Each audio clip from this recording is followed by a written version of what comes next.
pretended she was very sleepy, yawned loudly, and told his mother, Auntie, I am very tired after that long journey. I am going to bed for a while. If your son comes round, tell him not to wake me up. Police mother nodded, though she had not heard much. Rupa quickly went to the other room. Mary sent Bolu's clothes before they ran off. She took with her a few points and thick stick to defend herself if need be. Before leaving, she arranged the pillows in such a on the bed that in the evening darkness it looked like someone sleeping on the bed. Then she covered the pillows with the dupatta and the sheet. If anybody only could be from the door, it would seem as if a woman was sleeping in the bed. Polo returned home when it was well past evening. His mother told Papa is in her room. He went in, saw someone sleeping in the way. When he was first, Polo kept checking whether it was coming, but each time when he saw sleeping without the muscle, finally he realized something was wrong. Went up to the bed and pulled back the dupatta, pulled the sheet. Imagine his shock when he saw nothing but the pillows on the bed. Rupa had disappeared. He ran up immediately and asked everyone if they had seen a young pretty girl walk after she saw it. But no one had, because Rupa had clever to disguise herself, herself as a man. In the Rupa too hard that many men still she reached at the front door. Then she looked around. And to look after the guests and to show them their roles. Rupa, who now called herself Rupesh, was happy doing this work. She could not return to her village till she did something about Bolu. Otherwise, he would have been sure to land up there and bring her back with him, pretending to be her uncle. After many days, Bolu turned up at the town. He walked from the shop to in through market, asking if anyone had seen someone like Rupa. Of course, no one had. Rupa got to know and decided to teach him a lesson. When Bolu reached her inn, he did not recognize her in men's clothes. She agreed to give him a room for the night. She told him, Sir, I will give you a room in the attic. It is nice and warm and cozy there, and you will be away from this harsh winter cold. Bolu happily agreed and followed her to the room. A ladder was kept in the middle of the room, which went up to a little trapdoor. If you climbed through the door, you entered the attic. Bolu quickly went up the ladder, found his bed, wrapped his blanket around himself, and went off to sleep. When it was the middle of the night, Rupa slipped into the room and removed the ladder. Then she threw some marbles right under the trapdoor and stamped loudly Loudly around around the the room. room. Bolu Bolu woke with a start. Who was that walking around his room? He called down nervously. Who is there? Rupa called out in a man's voice. Nothing to worry, sir. The soldiers are looking for a thief they believe is hiding in this inn. Bolu was really scared. How did the soldiers know he was a thief and a trickster? He was sure they were looking for him and decided to make a run for it. He opened the trapdoor and stepped down, but there was no ladder. Bolo fell with a loud thud onto the floor. When he tried to get up, his feet slipped on the many marbles strewn about the room and he went crashing and sliding over the place. Finally, he hit his head against the wall and passed out unconscious. Rupa had been watching this from the door with great delight. Her plan was working. As soon as Bolu fainted, she heaved him up and packed him in a large box. She placed a nice silk cloth on top of him. Then she dragged the box outside the inn and stood there. Soon a bullock cart passed by with two travelers heading for the inn. When they saw Rupa and Rupesh standing outside the inn, they asked, are you the manager of this inn?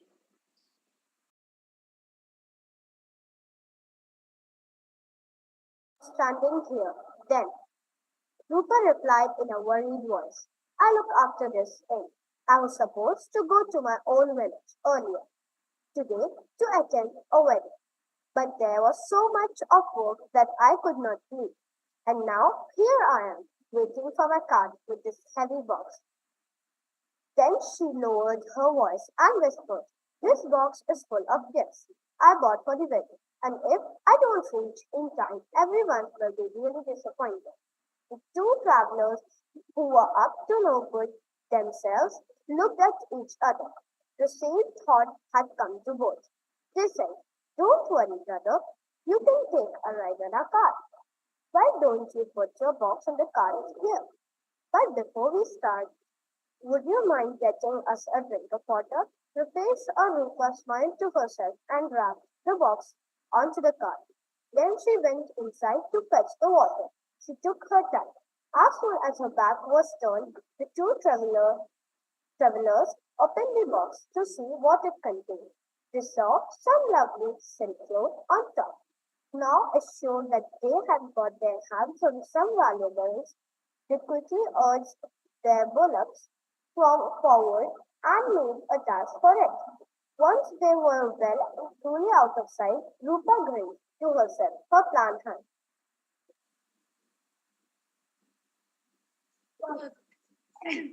Work. She ran to the nearest police station and told them all about the theft.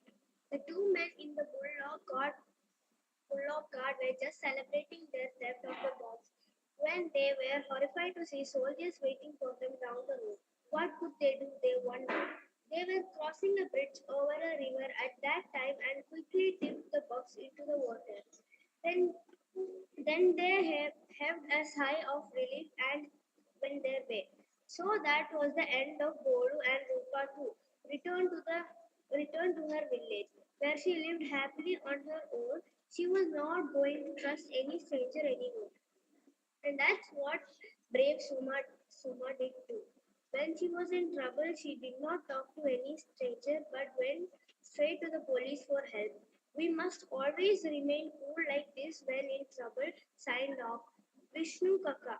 Suma was delighted at this praise and ate her bhajiyas with great happiness all the way home. One morning, Ajji and Ajja today is a San, a village market day which happens once in a week. Why don't you take the children and show them the Sunday and buy vegetables and other things for the house? Ajja, who normally would have said yes, was hesitant. How will I manage all the children that but the sun? Remember what happened at the Jatra, the fair? At least there they had a temporary police assistance booth. There will be nothing of the sort of the Sunday. Ajji agreed. This was a problem. Then she had an idea. Why don't we ask Vishnu if he can spare Damu for a few hours? Damu can accompany you and help see that the children are all right. Was Vishnu's Kaka's right hand man. Everyone called him Mr. Dependable. He drove the car, cooked, looked after the fields, the accounts, and made sure Vishnu Kaka was well cared of. Without him, Vishnu Kaka could not run the house or do anything in the fields. Vishnu Kaka's son lived with his family in Delhi and came only for holidays. So Damu was his real companion. So it was that all seven children and Damu and Ajja were now ready to visit the Sante. Damu had a plan. The Sante is only 2 kilometers away. Why don't we walk and let your Ajja go in the auto? The children were horrified. Walk for 2 kilometers in the heat? It would be so boring too, added Raghu. But Damu had made up his mind. Walk with me. I will tell you such wonderful stories that you will forget everything, even the heat. The children agreed. Then Nunu had a condition. It has to be a true story. Damu Anna, Damu was unfazed. I'll tell you a story about my sister. Do you know how I came to be Mr. Dependable? I saw what happened to her once because she was forgetful and decided never to let that happen to me. So he started his story. Geeta, where are you? I need you to run down to the store and get these medicines for me. Geeta's grandfather called out for her. Where was Geeta? She was lying in bed, reading a book. For a long time, she pretended not to have heard what her grandfather was saying. The book was just too exciting, and it was so hot outside. She really did not feel like tearing out of bed. Geeta. This time her mother's voice also called out to her. With a sigh, the girl got out of bed and went to see what needed to be done. Her grandfather handed her some money and said, I have a really bad headache since morning. Will you get these medicines for me? Geeta took the money and set off for the store. On the way, she passed by a sweet shop. Oh, what lovely gulab jamuns and laddus and jalebis were displayed. She had to have some. Forgetting all about her errand, she entered the shop and started tucking into sweets. Soon, a friend came by and joined her. The two girls ate and chatted for a really long time. Geeta had forgotten all about her poor grandfather with his headache. Afternoon turned to evening.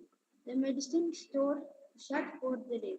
When Geeta remembered why she had stepped out of the house, when she hurried back home, how upset her grandfather was. When will you grow up, Geeta, and become responsible? He sighed and asked. That felt really bad. But did she mend her ways? No, she remained the same forgetful person when her mother told her to collect the clothes from the washing line outside. She remembered to do so only the next morning. By then, the clothes were soaked through all over again because of the overnight rains. Another day, she had to take her sister's lunchbox to the school. On the way, she saw a circus was in town. All morning, Geeta spent wandering around the circus tents, watching the animals eating and training for their acts. It was only when she felt hungry herself did she look down at the lunchbox in her hand and realized her sister must have gone home by then. After spending a day in school without her lunch, another time her father, while rushing to get ready for work, asked if she could quickly iron his shirt. Geeta picked up the shirt and placed it on the ironing table next to the window. Just then, the fruit vendor passed by the big, fat, juicy mangoes in his basket. Of course, Geeta forgot all about the hot ironing people on the shirt and got engrossed in choosing the best mangoes to, share, to buy.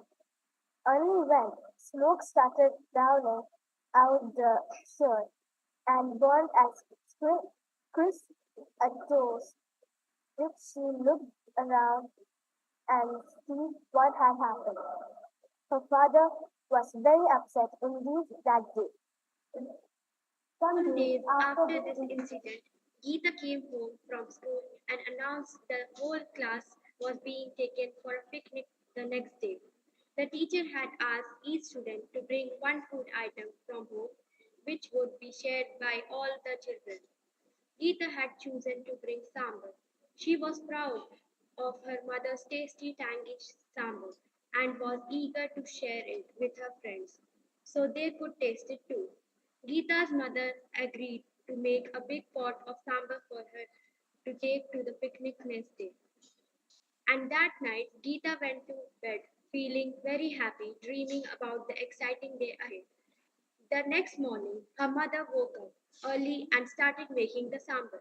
She boiled the dal, added the vegetables, coconut, and all the spices, and set the pot boiling on the stove. Soon a delicious aroma wafted out from the pot and tickled Geeta's nose as she lay sleeping in bed. Seeing her stare, her mother told her, Geeta, wake up now, dear. See, the sambar is nearly done. I am going to the temple. So pass some time Just add 5 teaspoons of salt to it. Don't forget now, and wake up and get ready quickly. So saying, she bustled off. Geeta's grandmother, who was in the kitchen, heard all this and muttered to herself, when will my daughter in law learn that?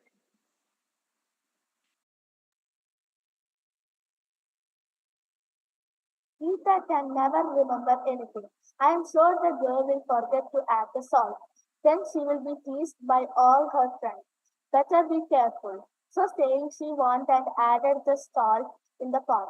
Geeta's grandfather was sitting on the veranda, reading his newspaper. He remembered only too well the day he had spent with a headache waiting for Geeta to return with the medicine, which never came back.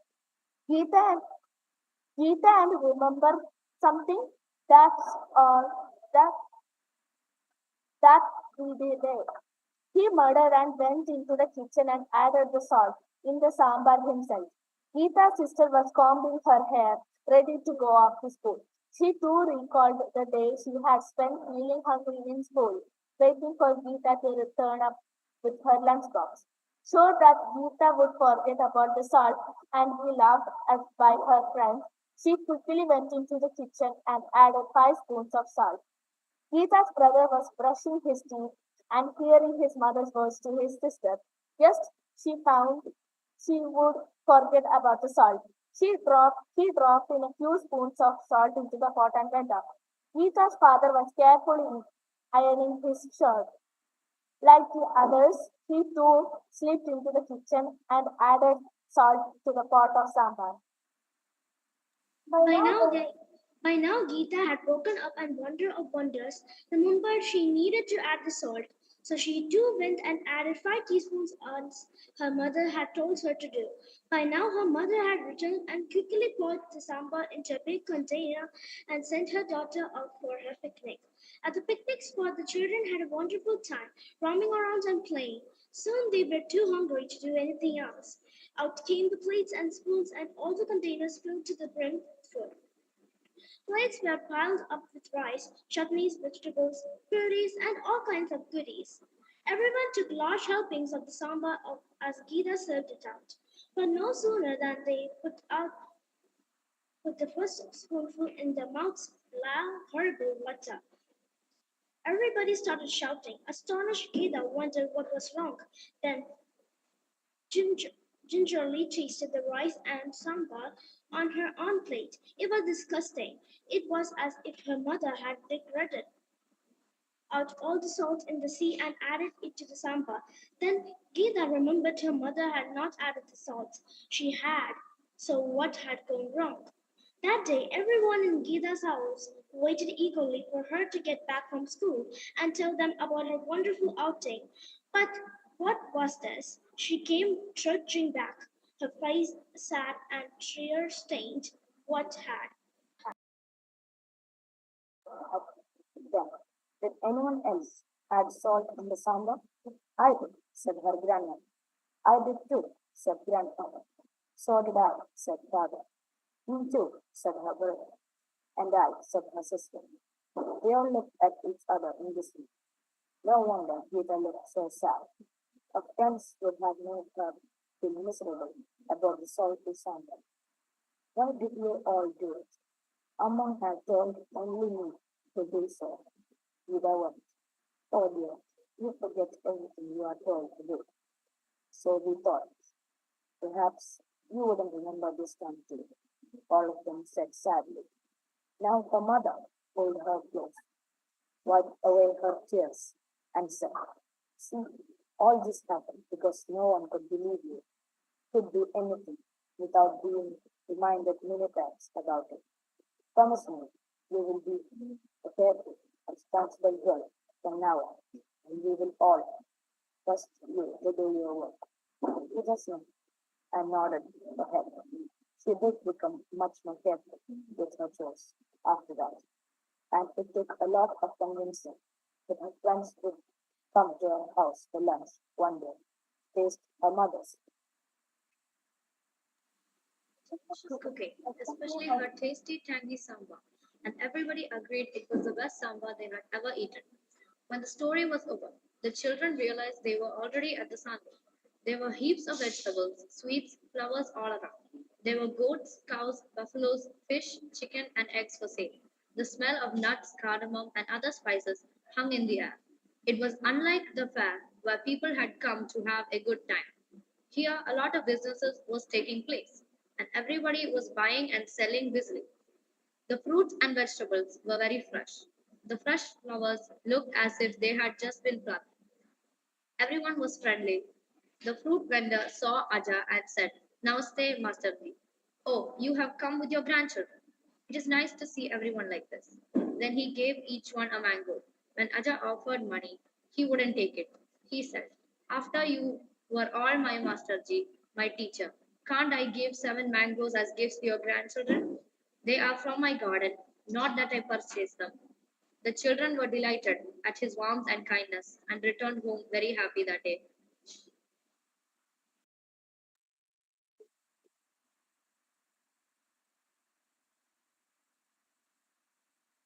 It was an unusual hot afternoon, and there was a power cut. The children were sitting in the house, wiping their foreheads and complaining. How do you stay without electricity, Aja? Asked Ravi. In Mumbai, in our apartments, if ever the electricity goes off, the generator comes on automatically. We never even know that the power has gone. Aja looked around at the hot, sweaty faces and said, All right, I'll show you a place with as cool as an AC room, and it stays that way without an electricity. Come on, everyone grab a match each and follow me. The children were eagerly. Ajah walked out into the garden, crossed it, right to the old neem tree that stood in the corner. Ajah told them to spread their mats under the tree and lie down. It was it was deliciously cool and comfortable under the tree. Everyone lay down and looked up at the gently moving leaves on the great branches over them. This was so much more fun than lying in the closed room. Ajah too had pulled up a comfortable old easy chair and was nodding off. After some time, he said, This is why I love summer. What seasons do you children prefer? Immediately, Anand said, I too like summer because there is no school and we can eat ice cream and mangoes. We can also go swimming. I don't like summer. I like winter. You can wear colorful sweaters and eat different kinds of foods. It is nice and cozy to be at home. You can drink hot soup and hot chocolate, said Krishna. I don't like winter. I get earful. I prefer the rainy season. It is so nice when it rains and all the trees look so fresh and happy, said Mimi. What about you, Ravi? Why are you silent? Aja asked. I like the seasons provided someone like you or Aja is there with us. Aja smiled. Well, each season has its own beauty and use. We could not do anything without even one. How is that? Asked the children. I will tell you a story about what happened once when the season started fighting with one another. God stepped back and looked happily at the earth he had just created. He had filled it with humans, animals, trees, and seas, and it looked a wonderful place to be in. But something was missing. After thinking for a while, he called out to 6 brothers: Day, night, summer, winter, monsoon, and wind. He commanded the 6 brothers to go down to earth and help the creatures there live comfortably and prosper. You must help the creatures on earth grow and live comfortably. I have divided time into 2 parts, 24 hours and 365 days. You must share this among yourselves so that people on earth get all that they need. The 6 brothers nodded obediently, but no sooner was God's back turned than they all started quarreling. Everyone wanted a big share of the time available to spend on earth. Day and night decided each would get 24 hours each. But the seasons kept quarreling. Summer was the eldest, so he said, I will be a host for 365 days. Host. Green said, if I don't show up all the water on earth will disappear, so will come next. Winter said, after rains, I have changed the flower, so will come in the third year. Poor Wind was the youngest, and no one paid him any attention till it got the last year. So life started on the 24 hours at a time there was day, the 24 hours of night. Summer continued for one whole year, while in the beginning the heat helped the crops to grow soon. It became too hot for anyone to do anything. All the water dried up, and there was great discomfort. The people of Earth pleaded with summer to stop, and we had to leave before the year was up. Then it was the turn of June. When it started pouring down, how happy everyone was to get some respite from the day's summer. But soon, lakes, ponds, rivers, oceans all filled to the brim and started overflowing. The crops got spoiled in the rain, and there was nothing for anyone to eat. When Peter prayed for him to stop, he had to step aside and make way for winter. He relieved Peter greeted winter. Now those needed with scorching sun like a pouring rain. So when the day after day went by like this, he started. Sick from the constant cold, the plants started dying because of less sunshine. At the people's request, winter too had to stop. Now it was turn of wind. Within a few days of his constant huffing and puffing, people were scared to step out anywhere. Trees were uprooted, the roofs of houses went flying, and there was all chaos all around. The brothers realized what they had done would displease God mightily, so they decided to change their ways. Instead of each taking a year, they decided to share 1 year among each other. But again, Vint, being the youngest, got left out and got no time for himself. He sat in a corner and sulked. During summertime, people sowed their crops and waited for the rains. Rain came with loads of water, but there was no wind to distribute it in. Some parts of earth got buckets of rain and others none at all. Now everyone realized that wind was as important. They called out to him and he finally agreed to do his work. But he did not get a separate time for himself. He was allowed to blow all through the year. So in summer, he blew and helped reduce the heat. During rains, he blew the clouds from one place to another and took rainwater everywhere. In winter, he still blew and made it even colder.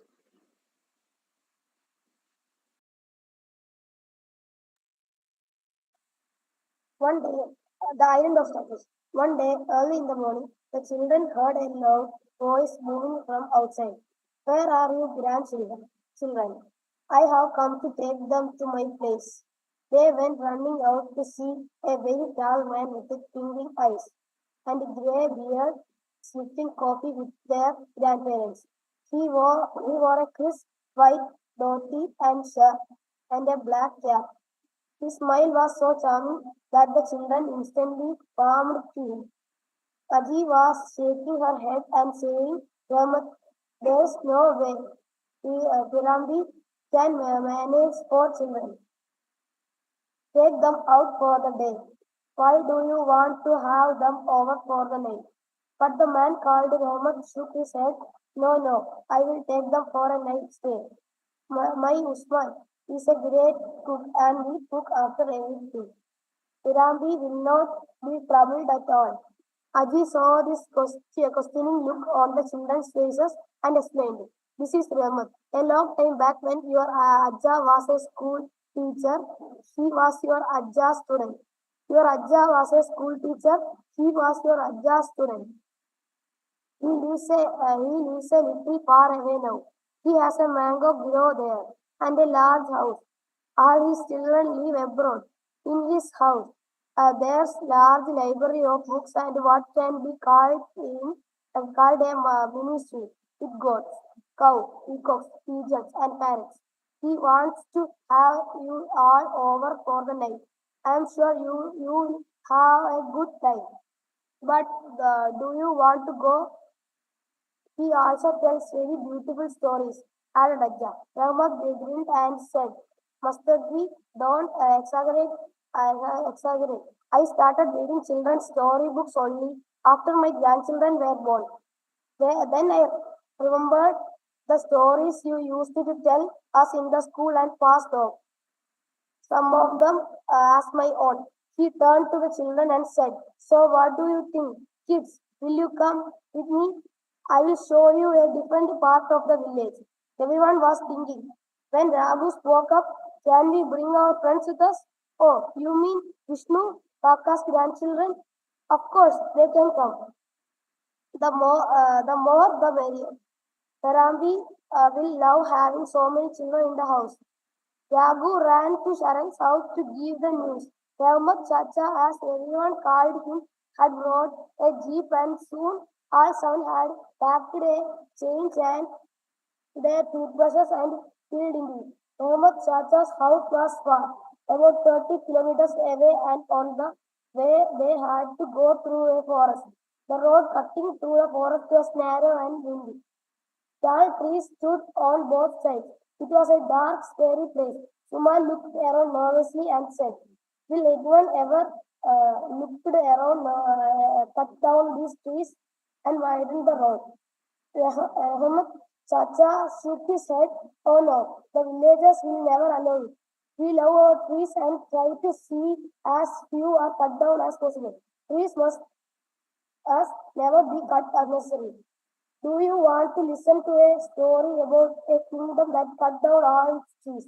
Of course, the children did. So Rahman Chacha began his story. Once there was a beautiful garden in Ireland. It had a forest filled with huge trees, waterfalls gushing with clear blue water, and mountains where there was a quarry of a unique kind of stone. This stone was valued for its attractive white color. It was also essayed to turn into sculptures. The island had been ruled for years by a king who was now old. He looked after his people well and loved the natural beauty of his island. Above all, his closest friend was a sculptor called Amar. Amar too loved land more than anything else. He had a school where students from far and wide came to learn the art of creative sculptures out of stone. But Amar had one odd condition for the students who studied in his school. He insisted they bring their own supply of stone. Only for their final sculpture were they allowed to use pieces of stone from the island's valley. Many grumbled at this rule. After all, dragging tons of stone to an island in the middle of seaway was difficult, but Amar was adamant. Once his king asked him the reason for this condition, and this is what wise old Amar had to say. This stone and indeed everything on his remarkable land of ours is a gift which we need to preserve. Unless we use it wisely, how will we be able to save this coin? For our children. If we start using the stone and wood from trees without through they will soon finish, and why I insist that students learn the craft of crafting bring their own material, and only when they make their final piece of art can they use the unique stone from our land. The king upload this thought in his mind and let Amar run his school the way he wanted. But then, And stones were scarce. It was difficult for the farmers to make good plows, and so farming suffered. All the mining created so much of pollution that the plants started dying out. Diseases spread, and tinkling waterfalls fell silent as water became scarce. The climate changed, it became hotter and drier. Soon there were famines, and the once beautiful green Iceland was reduced to a wasteland of weeds and scrub. Rajdeep's wishes of lining his capital city and place with giant sculptures was fulfilled. Each student in the art school made a beautiful huge statue and gifted it to him. Soon the statues filled up the entire kingdom, where once there were deep forests, the blue rivers, and streams. The Iceland was barren land now. The forests were gone. The rivers had turned into dirty trickles of water. The climate had become hot and dusty as the rains no longer came on time. People started leaving the Iceland. The houses, schools, and places were slowly fell silent as they were abandoned. With time, everybody forgot about this Iceland. Many years later, when explorers landed here, they found hundreds of statues strewn all over the bare Iceland, a land destroyed by the king's greed. How everyone enjoyed the story. Rest of the journey was spent in each one acting out apart from the story, which Rehmat Chacha talking on the role of the wise old king. Cheerful and at the same time, every hungry. They soon reached their new friend's house. It was a huge rambling place. Virambini was waiting for them in the doorstep. She told Usman to make a sherbet of mango and sharkumbal Sharkumba, a kind of sheer for lunch. There was also fatra, a biryani, and all kinds of mouth-watering dishes, which Usman was more happy to prepare. After lunch, they roamed around houses, exclaimed the books in the library, and many awards Rahmat Chacha has received for his military skills in agriculture. But Chacha, you must be very intelligent. You know so much about farming, fishing, stories, and so many other things. Meenu remarked that night as they sat outside, watching the fireflies twinkling all around them.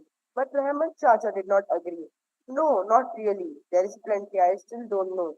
In fact, one can never stop learning. Knowledge is the only thing it's good to be greedy about. It was a beautiful, clear night. The moon and stars shone in the black, unpolluted sky. Paramdeep was feeling very happy. Her own grandchildren lived so far away and came to visit her only once in 2 or 3 years. After so long, the house was filled with laughter and young voices. She was too frail to do much and was enjoying sitting among them and talking to them. Soon they started yawning and rubbing their eyes, but no one was going to bed till Rahmat Chacha told another story. There once lived a king who was very intelligent. He looked down upon anyone who thought was dull. He also was very proud about the fact that in his kingdom there was no stupid people. Some distance away from the capital city lived an old teacher. He had taught the young prince, who was a sweet natural boy once, but had turned into a proud rude king. Many people told him about the king's boastful nature, and the teacher decided to teach his old pupil a lesson he would never forget. He called his three best and brightest students, Harish, Mahesh, and Umesh, and said, "We need to bring that proud king down a peg or two. I want the three of you to teach him a lesson and make him realize the foolishness of his pride." The three students set off for the capital. Harish walked to the city market. There he met a man selling betel leaves. "How much for this leaf?" he asked. "10 rupees for 200 leaves," the shoemaker replied. "Here are 10 rupees. Give me only 25 leaves. My servant will come and collect the balance, 175 leaves." The betel leaf seller agreed and gave Harish 25 leaves. Harish now strolled into another shop where beautiful shawls were being sold. "How much for this?" he asked, fingering the best shawl in the shop. 200 rupees, answered the shopkeeper. "Here are 25 rupees. You can collect the remaining 175 rupees from the pawn shop there." Harish said, handing this to the shopkeeper a note. "Please give the person who brings this note the remaining 175." The note read, the shop owner sent his servant with the note to the pawn shop to verify if indeed this was true. The other shopkeeper glanced at the note and said, "Yes, it's true. I have to give him 175 more. Come back in half an hour. I'll count and keep them ready." The servant returned and whispered to his master. Indeed, the betel leaf seller was going to give them the remaining 175. Harish walked out with the shawl. After half an hour, when the servant went to collect the money, he found the shopkeeper busy counting out leaves. 173, 174, 175. There you go. Here are the rest of the leaves. The servant was amazed at being handed a sheaf of palm leaves instead of money. He called his master, and the two shopkeepers started arguing loudly. Slowly, they realized that someone had made fools of them. They rushed to complain to the king. The king was surprised to hear how a stranger had tricked the clever shopkeepers of his kingdom. He decided to keep a lookout for this man. The next day, Mahesh walked into the royal carpenter's shop. It was the middle of the afternoon, and the carpenter was in his shop, tinkering with some strange looking instruments. Mahesh was well dressed, so the carpenter thought he was rich. Enthusiastically, he started showing off his various creations. He picked up a large wooden block and said, "See this. Will you believe that with this you can even lock a man? Place the person's hand between the lock and a pillar and turn the key. And there, the man cannot escape." Mahesh pretended to be skeptical. "Go on now. How can a simple wooden log do such a thing? I don't believe you." The carpenter got very agitated. "But it's true, sir. I am the king's carpenter after all. I create many complicated instruments for the state. Here, let me show you." Saying this, he put the lock around his neck and the nearest pillar and turned the key. "Now see, I cannot even move my neck. Are you convinced? Now just turn the key the other way to set me free." But Mahesh would not turn the key. He just stood there laughing. Then he coolly picked up the key and walked out of the shop. The carpenter could only shout at Mahesh, retreating back. "You villain! Come back! Set me free." But it was in vain. Mahesh had fooled him. Later that evening, the king came to know of this other stranger who had duped his clever carpenter. He was worried. Who were these men, making the brightest people of his kingdom look stupid? He decided to go around the city in disguise to try and catch them. As he walked near the city gates, he found a man sitting there with a heap of mangoes, waiting for someone to buy them. The fruit seller had chosen the loneliest spot, so the king was suspicious. "Why are you selling your fruits here?" he asked. The fruit seller was actually Umesh. He pretended to look nervously around and answered in a whisper, "Sir, I have heard there are some clever cheats roaming around the kingdom wanting to cheat us and our clever king. I have heard one will be walking by this way soon. So I'm waiting here hoping to catch him and deliver him to the king." The king was surprised that his person knew all about the clever gang of cheats. "Have you seen him before?" "Yes, sir. I know the gang. The person who is coming today is the chief." "What does he look like?" "He's tall, hefty, and very cruel." "Is there any way I can see him?" the king asked excitedly. "So, the best way is to hide. As soon as he comes, I will whistle, and you can see him." But at that spot there was neither a tree nor any rock behind which the king could hide. Then the fruit seller held out a sack. "Hide in this, sir," he suggested. "I will keep you next to me and anyone who thinks it's a sack of mangoes." The king agreed and hopped into the sack. Quickly, Umesh tied it and walked away, laughing. The king soon realized he had been tricked, but he was tied in the sack and could do not nothing. Many hours later, when his soldiers came looking for him, he managed to wriggle around his sack and attract their attention. How embarrassed he was to be set free by them. He also knew now that he and the people of his kingdom were not as clever as he loved to boast. He realized his mistake. The king's old teacher came to the court and explained how his three students had tricked everyone. Harish, Mahesh, and Umesh apologized for their actions, and the king promised to rule his kingdom with wisdom and humility. Over the excitement of the visit to Rahmat Chacha's house, then up sprung another surprise. There was a wedding in the village. Having attended some village weddings earlier, the children knew what to expect. Here, it was not like the city where you went at a certain time printed on the card, gave your present, ate, and came back. In the village, everyone was invited, whether your name was on a card or not. And not only were you expected to come as early as possible, you were also expected to pitch in and help the host. So, Damu was seen rushing off in the jeep to pick up guests from the railway station. Rahmat Chacha was in charge of providing fresh vegetables from his farm.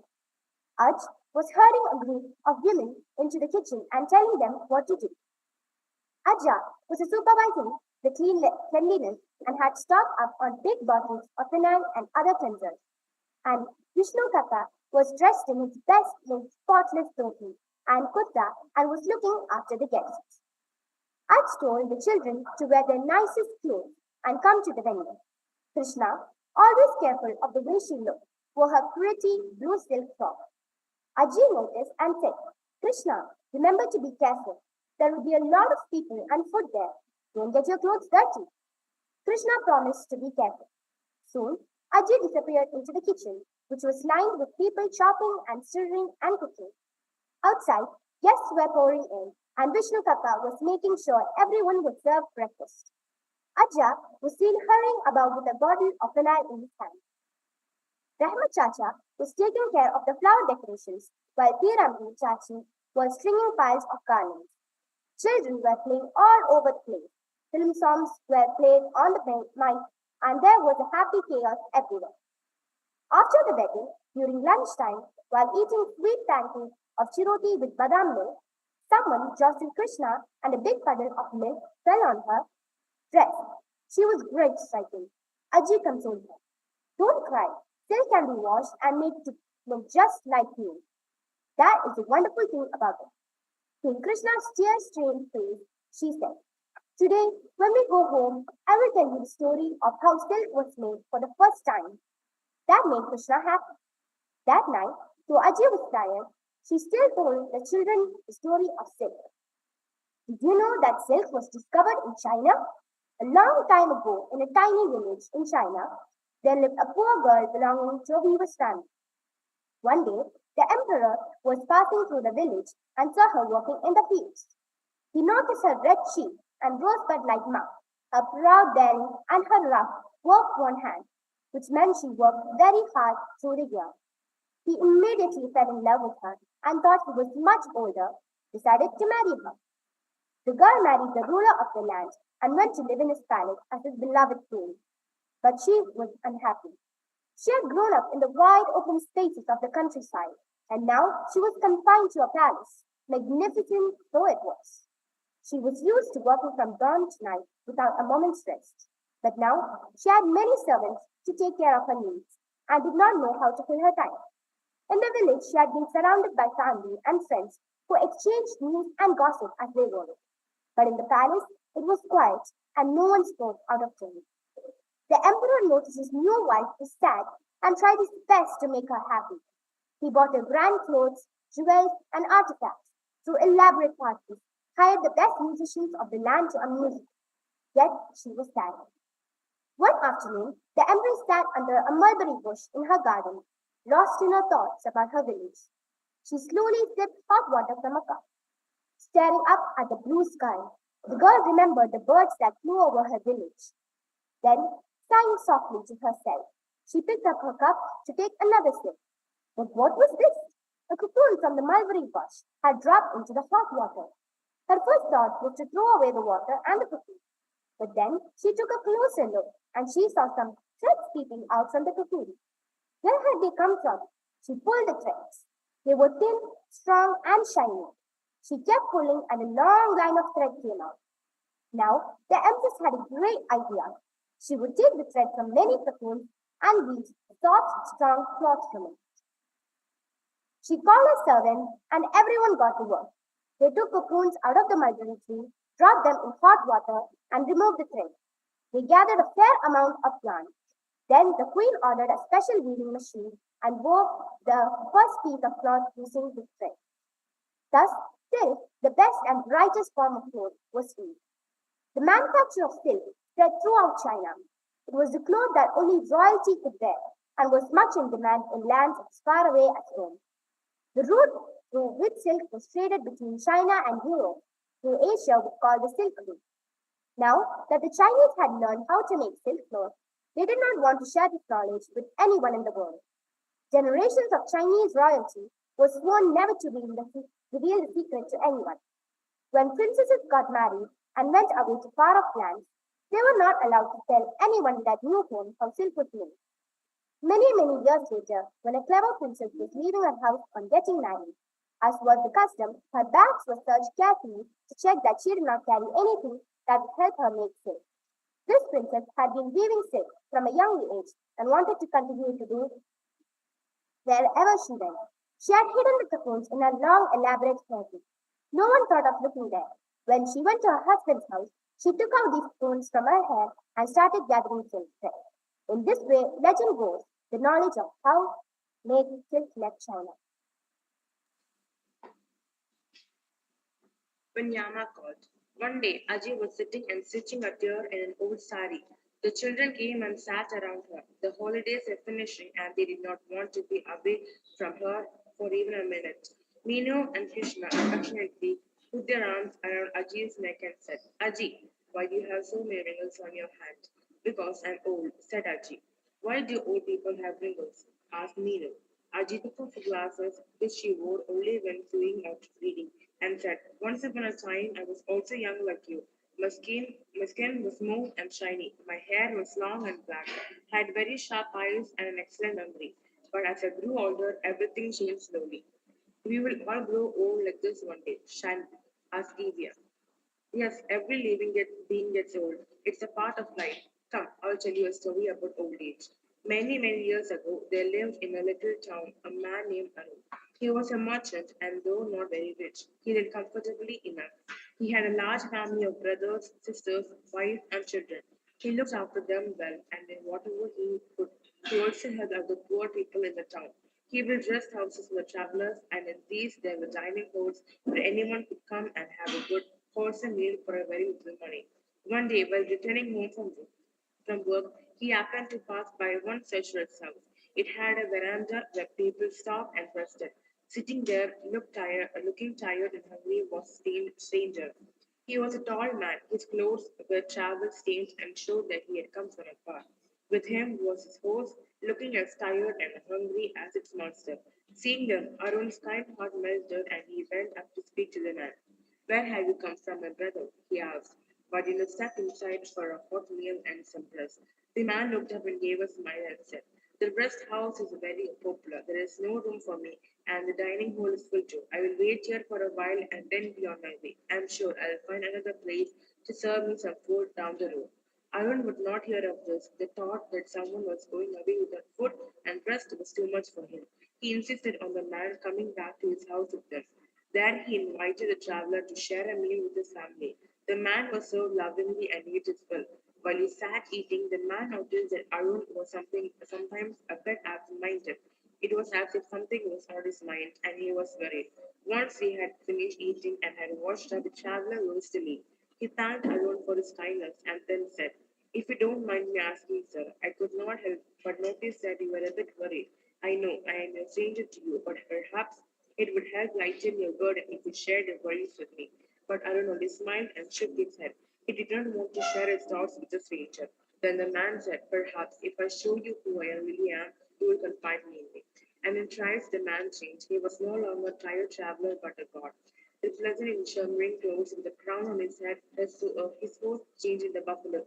And the man endured to himself, I am Yama, the Lord of Death. Now will you tell me what's wrong? Seeing this, Arun nearly fainted. The Lord of Death had just shared a meal with him. What were you doing on the earth, my lord? He gasped. Yama smiled and said, Oh, I like coming here once in a while and seeing what everyone is doing. So, what's bothering you? Arun replied, You see, I need to grow my business more, but today I was not feeling very well. If anything happened to me, who would look after my large family? Yama nodded seriously. Don't worry, child, he comforted. I have seen what a hard-working, kind-hearted person you are. You invited me home and let me have a meal with you, knowing me only to be a tired and weary traveler. I will do one thing. When it is time for you to leave the earth and come with me, like all living things have to do one day, I will not come all of a sudden. I will let you know how many days in advance so you can prepare yourself and your affairs for the time you have to go away with me. Arun bowed to the Lord in gratitude when he heard this, and Yama vanished. Years went by. Arun became an old man. His business had grown many times over. His children and brothers and sisters were all well looked after. He had few worries left. One night he went to bed and had a dream. He saw Yama standing in front of him. Yama was holding out a hand toward him and saying, Come, it is time for you to go away with me. Alan was terrified. But Lord, you had promised you would tell me days in advance before I would die. How can I come away right now? A small smile appeared in Yama's lips. But child, I did give you a warning. I made your head turn white. I made your back stoop with age. I made your teeth pour out one by one. These were all indications that a time on earth is coming to an end. But these things happen to every man and woman. How could this be a warning only for me? Yama nodded. Yes, they do happen to everyone. And when they do, men and women should start. We are getting ready to meet me. Life has come to an end. There is no escape. Arjun has now understood. He looked back on his days and realized that even without meaning to it, he had been preparing for this. His children looked after his business, all his work was done. There was nothing stopping him from going away with his old friend Yama. He climbed on the buffalo behind Yama.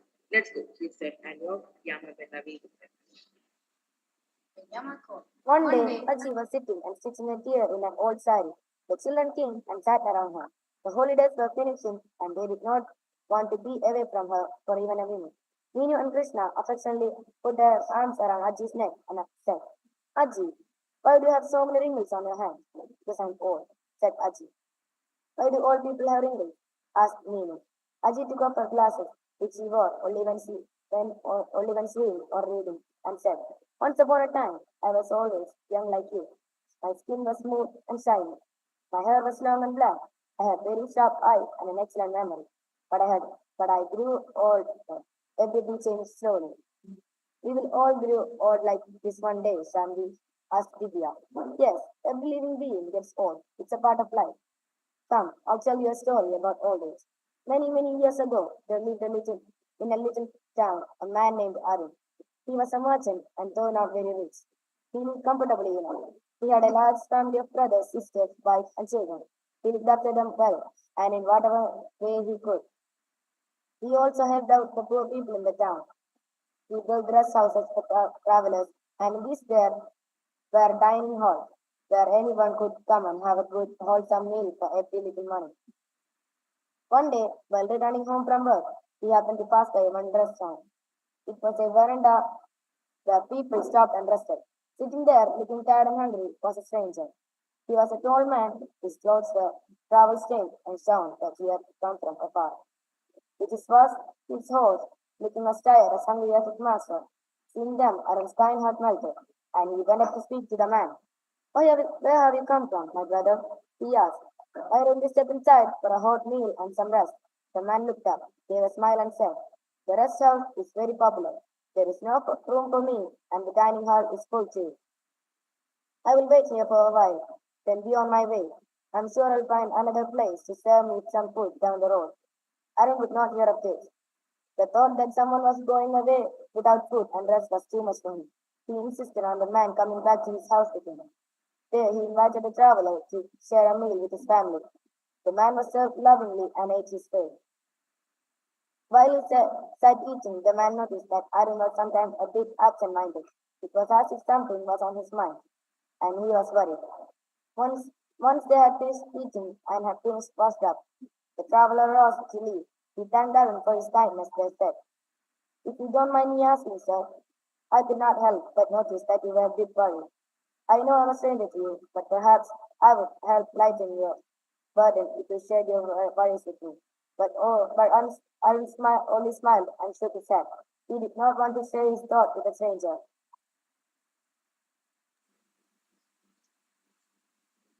His ministers were even more horrified at this.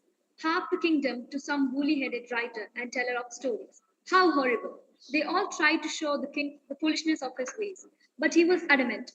A story that lasted for days, even weeks, was what he wanted, and that was that. Soon a long line of men and women appeared at his court. Each one wanted to win big prize, but none of their stories were good enough for the King Pratap. Boring, he shouted at some. Rubbish, he yelled at the others. Cock and bull, he bellowed at yet others. Meanwhile, work on the kingdom's affairs had come to a stop. All the ministers were sitting wringing their hands and wondering how to bring back their king to solving all the important issues. Finally, the chief minister, who was wise and clever, had an idea.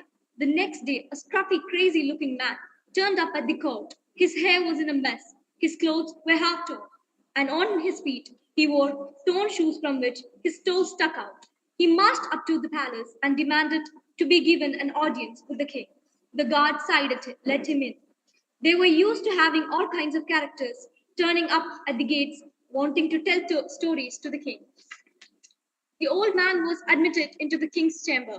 There he made himself comfortable, drank a huge jug of water, and without introducing himself, started his story. This story begins in a humble farmer's field. The farmer had toiled days and weeks and months and grown a bumper crop of sugarcane. He sold the sugarcane to the nearby sugar factory, and they made sacks and sacks of sugar out of it. Everyone was so happy. All the sugar would be sold in the markets and make everyone very rich. That year, their children would get nice new clothes, their stores would be full of food, and their wives would be very happy with them. Now, all the sugar had to be stored and kept carefully till the sacks could be taken to the market to sell. The factory people poured the sugar into many sacks and lugged them into the storeroom. In the storeroom, who would you find? But a colony of ants.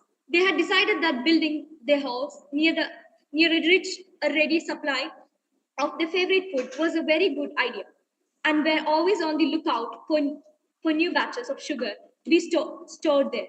No sooner had the sacks been kept that the lines of the ants marched up to them. They found little holes to make their way in, and the first ant went into the first bag of sugar, took one sugar crystal, and went back. The next ant went into the bag and took a crystal and returned home. Another went into the bag and took a crystal and returned home. Yet another went into the bag and took a crystal and returned home. So on and on the storyteller droned. King Pratap found he had nearly dozed off. The day had passed by, and he was still listening to the same story. Stop, stop, he ordered. I will listen to the rest of the story tomorrow. The next morning, the old man turned up as usual and started from where he had left off the previous day. Yesterday, I was telling you how the ants came and picked up the sugar crystals. Now, the next ant went towards the bag of the sugar and took a crystal and went back home.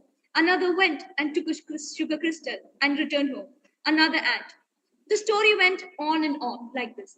Lunch and dinner passed by, but nothing new happened. By now, King Pratap was bursting with rage. How dare anyone tell him such a boring story? What kind of a story is this? He complained. What will happen next? What happened to the farm?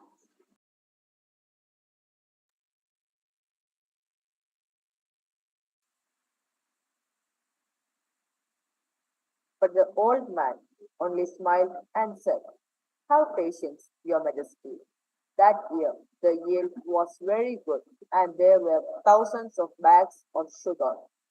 I have to tell you how the ants collected all the sugar. So stop, stop, Pratap shouted.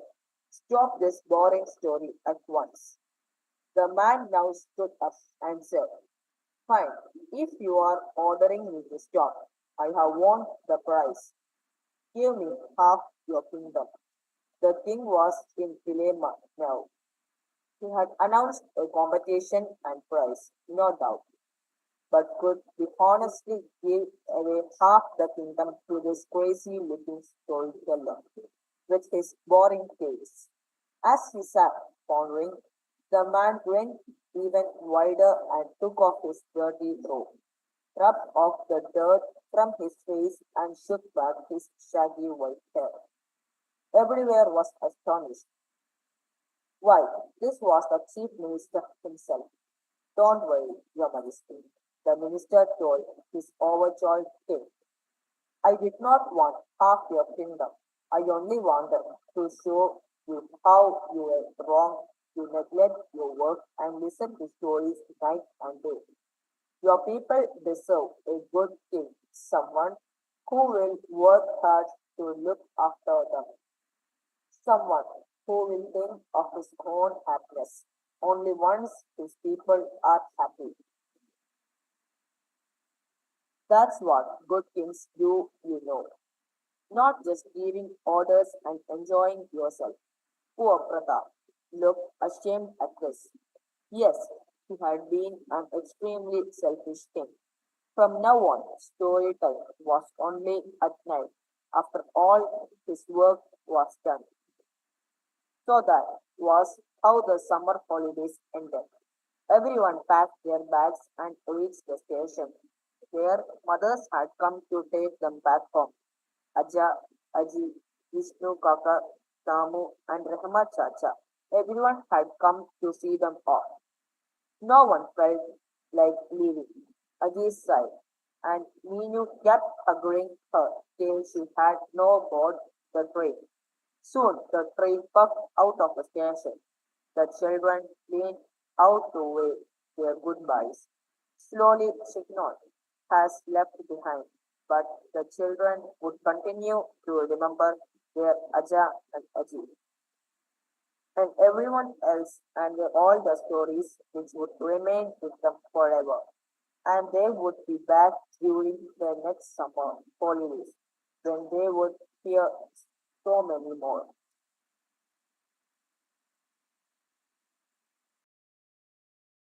Monday morning, Swaminathan was reluctant to open his eyes.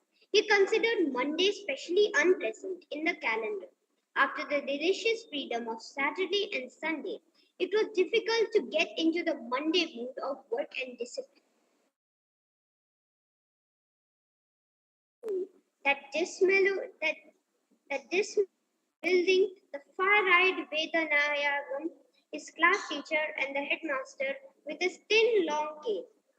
By 8, he was at his desk in his room, which was only a corner in his father's dressing room. He had a table on which all his things, his coat, cap, slate ink bottle, and books were thrown in a confused heap. He sat on his stool and shut his eyes to recollect what work he had for the day. First, of course, there was arithmetic, those five puzzles in profit and loss. Then there was English. He had to copy down a page from his eighth lesson and write dictionary meanings of difficult words. And then there was geography. And only 2 hours before him to do all this heap of work and get ready for the school. Fire-eyed Vedanayagam was presiding over the class with his back to the long window. Though its bars one saw a bit of the drill ground and a corner of the veranda of the infant standards. There was huge windows on the left showing vast open grounds bound as the other extreme by the railway embankment. To Swaminathan's existence in the classroom was possible only because he could watch the toddlers of the infant standards falling over one another. And through the windows on the left, see the 12:30 mail gliding over the embankment, booming and rattling while passing over the Sarai Bridge. The first hour passed off quietly. The second, they had arithmetic. Vedanayagam went out and returned in a few minutes in the role of an arithmetic teacher. He droned on monotonously. Swaminathan was terribly bored. His teacher's voice was beginning to get on his nerves. He felt sleepy. The teacher called for home exercises. Swaminathan left his seat, jumped on the platform, and placed his notebook on the table. While the teacher was scrutinizing the sums, Swaminathan was gazing on his face, which seemed so tame at close quarters. His criticism was the teacher's face, was that his eyes were too near each other, that there was more hair on his chin than one saw from the bench, and that he was very bad looking. His reverie was disturbed. He felt a terrible pain in the soft flesh above his left elbow.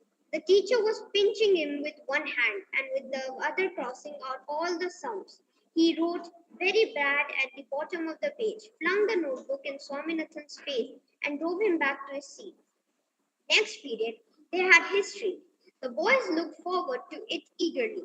It was taken by D. Pillai, who had earned a name in the school for kindness and good humor. He was reputed to have never frowned or sworn at the boys any time. His method of teaching history conformed to no canon of education. He told the boys with a wealth of detail the private histories of Vasco da Gama, Clive Hastings, and others. When he describes the various fights in history, One heard the clash of arms and the groans of the slain. He was the despair of the headmaster whenever the latter stole along the corridor with noiseless steps on his rounds of inspection. The scripture period was the last in the morning. It was not such a dull hour after all. There were moments in it that brought stirring pictures before one. The Red Sea cleaving and making way for the Israelitics, the physical feats of Samson, Jesus rising from the grave, and so on. The only trouble was that the scripture master, Mr. Ebenezer, was a fanatic.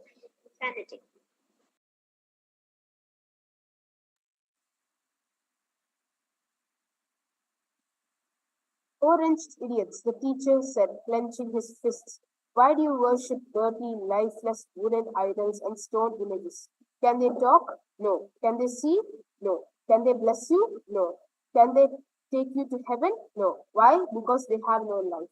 What did your gods do when Muhammad of Ghazni smashed them to pieces, trod upon them, and constructed out of them steps for his lavatory?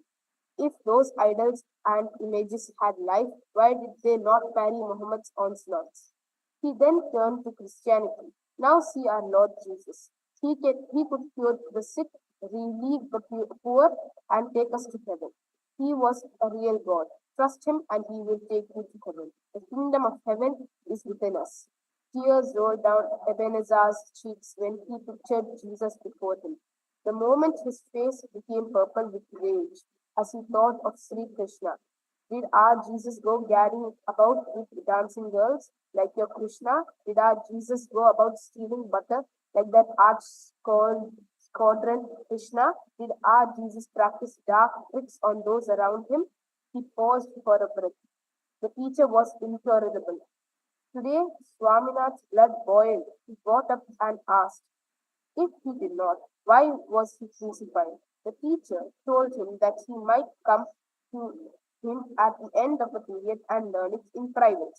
By this mild reply, Swaminath put him another question. If he was a god, why did he eat flesh and fish and drink wine? As a Brahmin boy, it was inconceivable to him that a god should be non-vegetarian. In answer to this, Elizabeth left his seat, advanced slowly towards Swaminath, and tried to wrench his left ear off. Next day, Swaminathan was at school early. There was still half an hour before the bell. He usually spent such an interval in running around the school or playing the digging game under the huge tamarind tree. But today he sat apart, sunk in thought. He had a thick letter in his pocket. He felt guilty when he touched its edge with his fingers. He called himself an utter idiot for having told his father about Elizabeth. The night before, during the meal, as soon as the bell rang, he walked into the headmaster's room and handed him a letter. The headmaster's face became serious when he wrote, Sir, I beg to inform you that my son Swaminathan of the first form of A section was assaulted by his scripture master yesterday in frantical rage. I hear that he is always most insulting and provoking in his references to the Hindu religion. It is bound to have a bad effect upon the boys. This is not the place for me to dwell upon the necessity for toleration in these matters. I am also informed that when my son got up to have a few doubts here, he was roughly handled by the same teacher. His ears were still red when he came home last evening. The one conclusion that I come to is that you do not want non Christian boys in your school. If it is so, you may kindly inform us as we are quite willing to withdraw our boys and send them elsewhere. I may remind you that Albert Mission School is not the only school that this town Malgudi possesses. I hope you will be kind enough to inquire into the matter and favor me with a reply. If not, I regret to inform you I shall be constrained to draw the attention of higher authorities to these unchristian practices. I have the honor to be, sir, your most obedient servant, W.T. Srinivasan. When Swaminathan came out of the room, The whole school crowded around him and hung on his lips, but he treated inquisitive questions with haughty indifference. He honored only four persons with his confidence. Those were the four that he liked and admired the most in his class. The first was Somi, the monitor, who carried himself with such an ease air he set about his business, when whatever it was, with absolute confidence and calmness. He was known to be chummy even with the teachers. No teacher ever put him in a question. in the class. It could not be said that he shone brightly brilliantly as a student. It was believed that only the headmaster could reprimand him. He was more or less the uncle of the class. Then there was Mani, the multi good for nothing. He towered above all the other boys of the class. He seldom brought any books to the class and never bothered about homework. He came to the class, monopolized the last bench, and slept bravely. No teacher ever tried to probe him. It was said that a new teacher who once tried it very nearly lost his life. Money bullied all strangers that came his way, be they big or small. People usually slunk aside when he passed, wearing his cap at an angle, with a Tamil novel under his arm. He had been coming to the school ever since the old school pew could remember. In most of the classes, he stayed longer than his friends did. Swaminathan was proud of his friendship, while others crouched in awe. He could address him as Mani with gusto and pat him on the back familiarly. Swaminathan admiringly asked whence Mani derived his power. Mani replied that he had a pair of wooden clubs at home, which, with which he could break the backs of those that dared to tamper with him. Then there was Sankar, the most brilliant boy of the class. He solved any problem that was given to him in 5 minutes and always managed to borrow on 90%. There was a belief among a section of the boys that if only he started cross examining the teachers would be nowhere. Another section asserted that Sankar was a dud and that he learned all the problems and their solution in advance by psychophancy. He was said to receive his 90% as a result of washing clothes for his masters. He could speak to the teachers in English in the open class. He knew all the rivers, mountains, and countries in the world. He could repeat history in his sleep. Grammar was child's play to him. His face was radiant with intelligence, though his nose was almost always damp, and though he came to the class with his hair braided and with flowers in it, Swaminathan looked on him as a marvel. He was very happy when he made Mani see eye to eye with him and admit Sankar to their company. Mani liked him in his own way and brought down his heavy fist on Sankar's back whenever he felt inclined to demonstrate his affection. He would scratch his head and ask where the blithering fool of a saggy youngster got all that brain from and why he should not part with a little of it. The fourth friend was Samuel, known as the P, on account of his size. There was nothing outstanding about him. He was just ordinary, no outstanding virtue of muscle or intellect. He was as bad in arithmetic as Swaminathan was. He was apprehensive, weak, and nervous about things as Swaminathan was. The bond between them was laughter. They were able to see together the same absurdities and incongruities in things. The most trivial and unnoticeable thing to others would tickle them to death. When Swaminathan told them what action his father had taken in the scripture master affair, there was a murmur of approval. Somu was the first to express it by bestowing on his admirer a broad grin. Sankar looked serious and said, whatever others might say, you did right in setting your father to the job. The mighty Mani half closed his eyes and grunted an approval of sorts. He was only sorry that the matter should have been handled by elders. He saw no sense in it. Things of this kind should not be allowed to go beyond the four walls of the classroom. If he was Swaminathan, he would have closed the whole incident at the beginning by hurling an ink bottle if nothing bigger was available at the teacher. Well, if there was no harm in what Swaminathan had done, he would have done infinitely worse by keeping quiet. However, let the scripture master look out. Mani had decided to wring his neck and break his back. Samuel the thief found himself in an acutely embarrassing position. On the one hand, he felt constrained to utter some remark. On the other, he was a Christian and saw nothing wrong in Ebenezer's observations, which seemed to be only an amplification of one of the commandments. He felt that his right place was on Ebenezer's side. He managed to escape by making scathing comments on Ebenezer's dress and appearance and leaving it at that. The class had got wind of the affair. When the scripture period arrived, there was a general expectation of some dramatic denouncement, but nothing happened.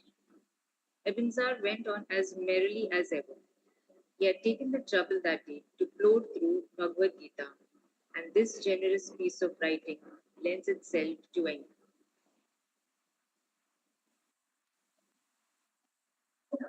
Interpretation. In Ebenezer's hand, it served as a weapon against Hinduism. His tone was as vigorous as ever, but in his denunciation there was no scholarship. He pulled Bhagavad Gita to pieces after raising Hinduism on its base. Step by step, he was reaching the sublime heights of rhetoric. The class Bible lay uncared for on the table. The headmaster glided in. Ebenezer halted, pushing back his chair, and rose, greatly bloody. He looked questioningly at the headmaster. The headmaster grimly asked him to go on. Ebenezer had meanwhile steadily inserted a finger into the pages of the closed Bible. On the word of command from the headmaster, he tried to look sweet and relaxed his brow, which was knit in fury. He then opened his book with a finger mark and began to read at random. It happened to be the Nativity of Christ. The great event had occurred. There, the divine occupant was in the manger. The wise men of the east were faithfully following the star. The boys attended in their usual abstracted way. It made little difference to them whether Ebenezer was making a history of Hinduism in the light of Bhagavad Gita or was merely describing the nativity of Christ. The headmaster listened for a while and, in an undertone, demanded an explanation. They were nearing the terminal examination, and Ebenezer had still not gone beyond the nativity. Then, when he reached the crucifixion and resurrection and began to revise, Ebenezer was flabbergasted. He could not think of anything to say. He made a bare escape by hinting that the particular day of the week he usually devoted to a rambling revision. Oh no, he was not as far behind as that. He was in the proximity of the last second. At the end of the day, Swaminathan was summoned to the headmaster's room. As soon as he received the note, he had an impulse to run home, and when he expressed it, Mani took him in his hand, propelled him through to the headmaster's room, and gave him a gentle push in. Swaminathan staggered before the headmaster. Ebenezer was sitting on a stool, looking sheepish. The headmaster asked, "What is the trouble, Swaminathan?" "Oh, nothing, sir," Swaminathan replied. "If it is nothing, why this letter?" "Oh," Swaminathan ejaculated uncertainly. Ebenezer attempted to smile. Swaminathan wished to be well out of the whole affair. He felt he would not mind if 100 Ebenezers said 1,000 things, worse things about the gods. "You know why I'm here?" asked the headmaster. Swaminathan searched for an answer.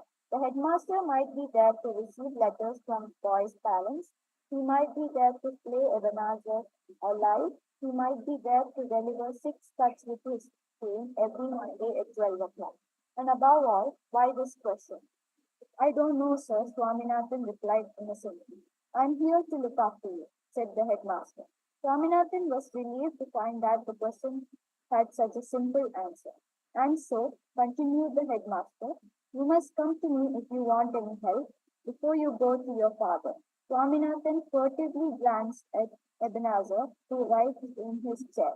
I am sorry, said the headmaster, that you should have been so foolish as to go to your father about this simple matter. I shall look into it. Take this letter to your father. Swaminathan took the letter and shot out of the room with great relief. River Surrey was the pride of Malgudi. It was some 10 minutes' walk from Element Street, the last street of the town, chiefly occupied by oilmongers. Its and banks were the evening resort of all the people of the town. The municipal president took all distinguished visitors to the top of the town hall and proudly pointed to Sariu in moonlight, glistening like a silver belt across the north. The usual evening crowd was on the sand. Swaminathan and Mani sat aloof on a river step with their legs dangling in water. The people branches overhanging the river rustled pleasantly. A little breeze played about the boughs and scattered stray leaves on the gliding stream below. Birds filled the air with their cries. Far away, near Nalpa's mango grove, a little downstream, a herd of cattle were crossing the river, and then a country cart drawn by bullocks passed, the cartman humming a low tune. It was some 15 minutes past sunset, and there was a soft red in the west. The water runs very deep here, doesn't it? Mani asked. Yes, why? I am going to bring Rajan here, bundle him up, and throw him into the river. Rajan was a fresh arrival in the first A. He had sauntered into the class on the reopening day of the second term, walked up to the last bench, sat beside Mani, and felt very comfortable indeed till Manny gave him a jab in the ribs, which he returned. He had impressed the whole class on the very first day. He was a newcomer. He dressed very well. He was the only boy in the class who wore socks and shoes, fur cap and tie, and a wonderful coat and knickers. He came to he came to school in a car. As well as all this, he proved to be a very good student too. There were vague rumors that he had come from some English boys' school somewhere in Madras. He spoke very good English, exactly like a European, which meant that few in the school could make out what he said. Many of his classmates could not trust themselves to speak to him, their fond of broken English being small. Only Shankar, the genius of the class, had the encourage to face him through his English sounded halting and weak before that of Rajan. This Rajan was a rival to Mani. In his manner to Mani, he assumed a certain nonchalance to which Mani was not accustomed. If Mani jabbed, Rajan jabbed. If Mani clouted, he clouted. Mani kicked, he kicked. Mani was the overlord of the class. Rajan seemed to be nothing less. And add to all this the fact that Rajan was a regular 70% second only to Shankar. There were sure indications that Rajan was the new power in the class. Day by day, as Manny looked on it, it was becoming increasingly clear that a new menace had appeared in his life. All this lay behind his decision on the river step to bundle up Rajam and throw him into the river. Swaminathan expressed a slight fear. He forgot that his father was the police superintendent. Mani remained silent for a while and said, what do I care? Some night I am going to crack his shoulders with my clubs. If I were you, I would keep out of my way of policemen. They are an awful lot, said Swaminathan.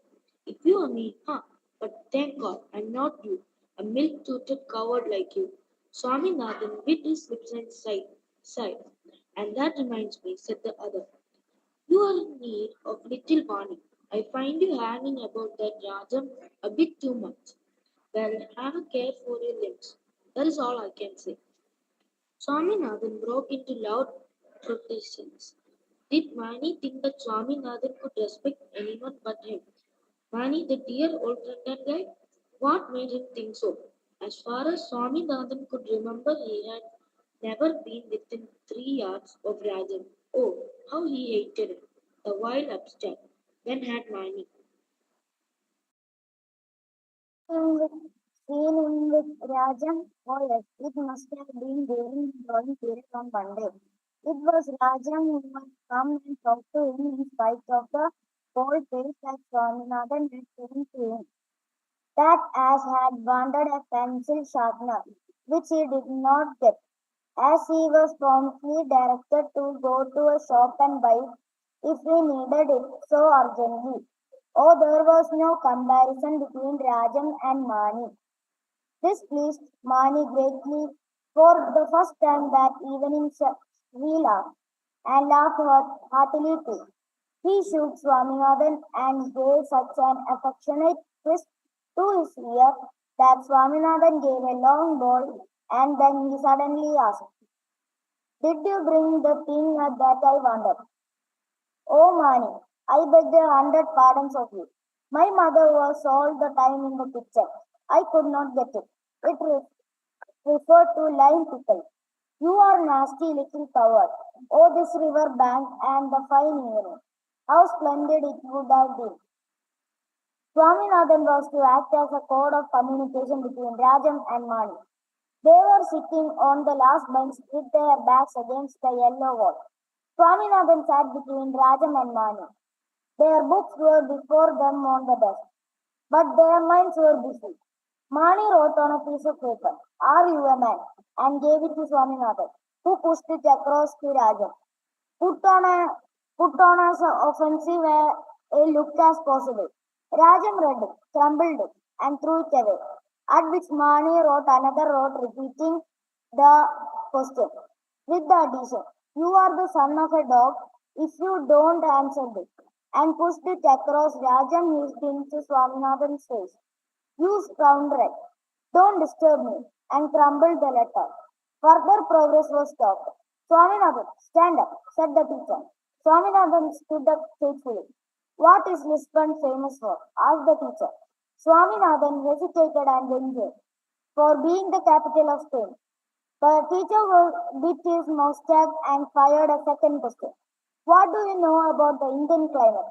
"It is hot in summer and cold in winter." "Stand up on the bench," roared the teacher, and Swaminathan stood up without a protest. He was glad that he was given the supposedly degrading punishment instead of the cane. The teacher resumed its lesson. Africa was a land of forest. Nile was the most important river there. Did they understand? What did he say? He selected someone from the first bench to answer this question.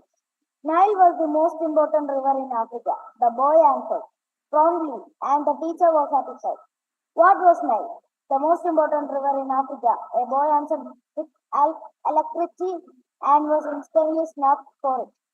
For he had to learn not to answer before he was asked to. Silence, silence. Why was there such a lot of noise in the class? Let them go on making a noise and they would get a clean big zero in the examination. He would see to that. Swaminathan paid no attention to the rest of the lesson. His mind began to wander. Standing on the bench, he stood well over the whole class. He could see so many heads, and he classified them according to the cap. There were 4 red caps, 25 Gandhiji caps, 10 fur caps, and so on.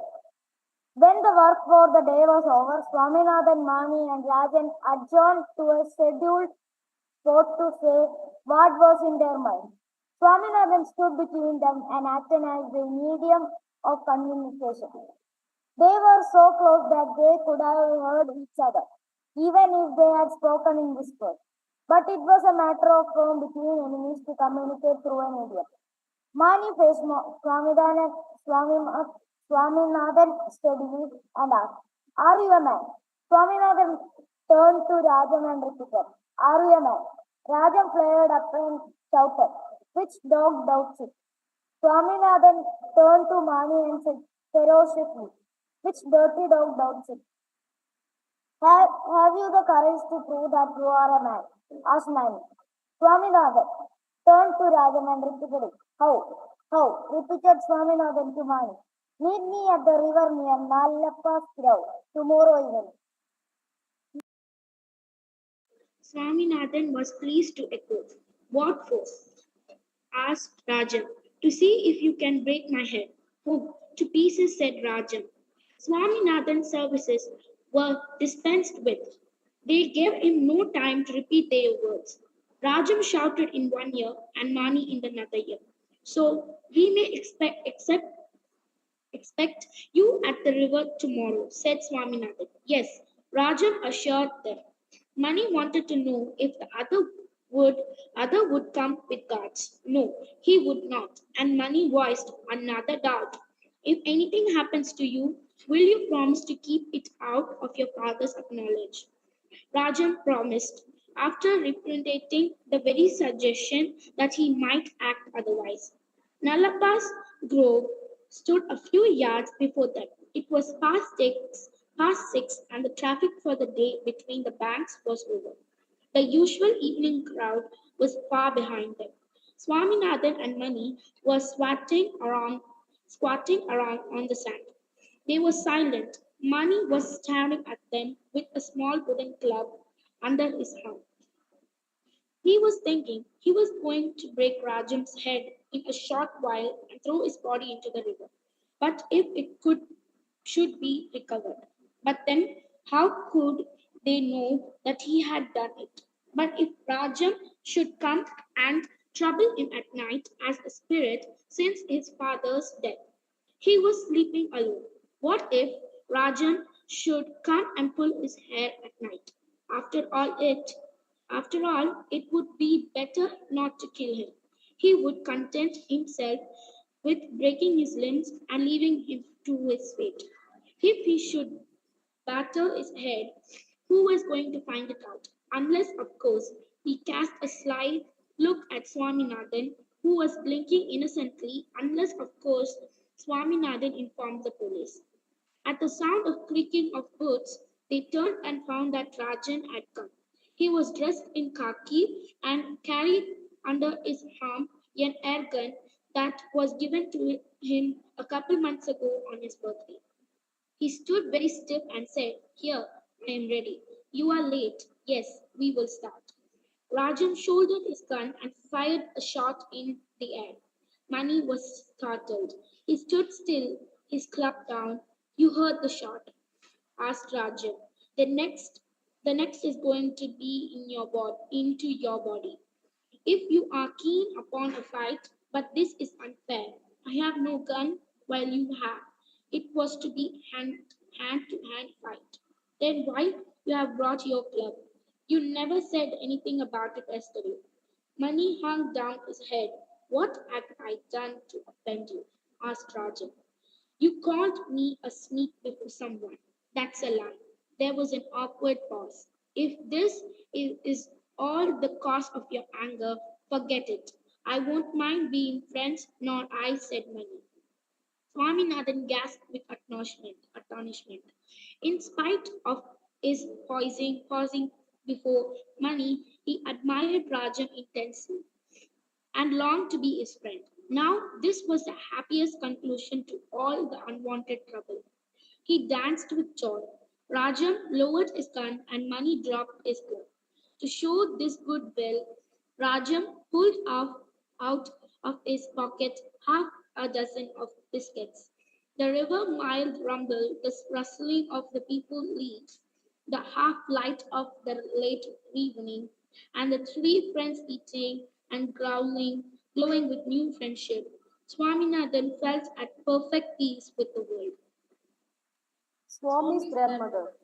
In the ill-ventilated dark passage between the front hall and the dining room, Swaminathan's grandmother lived with all her belongings, which consisted of an elaborate bed made of five carpets, three bedsheets, and five pillows, a square box made of jute fiber, and a small wooden box containing copper coins, cardamoms, cloves, and areca nuts. After the night meal, with his head on his granny's lap, nestling close to her, Swaminathan felt very snug and safe in the faint atmosphere of cardamom and cloves. Oh, Granny, he cried ecstatically, you don't know what a great fellow Rajan is. He told her the story of the first enmity between Rajam and Mani and the subsequent friendship. You know, he has a real police dress, said Swaminathan. Is it? What does he want a police dress for? Asked Granny. His father is the police superintendent. He is the master of every policeman here. Granny was impressed. She said that it must be a tremendous office indeed. She then recounted the days when her husband, Swaminathan's grandfather, was a powerful sub magistrate in which office he made the police force tremble before him, and the fierce decots of the place flee. Swaminathan waited impatiently for her to finish the story. But she went on, rambled, confused, mixed up various incidents that took place at different times. That will do, Granny. He said unconsciously. Let me tell you something about Rajam. Do you know how many marks he gets in arithmetic? He gets all the marks. Does he, child? Asked Granny. No, silly. He gets 90 marks out of 100. Good, but you must also try and get marks like him. You know, Swami, your grandfather used to frighten the examiners with his answers sometimes. When he answered a question, he didn't in a tenth of the time that others took to do it. And then his answers would be so powerful that his teachers would give him 200 marks sometimes. When he passed his FA, he got such a big medal. I wore it as a pendant for years still. When did I remove it? Yes, when your aunt was born. No, it wasn't your aunt. It was when your father was born. I remember on the 10th day of confinement. No, no, I was right. It was when your aunt was born. Where is that medal now? I gave it to your aunt, and she melted it and made four bangles of it. The fool, and such flimsy bangles too. I have always maintained that she is the worst fool in our family. Oh, enough, Granny. You go on bothering about old unnecessary stories. Won't you listen to Rajam? Yes, dear, yes, Granny. When Rajam was a small boy, he killed a tiger. Indeed, the brave little boy. You are saying it just to please me. You don't believe it. Swaminathan started the story enthusiastically. Rajam's father was camping in a forest. He had his son with him. Two tigers came upon them suddenly, one knocking down the father from behind, the other behind chasing Rajam, who took shelter behind a bush and shot it dead with his gun. Granny, are you asleep? Swaminathan asked at the end of the story. No, dear, I am listening. Let me see. How many tigers came upon how many? About two tigers on Rocham, said Granny. Swaminathan became indignant at his grandmother's inaccuracy. Here I am going to host telling you important things and you fall asleep and imagine all sorts of nonsense. I am not going to tell you anything more. I know why you are so indifferent. You hate Rajam. No, no, he is a lovely little boy, Granny said with conviction, though she had never seen Rajam. Swaminathan was pleased. Next moment a new doubt assailed him. Granny, probably you don't believe the tiger incident. Oh, I believe every word of it. Granny said soothingly. Swaminathan was pleased, but added as a warning, he would shoot anyone that called him a liar.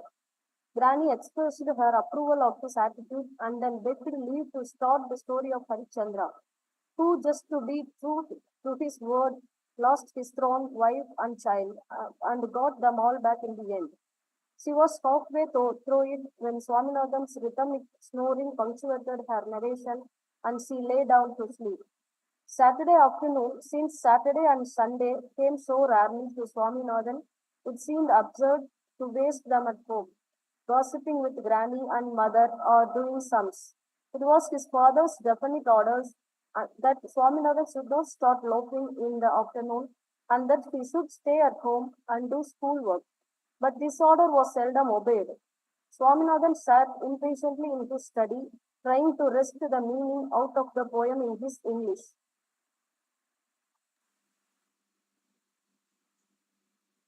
His father stood before the mirror, winding a turban round his head. He had put on a silk coat, now only his spectacles remained. Swaminathan watched his progress keenly. Even the spectacles were on. All that now remained was the watch. Swaminathan felt glad this was the last item, and after that, father would leave for the court. Mother came in with a tumbler of water in one hand and a plate of betel leaves and nuts in the other. Father drank the water and held out his hands. She gave him a little areca nut and half a dozen neatly rolled betel leaves. He put them all in his mouth, chewing them with great contentment. Swaminathan read at the top of his voice the poem about a woolly sheep. His father fussed about a little for his tiny silver snuff box and the spotted kerchief, which was the most unwashed thing in that house. He hooked his umbrella on his arm. This was really the last signal for starting. Swaminathan almost closed the book and risen. His father had almost gone out of the room, but Swaminathan stamped his foot under the table. Mother stopped father and said, "By the way, I want some change. The tailor is coming today. He has been pestering me for the last 4 days." "Ask him to come tomorrow," father said. Mother was insistent.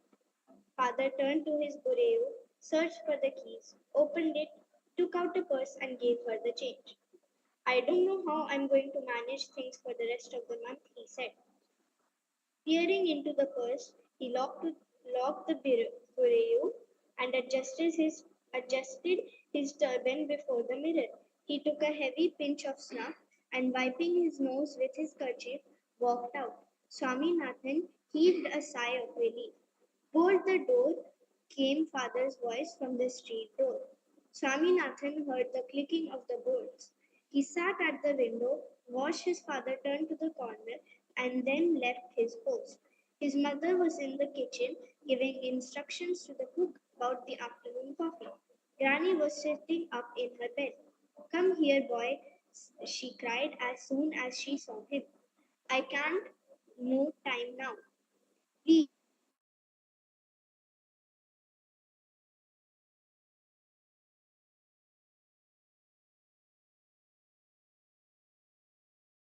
I have got to go," Swaminathan said with a serious face. "Are you going to loaf about in the sun?" "Certainly not," he replied curtly.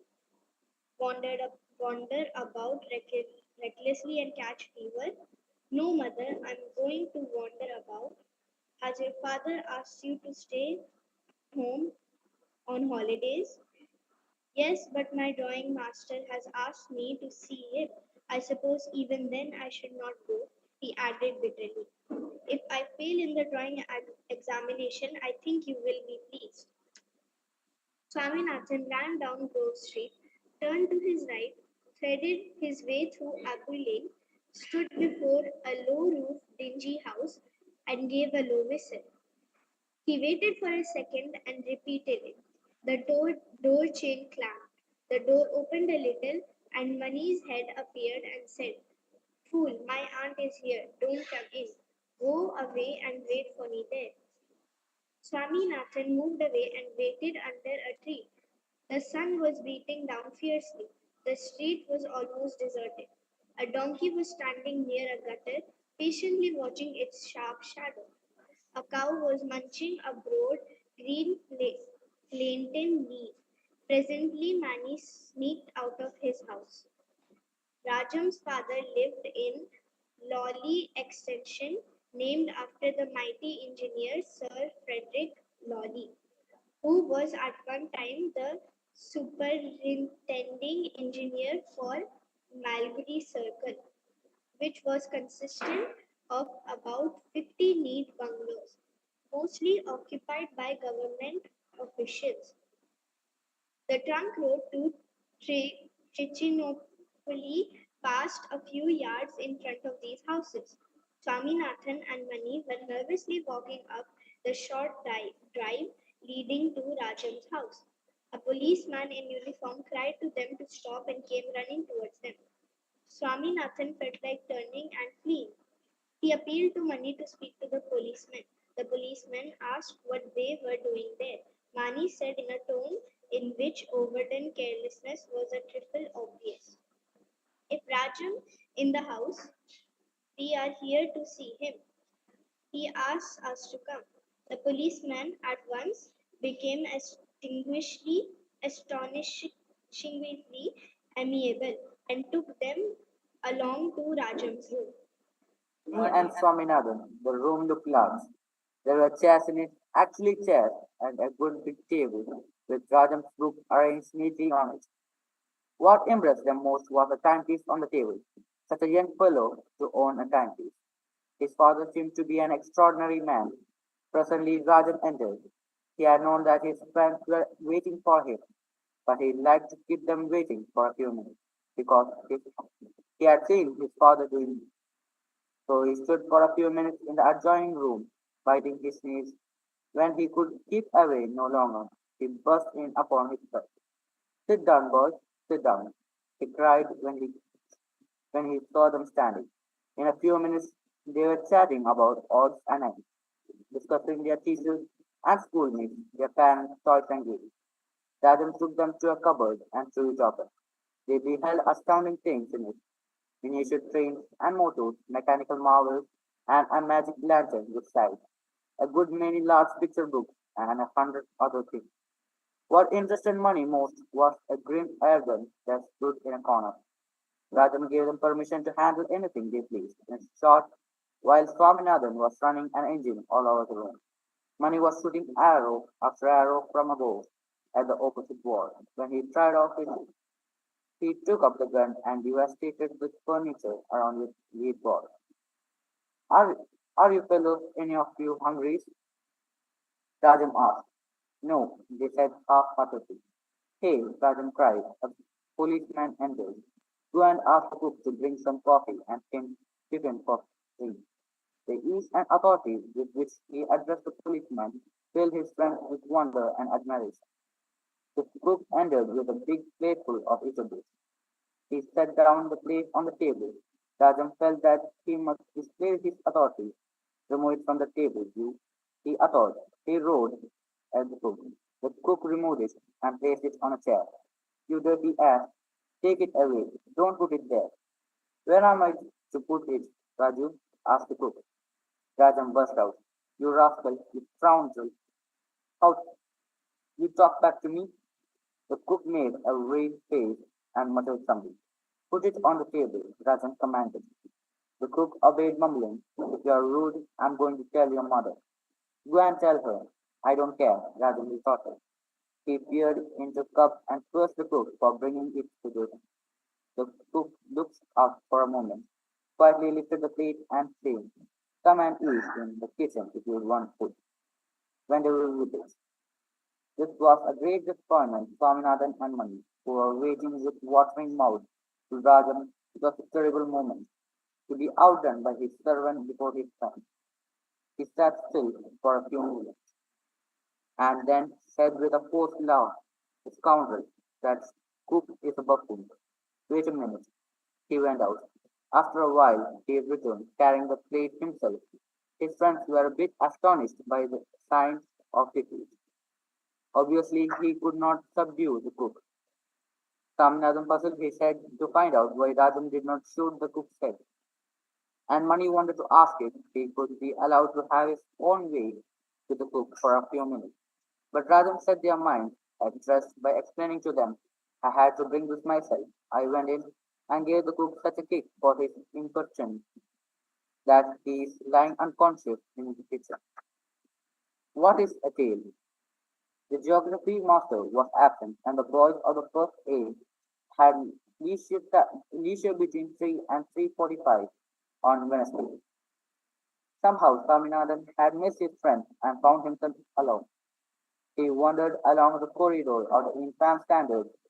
Swaminathan, who did not really stand over 4 feet, children of the infant standard seemed ridiculously tiny. He felt vastly superior and old.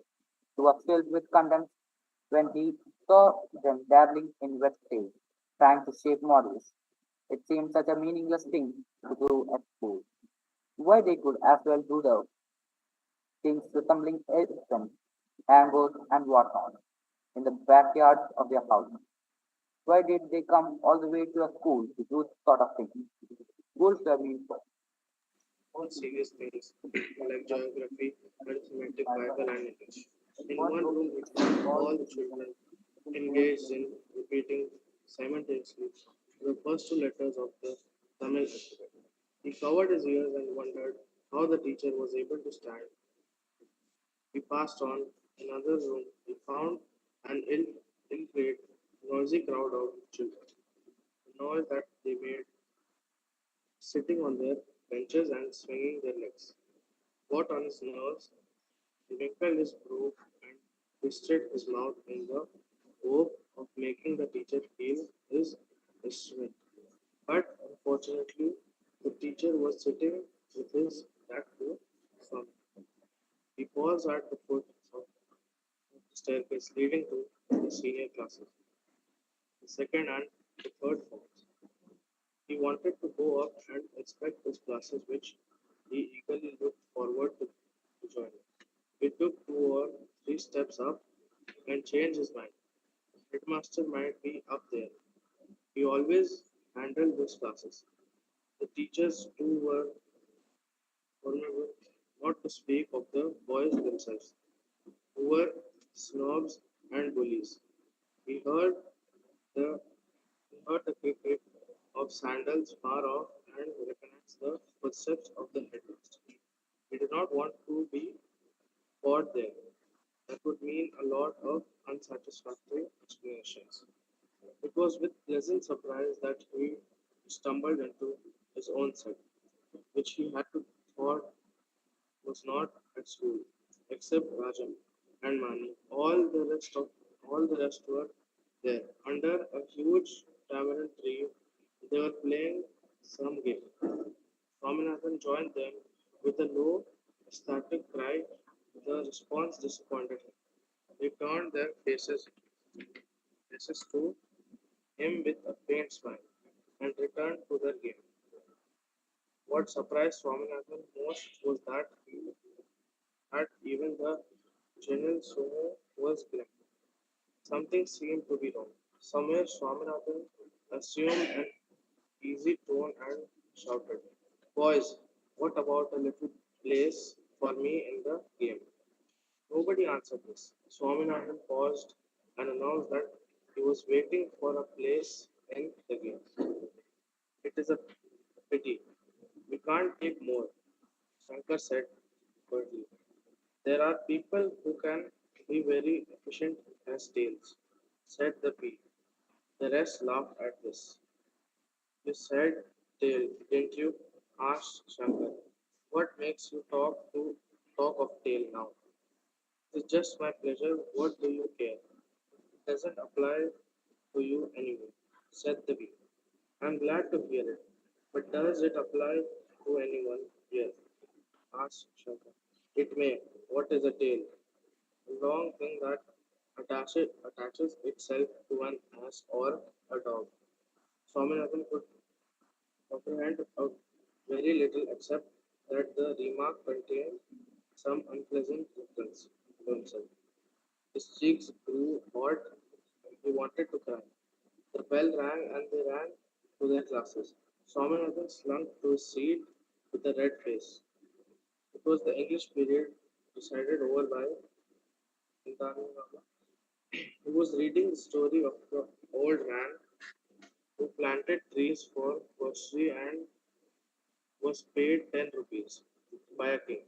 Not a word reached Swaminathan's brain, in which there was only dull pain and apathy.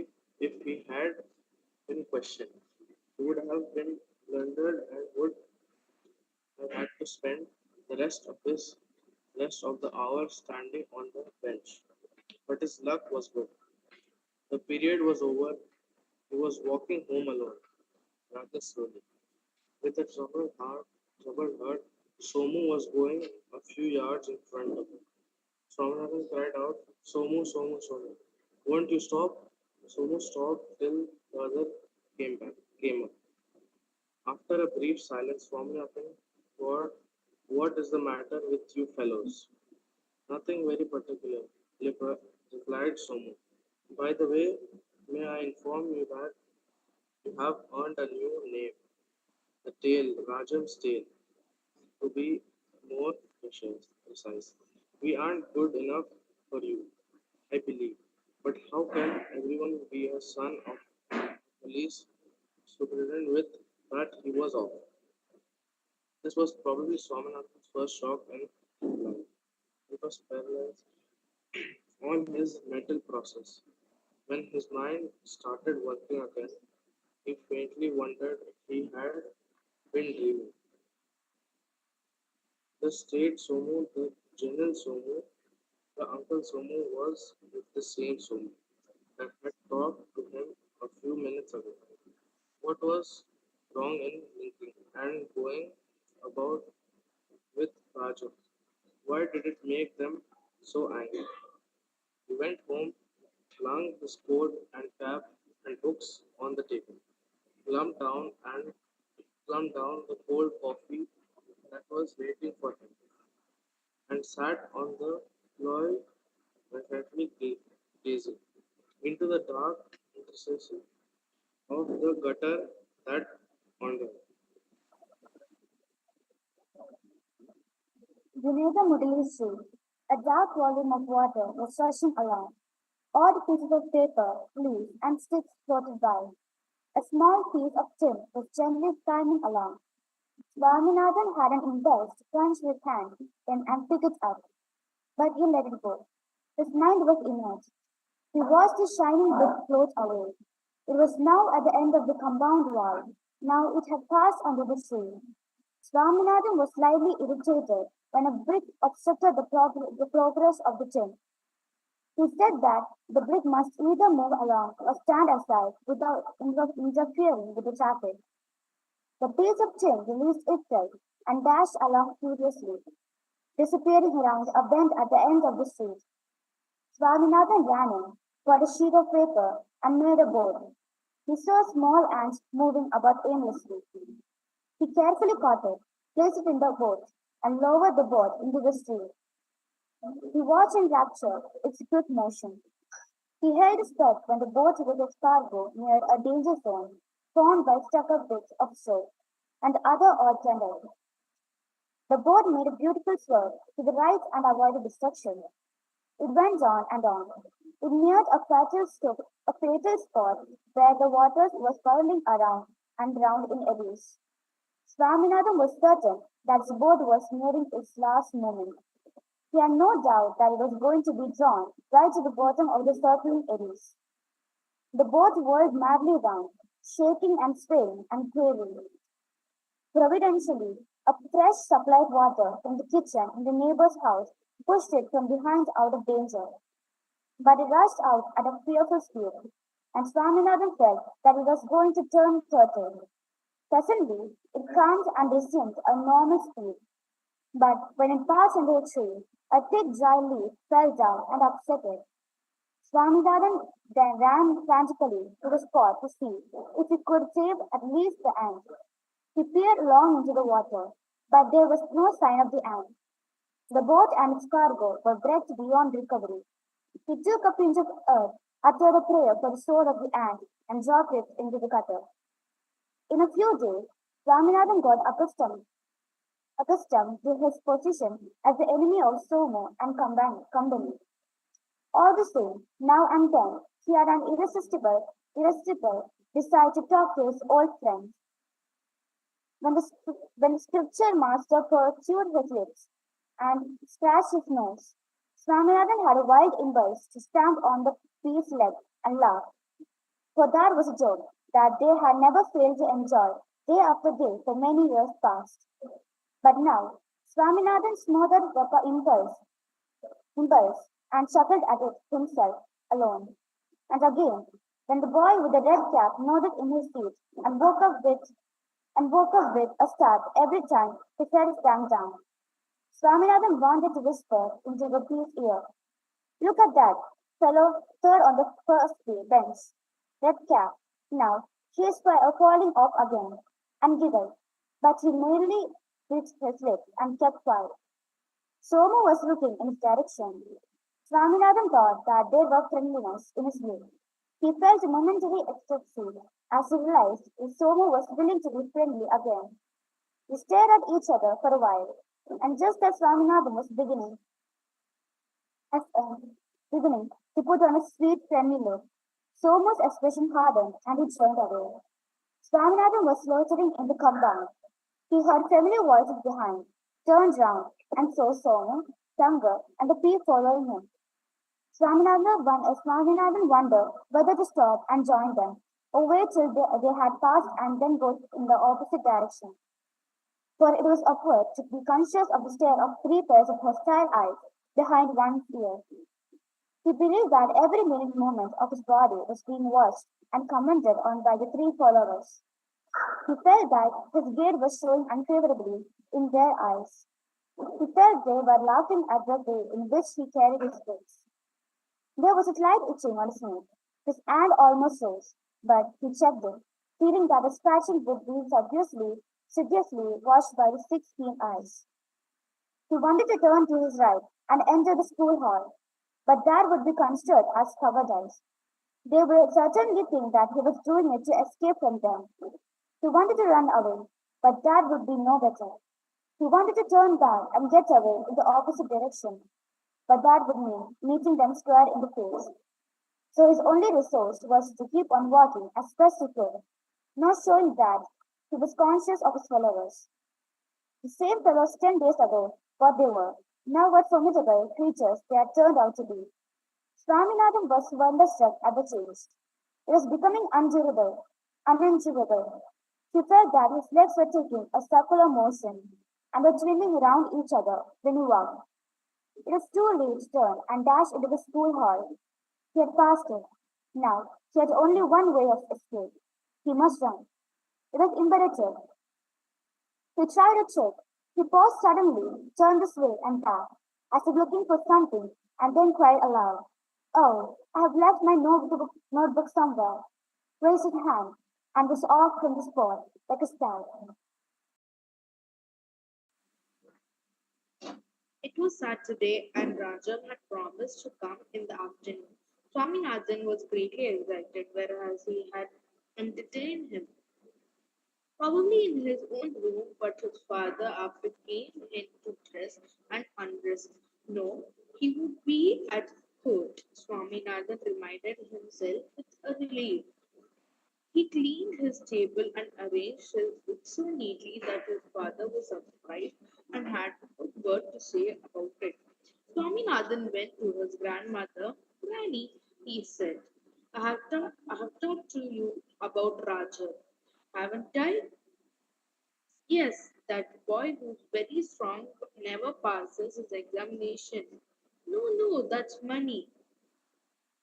Oh, now I remember. It is a boy who's called the Grammy or something, that witty little boy. Swaminathan made a gesture as a despair. Look here, Granny, you're again mistaking the bee for him. I mean Rajam, who has killed tigers, whose father is the police superintendent, and who is great. Oh, Granny cried, that boy is coming here. I'm so glad. Hmm. But I have to God to tell you. Will you bring me to me? Will you bring him to me? I want to see him.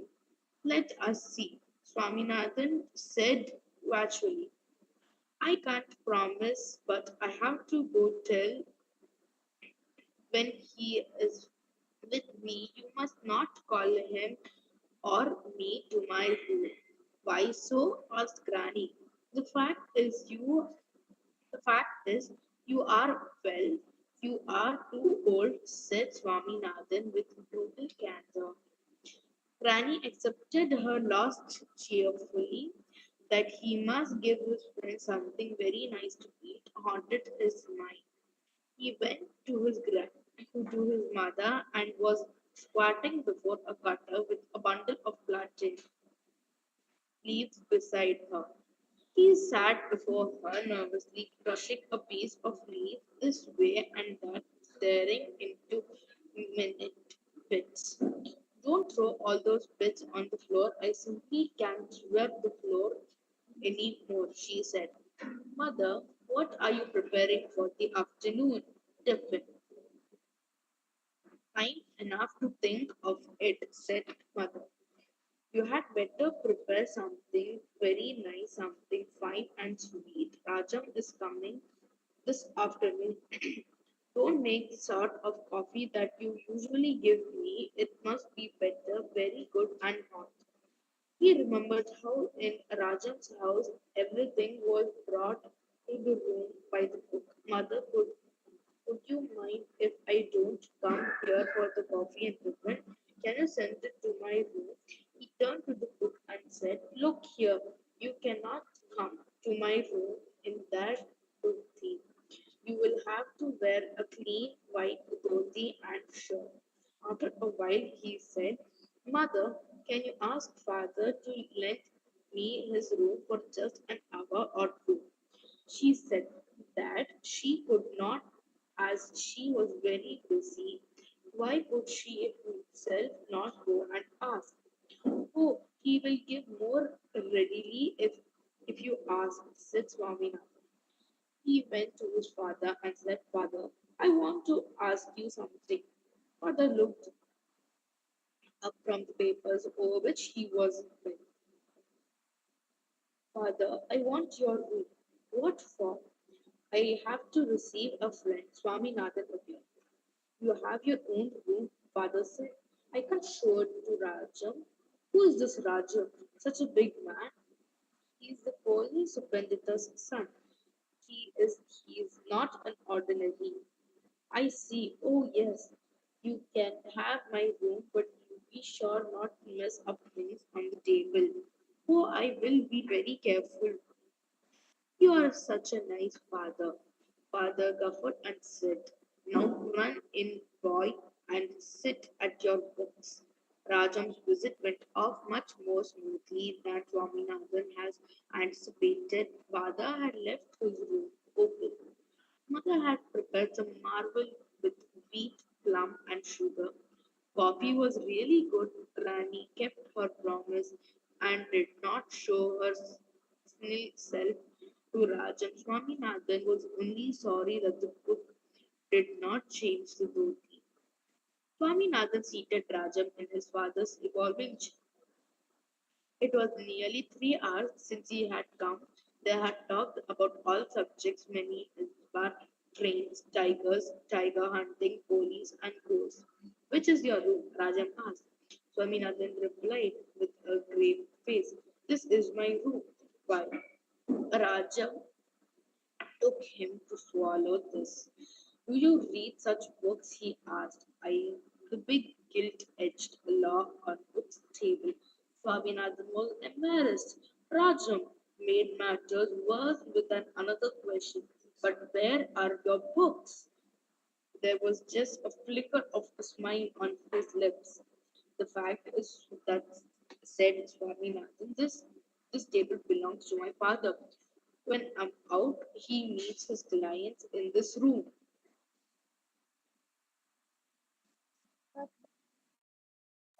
Swaminathan made desperate attempts to change the topic.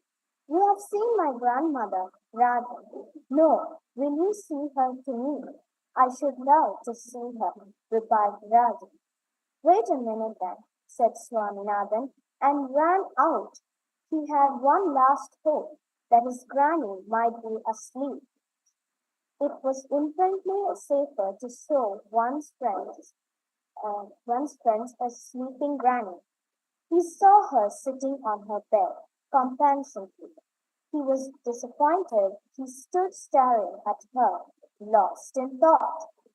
What is the boy? Granny asked. Do you want anything? No, aren't you asleep, Granny?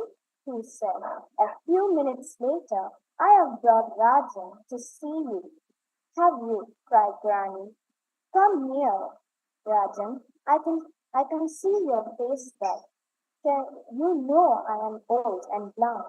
Swaminathan was furious and muttered under his breath that his granny had no business to talk all this driving to Rajan. Rajan sat on her bed.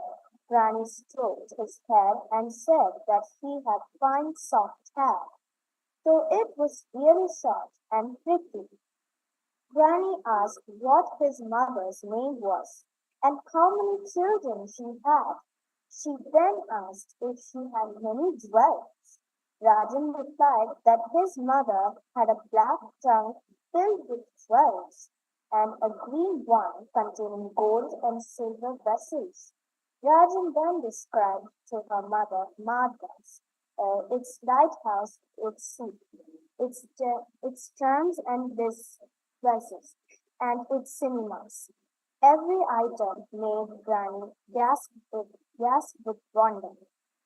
When Swaminathan entered the class, a giggle went round the benches.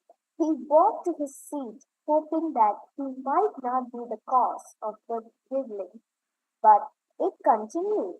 He looked about. His eyes traveled up to the blackboard.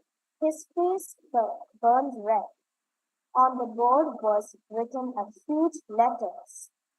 Tail. Swaminathan walked to the blackboard and rubbed it off with his hands. He turned and saw Shankar's head bent over his notebook, and a pea was busy unpacking his stash. Without a word, Swaminathan approached the pea and gave him a fierce slap on his cheek. The pea burst into tears and swore that he did not do it. He cast a shy look at Shankar, who was absorbed in some work. Swaminathan turned to him and slapped his face also. Soon there was pandemonium. Shankar Swaminathan, Shankar Swaminathan and the pea rolling over, tearing, scattering, and kicking one another. The bell rang. Rajan, Soumya, and Mani entered. The teacher came in and stood aghast. He could do little more than look on the accurate. He was the old Tamil Pandit, the most helpless teacher in the school.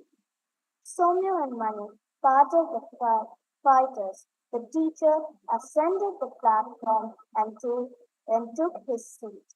The class settled down. Soumya got up and said, "Sir, please let us go out. We don't want to disturb the class."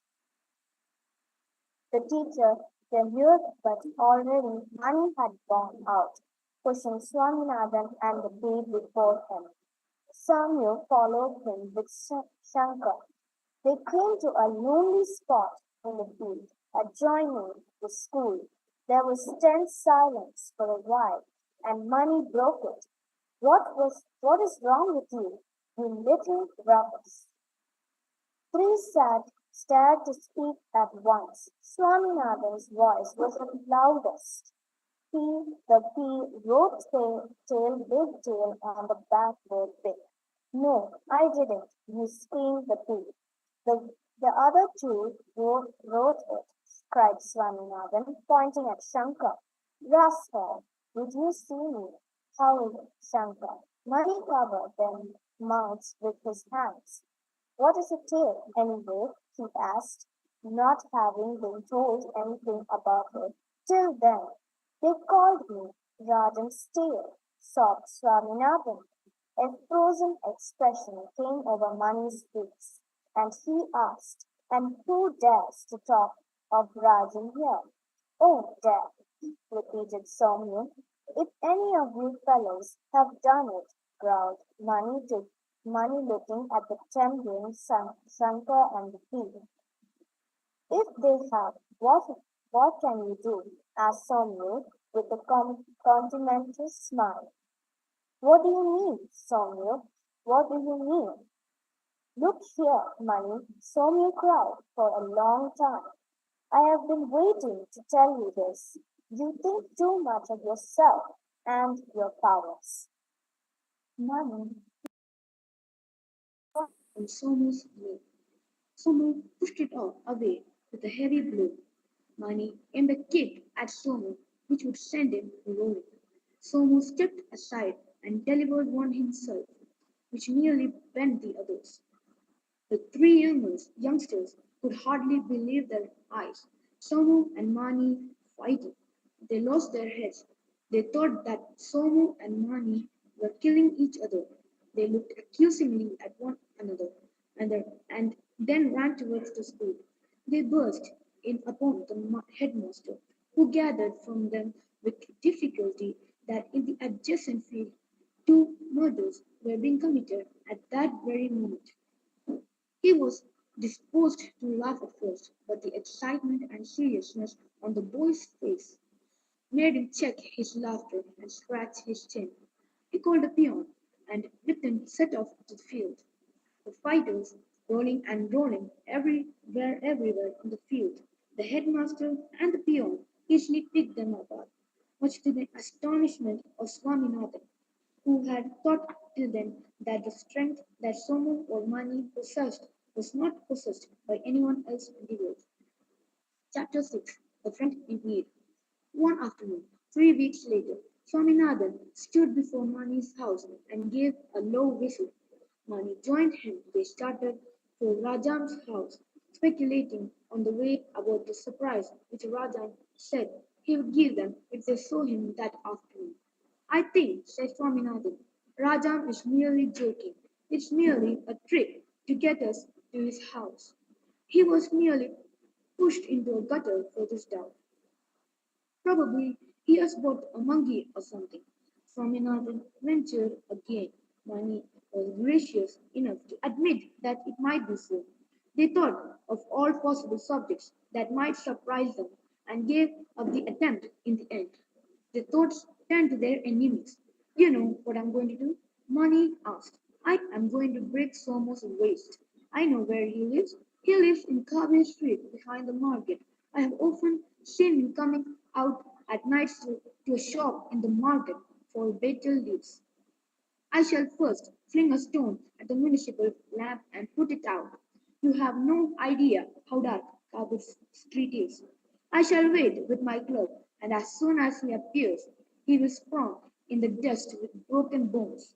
Swaminathan shuddered at that moment. And that is not all, said Mani. I'm going to get that pea under my heel and press him to the earth.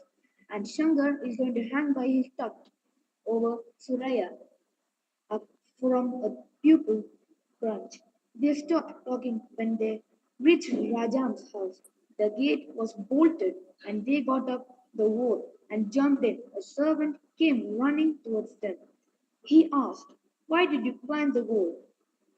Is the whole your property? Mani asked and burst into laughter. But if you had broken your ribs, the servant began.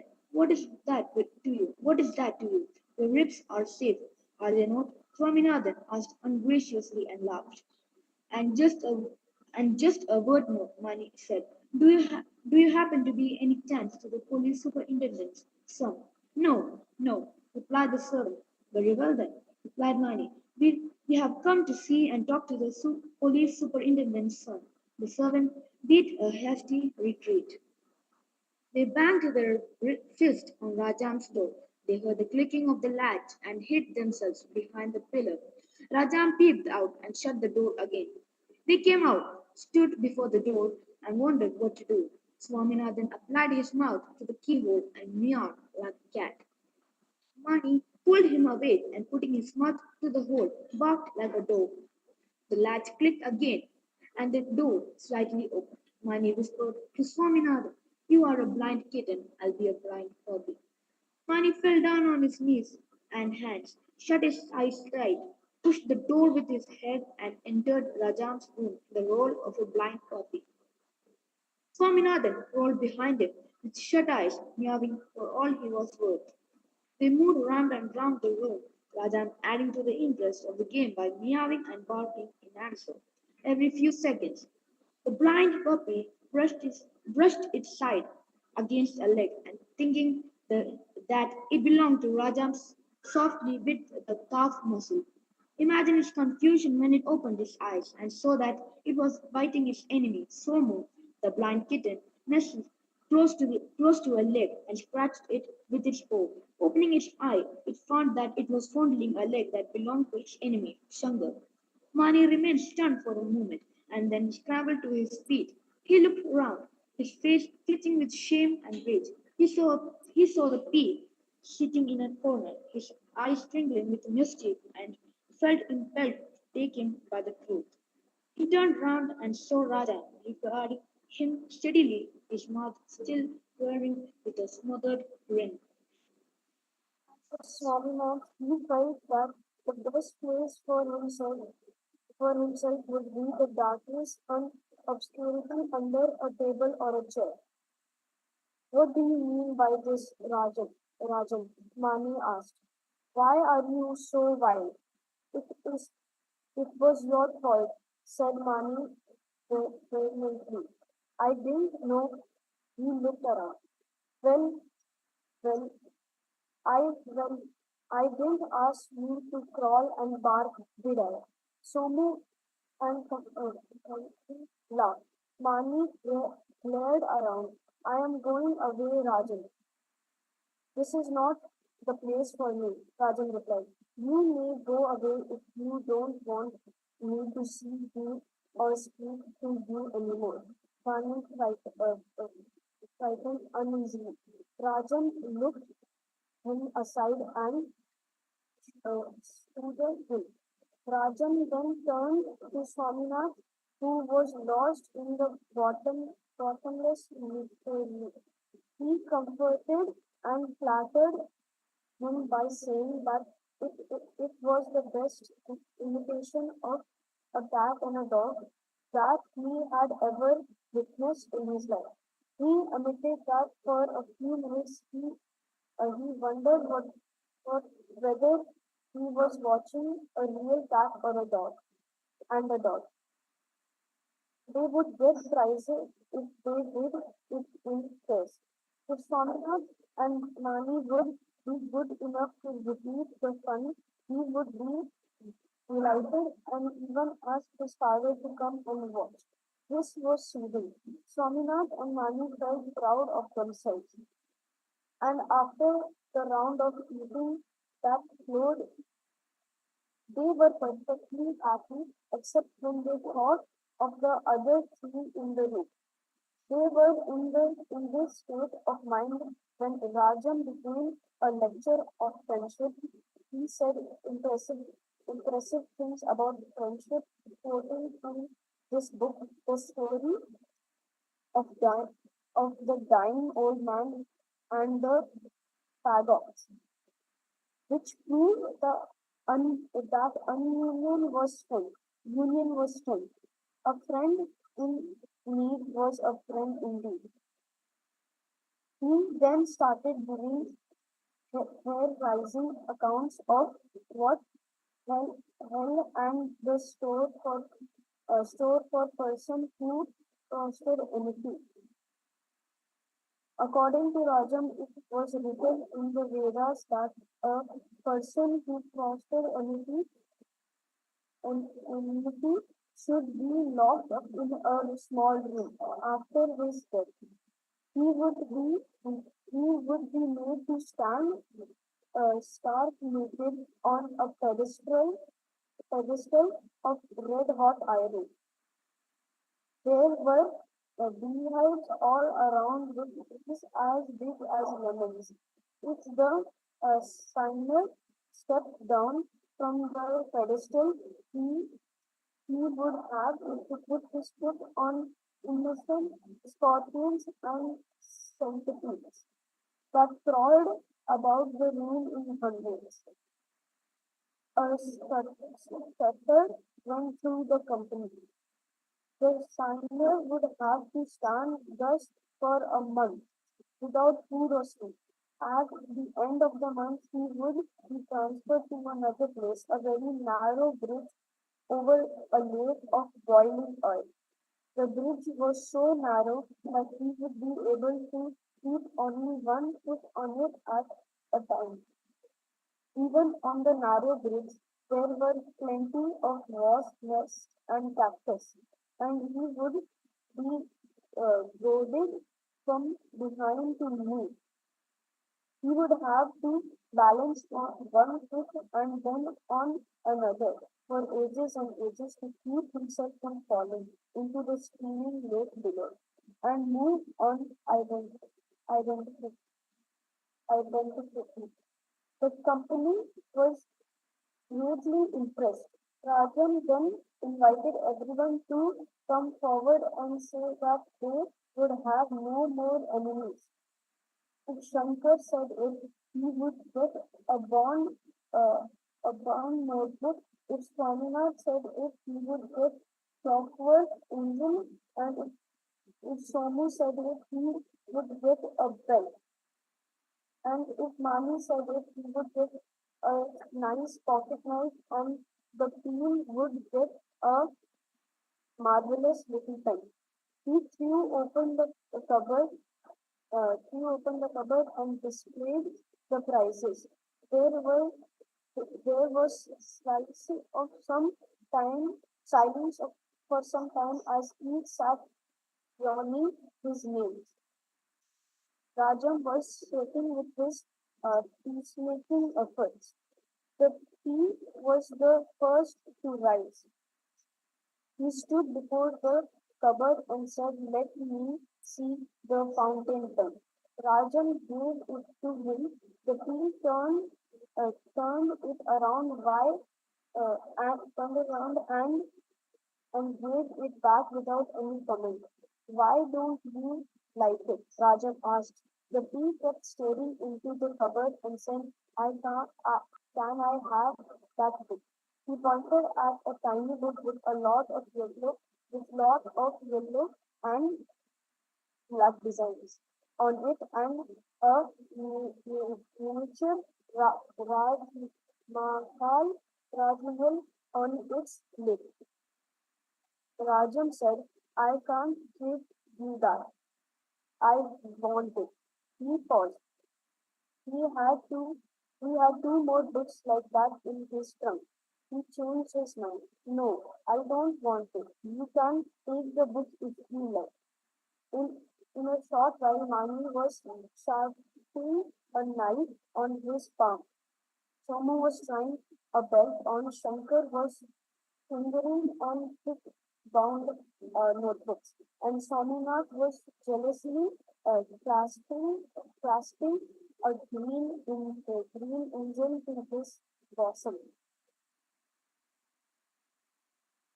Other Mother had been able for 2 days past.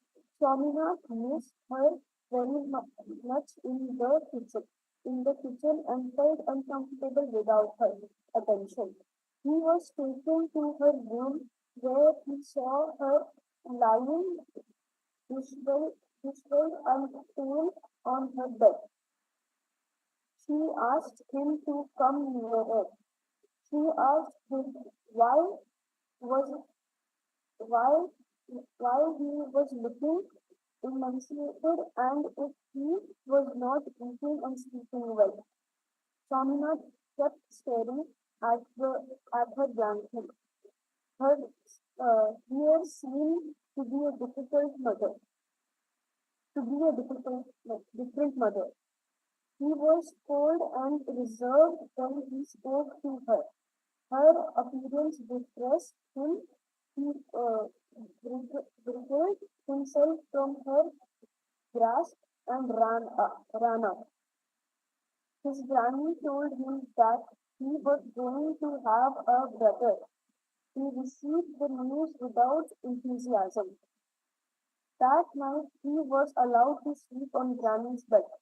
The last the lights kept burning all night whenever he opened. Feet, scurrying along the passage. Late at night, Swaminathan woke up and saw a lady doctor in the hall. She behaved as if the house belonged to her. She entered the mother's room, and presently out of the room came a mingled noise of whispers and swift moans. She came out of the room with a serious face and ordered everybody about. She commanded even father to do something. He vanished for a moment and reappeared with a small bottle in his hand. He hovered about uncertainly. The husband, the hushed voices, hurry, seriousness, edu- education, hot water, and medicine preparation. or ushering a new person into the world. Here to intervene was Swaminathan's comprehension. Meanwhile, Granny kept asking something of everybody that passed by, and no one troubled to answer it. What did it matter? The five carpets in Granny's bed were good. Her 5 kilo dress was, and Granny's presence never was reassuring. And above all, his eyes were becoming heavy. What more did he want? He fell asleep. The Tamil Pandit, with his unshaven face and a silver ring spectacle, sat as clear as his nose, was guiding the class through the intricacies of Tamil grammar. The guide was more enthusiastic than his colleagues. A, conti- a continual buzz filled the air. Boys had formed themselves into small groups and carried on private conversation. The pundit made faint attempts to silence the crowd by rapping his palms on the table. After a while, he gave up the attempt and went on with his lecture. His voice was scarcely audible. Shankar and a few others sat on the first bench with cocked up ears and busy pencils. Swaminathan and the P sat on the last bench. I say P, said Swaminathan. I got a new brother this morning. The P was interested. How do you like him? Oh, like him. He's hardly anything. Such funny looking creature, said Swaminathan, and gave what he thought was an imitation his little brother. He shut his eyes, compressed his lips, folded his hands on his chest, protruded his long tongue, and tilted his head from side to side. The P laughed uncontrollably, but Swaminathan said, this thing has a wonderful fans. So smooth and plump, you know. But I tell you, his face is awful, red, red like chili. I listened to the teacher's lecture for a few minutes. I say, Swami, said the tea. These things grow up soon. I've seen a baby that was just what your brother is. What do you know when I saw it again?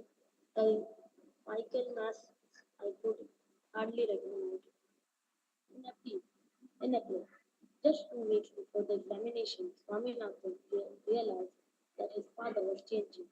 For the worse, he was becoming fuzzy and difficult. He seemed all of a sudden to have made up his mind to harass his son. If the latter was seen chatting with his granny, he was told shortly, "Remember, boy, there is an examination. Your granny can't wait, not your examination. Your granny can wait, not your examination." If he was seen wandering behind his mother, he was hunted down and sent to his death. If his voice was heard anywhere after the Khalif of his gun had struck nine, the command would come from his father's room. Swami, why haven't you gone to bed yet? You must get up early and study a bit. This was trying this was a trying period in Swaminathan's life. One day he was repeated enough to the truth. Why are you so nervous about my examination? Suppose you fail, I won't. Of course you won't if you study hard and answer well.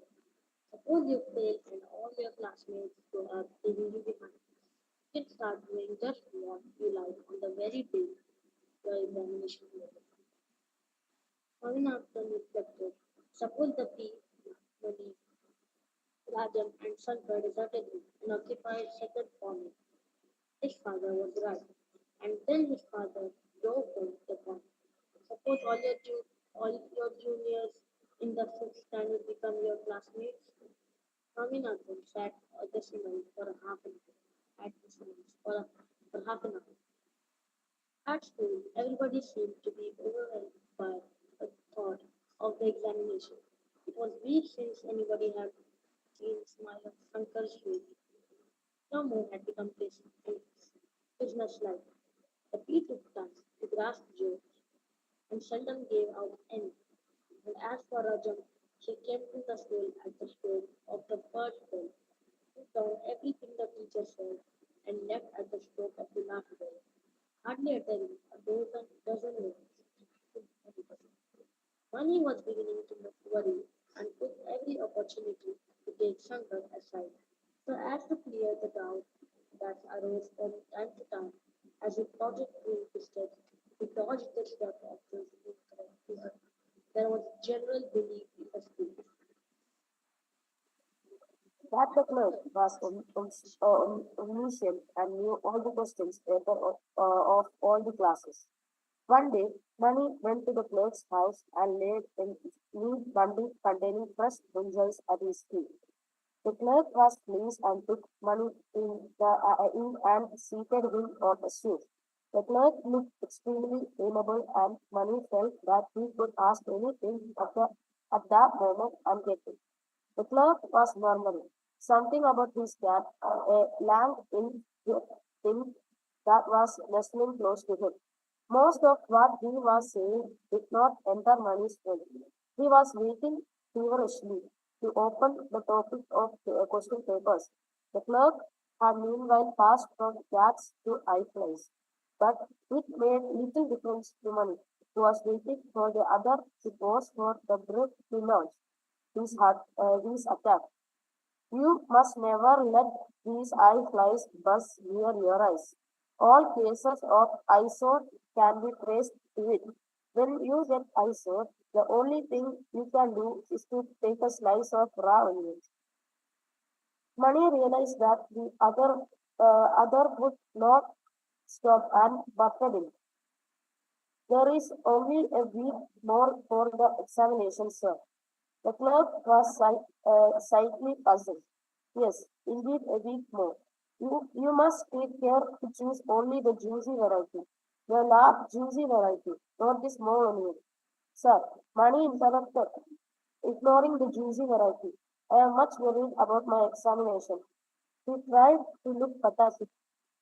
I am glad. If you read well, you will pass, said the oracle. You see, sir, I am so worried. I don't sleep at nights, thinking of the examination. If you could possibly tell me something important. I have such a lot to study. Don't want to study.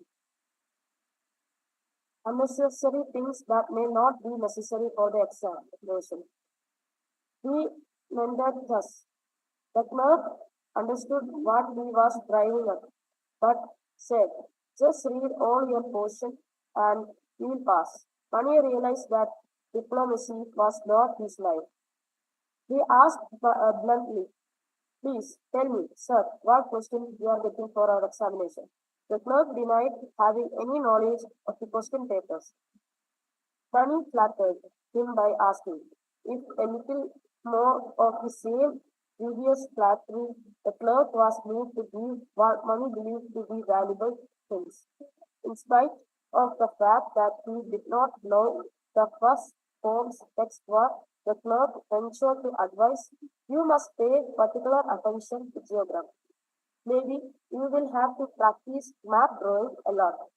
And in arithmetic, make it a point to solve at least five problems every day. And you will be able to tackle arithmetic as easily as you swallow plantains. And what about English? Oh, don't worry about that.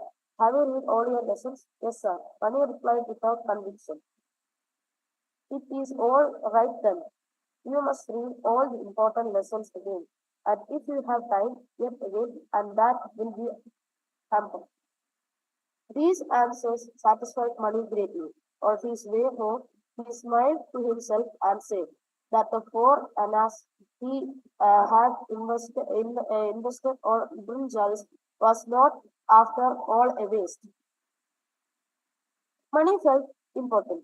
He secretly pitied his classmates who had to do work truly without valuable things to lighten their labor. He felt he ought to share. He, his good secret with Swaminathan without divulging the source. They were going home from the school. They stopped for a while at the junction of Vinayak Mudali and Guru streets. Before parting ways, Mani said, "Young man, have you any idea what we are getting for the examination? Nothing outside. Nothing outside. The covers of the textbook." Mani ignored the humor. "Now, listen to me carefully. Last night from 7 to 10, do you know what I did?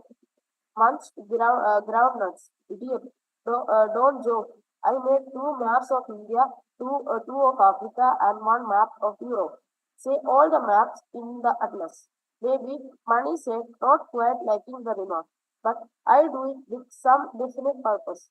It may be that I know one or two questions, but don't let the other fellows know anything about it. I may get into trouble. Swaminathan was taken in by the other's seriousness and inferred a moral.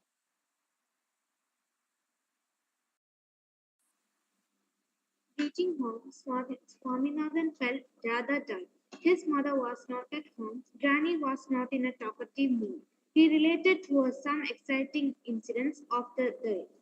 Granny, guess what happened in our school? Today, a boy in first form seized stabbed another in the forehead with a penknife.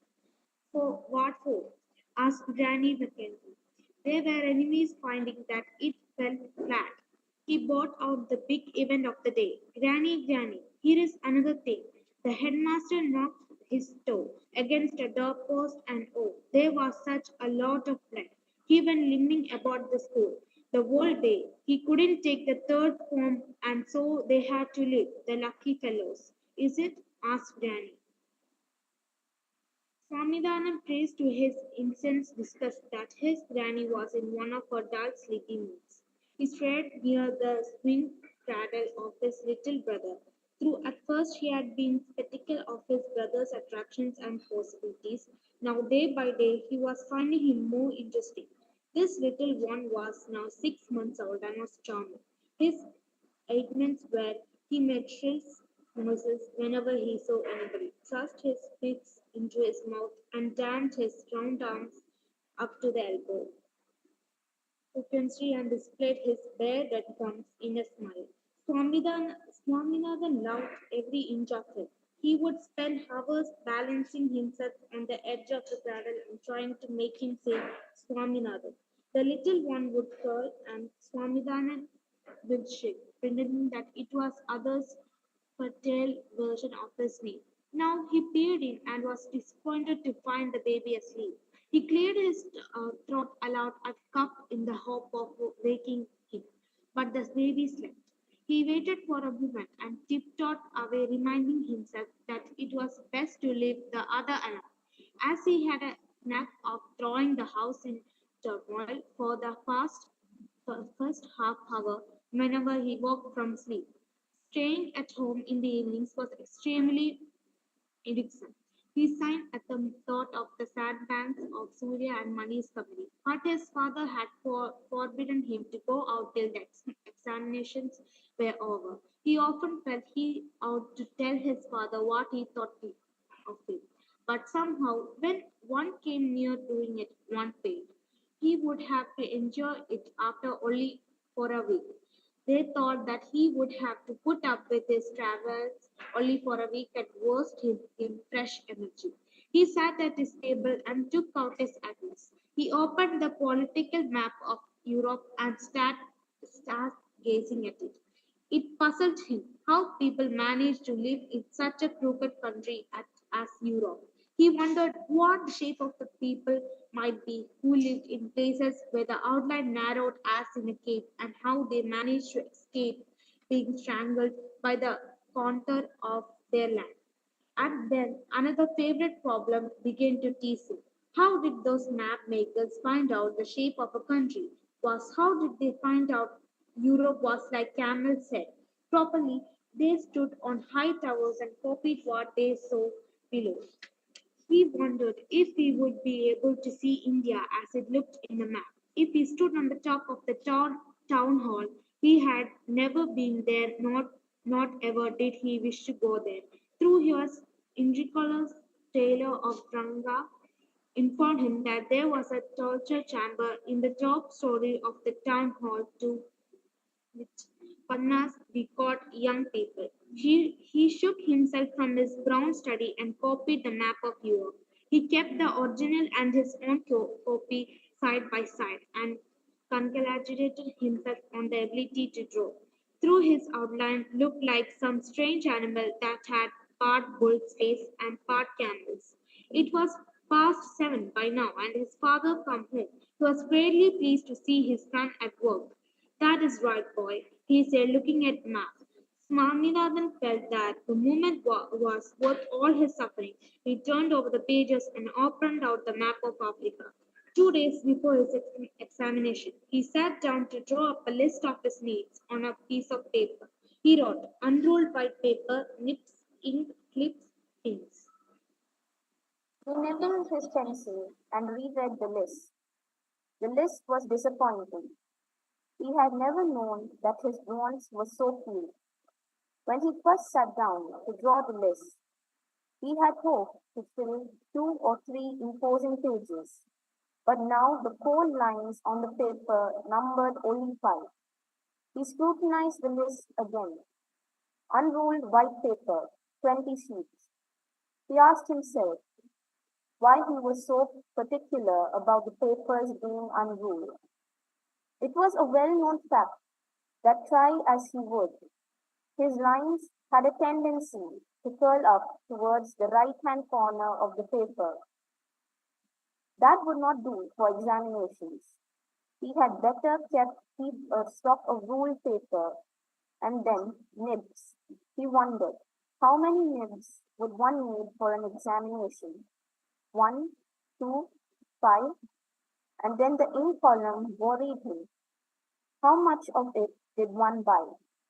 After that, he had trouble with clips and pins. He not only had not the faintest idea of the quantity of each that he would need, but was totally ignorant of the unit of purchase also. Would one go to a shop and demand 6 pins and 6 clips without offending the shopman? At the end, the list was corrected too. Unruled white paper, ruled white paper, black ink, clips, pins. The list was not satisfactory even now. After pondering over it, he added cardboard pad 1 and 1 rupee for additional expenses. His father was busy in his office. Swaminathan stood before him with the list in his hand. Father was absorbed in his work and did not know that Swaminathan was there. Swaminathan suddenly realized that it would be better to approach his father at some other time. He could be sure of a better reception if he opened the question after food. He tiptoed out. When he was just outside the door, his father called out, who is that? There was no friendliness in the tone. Who is that, I say? Roared father again, and was at his side with a scowling face before Swaminathan could decide whether to sneak out or stop and answer. Was it you? Yes. You idiot. Why couldn't you answer instead of driving me hoarse, calling out? Who is that? Who is that? A man can't have peace in this house, even for a second. Here I am at work, and every 5th second somebody or other pops in with some fool question or other. How am I to go on? Go and tell your mother that she can't come to my room for the rest of the day. I don't care if the whole battalion of oilmongers and women come and clamor for money. Let her drive them out. Your mother seems to think, what is that paper in your hand? Nothing, father, Swaminathan answered, thrusting the paper into his pocket. What is that? Father shouted, snatching the list, reading it with a terrific scowl. He went back to his chair. What is this thing? Swaminathan had to cough twice to find his voice. It is my examination list. What examination list? My examinations begin the day after tomorrow, you know. And yet you are wandering about the house like an unleashed donkey. What preposterous list is this? Do you think rupees Annas and Paise dropped from the sky? Swaminathan did not think so, but something nearly so. Father pulled out a drawer and peering into it said, "You can take from me anything you want. I haven't got tips. You don't need them." And then the pad. "Why do you want a pad? Are there no desks in your room? In our days, slates were good enough for us. But now you want pen, paper, ink, and pad to keep under the paper." He took out an awful red pencil and scored out the pad from the list. It almost brushed the list. He flung it back at Swaminathan, who looked at it sadly. How deliciously he had been dreaming of going to Amyamma, jingling with coins and buying things. He was just going out when father called him back and said, "Here, boy, as you go, for goodness sake, remove the baby from the hall. I can't stand his idiotic cry. What is the matter with him? Is your mother deaf or callous?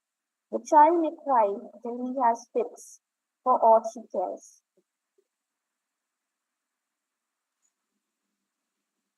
It dried its gadget toed in between straight finger and expression on the one side and expression on the other side, strode out of the examination hall on the last day. Standing in the way, he turned back and looked into the hall and said stiffly and uneasily, he would have felt more comfortable if all the boys had given their papers as he had done 20 minutes before time with his left shoulder resting against the wall. Somehow was lost to the world. Ransom sitting under the second window between two voice and become a writing machine. Manis was still gazing at the scratching his chin with the pen. The bee was leaning back in his seat, receiving the answers. One supervisor was jonesing in the chair. Another was packing up and down with the active look in his eyes. The scratching was of the active mix, the usage of the paper and the clearing of the thoughts came through the breathing sounds of the heart. Samuel suddenly wished that he had not come out of so, but how could he have stayed in the hall longer? The family paper was set to go on till 5 o'clock. He had found himself writing the last line of the last question of 43 out of the 6 question set. He had answered the first question to his satisfaction. The second was doubtful. The third was satisfactory. The fourth he knew was totally wrong, but then he did not know the correct answer. The sixth answer was the best of the lot. It took only a minute to answer it. He had read the question at the 2 minutes to 4:30, started answering a minute later. The finished it at 4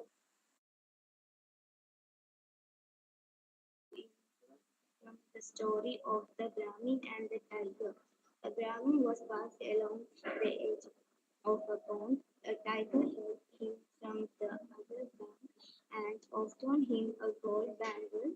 The Brahmin at the first disclaimed the offer, but when the tiger pursued it unsincerely and insisted upon his taking the bangle, he wandered through the water before he could hold out his hand for the bangle. He was inside the tiger. Was had never thought that this story contained a normal, but now he felt that it must have one sense. The question paper mentioned it. He took a minute to decide whether the normal was he must never expect a gold bangle when it is opened by a phone. anchored a line of the first of the slide. He saw more movement in the letter and wrote it down. After writing, he had looked at the big hand clock half an hour more. What had he to do for half an hour? But he felt a way to be the first to go out. Why could not the others be as quiet and graceful as he? He had found it hard to keep time. Why was the paper set for 2 hours instead of 3? He had looked wistfully at the world outside. If only he could pluck up enough courage to hand in the paper and go out, he would have no more examination for a long time to come. He could do what he pleased. Roam about the town in the evenings and afternoons and mornings. Threw away the books from Granny to tell his tales. He had seen us observing him and had at the once wanted to be busy with the answer paper. He thought that while he was about it, he might as well do a little revision. He read a few lines of the first question and was bored. He turned over the leaves and kept guessing the last answer. He had to learn that he was receiving kept guessing at the moral of the title story till it was all evening. He set his pen to work. He went on improving the entire little dash under the last line, indicating the end till it became a complication pattern. He had looked at the clock again, thinking that if it must be nearly 5 now, it was only 10 minutes past 4:30. He saw two or three boys giving up their papers and going out and felt happy he was doing. Folded the paper and wrote on the flap the elaborate inscription, Tamil Tamil, W.H. Swaminathan, IST, formed a section, Albert Mission School, Malgudi, South India, Asia. The bell rang. In twos and threes, boys came out of the hall. It was a thorough contrast to the preceding 3 hours. There was the din of excited chatter. What have you written for the last question? Swaminathan asked a classmate. Which? The moral question? Don't you remember what the teacher said in the class? Love of gold cost the Brahmin his life. There was gold there, Swaminathan objected. There was only a gold bangle. How much have you written for the question? 1 page, said the classmate. Swaminathan did not like this answer. He had written only a line. What? You should not have written so much. A little later, he found Rajan and Sankar. Well, boys, how did you find the paper? How did you find it? Sankar asked. Not bad, Swaminathan said. I was afraid only of Tamil, said Rajan. Now I think I am safe. I think I may get passing marks. No, certainly more. A class, Shankar said. Look here, Swaminathan said. Some fools have written a page for that moral question. I wrote only 3/4 of a page, Rajan said. And I only a little more than half, said Shankar, who was an authority on these matters. I too wrote about that line, about half a page, like Swaminathan, as his how to his conscience, and believed it for the moment. Boys, do you remember that we have no school from tomorrow? Oh, I forgot all about it, Rajan said. Well, what are you going to do with yourselves? Somebody asked. I'm going to use my books as fuel in the kitchen, Swaminathan said. My father has bought a lot of books for me to read during the vacation, Sinbad, Cecilia, Ali Baba, and so on, said Shankar. Money came flowing up his arms and daily. Time absolutely insufficient. I could have dashed off the last question. The bee appeared from somewhere with a huge streak of ink on his left cheek. Hello, Shankar. First class? No, may hardly get 35. You rascal, you're lying. If you get a first class, may I cut off your duck? Money asked. The bell rang again 15 minutes later. The whole school crowded into the hall. There was joy in every face and good fellowship in every word. Even the teachers tried to be familiar and pleasant. Ebenezer, when he saw Money, asked, "Hello, Blockhead. How are you going to waste your vacation?" "I'm going to sleep, sir," Money said, winking at his friends. "Are you likely to improve your head by the time you return to the school?" "How is it possible, sir, unless you cut off Sandra's head and present it to me?" A great roar of laughter followed this. There would have been roars of laughter at anything. The mood was set. In sheer joy, the drawing master was bringing down his cane on a row of feet because he said he saw some toes drawing to an abnormal line. The headmaster appeared on the platform, and after waiting for the noise to subside, began a short speech in which he said that the school would remain closed till the 19th of June and open again on the 20th. We hoped that the boys would not waste their time, but read storybooks and keep glancing through the books prescribed for their next classes, to which we hoped most of them were going to be promoted. And now a minute more, there would. Be a prayer, after which the boys might disperse and go home. At the end of the prayer, the storm burst. With the loudest, lustiest cries, the gathering flooded out of the hall in one body. All through this vigorous confusion and disorder, Swaminathan kept close to Mani, for there was a general belief in the school that enemies stabbed each other on the last day. Swaminathan had no enemy as far as he could remember, but who could say the school was a bad place? Mani did some brisk work at the school gate, snatching from all sorts of people ink bottles and pens and destroying them.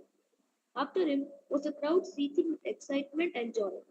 Ecstatic shrieks went up as each article of stationery was destroyed. One or two little boys feebly protested, but many wrenched the ink bottles in their hands, tore their caps, and poured ink over their clothes. He had a small band of assistants, among whom Swaminathan was prominent. Overcome by the mood of the hour, he had spontaneously emptied his ink bottle over his own head and had drawn frightful dark circles under his eyes with the dripping ink. A policeman passed in the school. Mani shouted, "Oh, policeman, arrest these boys." A stupid cry from 100 throats rent the air. A few more ink bottles exploded on the ground, and a few more pens were broken. In the midst of it, Mani cried, "Who will bring me Singaram's turban? I shall tie it for him." Singaram, the school peon, was the only person who was not affected by the spirit of the liberty that was abroad. And as soon as the offer to dye his turban reached his ears, he rushed into the crowd with a big stick and dispersed the railers. The coachman said. Swaminathan had two different attachments, one to Somu, Shankar and P, a purely scholastic one, which automatically ceased when the school gates closed. His other attachment was more human to Rajam and Mani. Now that they had no school, they were free from the shackles of time and were almost always together, and arranged for themselves a hectic vacation. Swaminathan's one consuming passion in life now was to get a clue. He dreamt of it day and night. He feasted on visions of an X-cycle, wheel without spokes or tires. You had only to press a stick into the groove and the thing would climb. Oh, what a joy to see it climb small obstacles and gently it took curves. When nothing made it a steady hum, which was music to the ear, Swaminathan thought that anybody in the Malgudi would understand that he was coming, even a mile away by that hum. He sometimes kept awake till 10:30 in the night, thinking of this route. He begged everyone that he came across from his father's friend to a municipal sweeper that he knew to give him a cycle wheel. Now he could not set his eyes on a decent bicycle without his imagination running weird over its wheel. He dreamed one night that he crossed the Sarai near Dallapa's drove on his wheel. It was a vivid dream. The steel wheel crunched on the sandy bed of the river as it struggled and heaved across. It became a sort of horse when it reached the other bank. It went back home in one leap, took him to the kitchen and then to his bed, and lay down beside it. This was a fantastic, but the early part of the dream was real enough.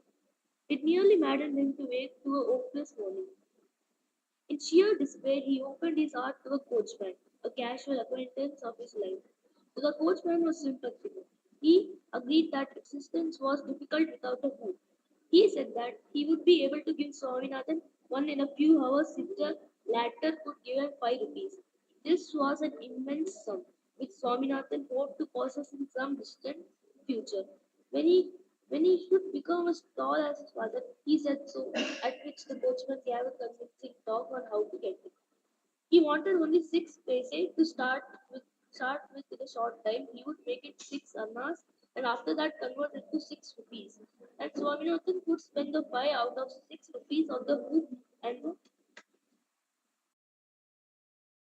just as he pleased.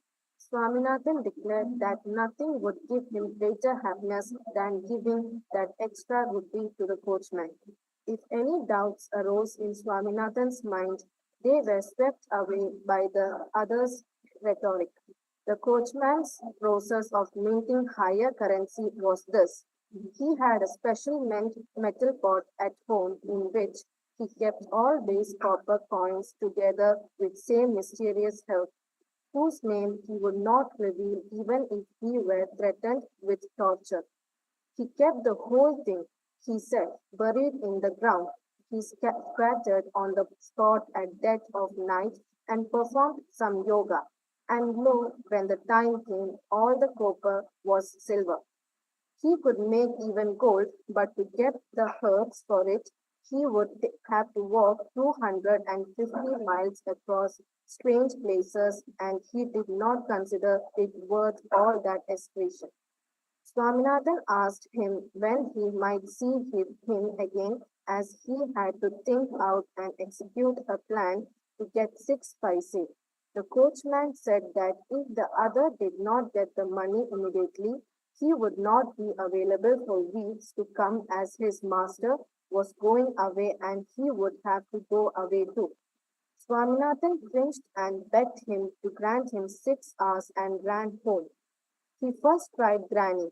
She almost shed tears that she had no money and held her wooden box upside down to prove how hard up she was. I know, Granny, you have a lot of coins under your pillows. No, boy, you can search if you like. Swaminathan ordered Granny to leave the bed and made a thorough search under the pillows and the carpets. Why do you want money now? Granny asked. If you have what I want, have the goodness to oblige me. If not, why ask fertile questions? Granny asked, cried to mother, if you have money, give this boy 6 paise. But nobody was prepared to oblige Swaminathan. Father dismissed the request in less than a second, which made Swaminathan wonder what he did with all the money that he took from his clients. He now tried a last desperate chance.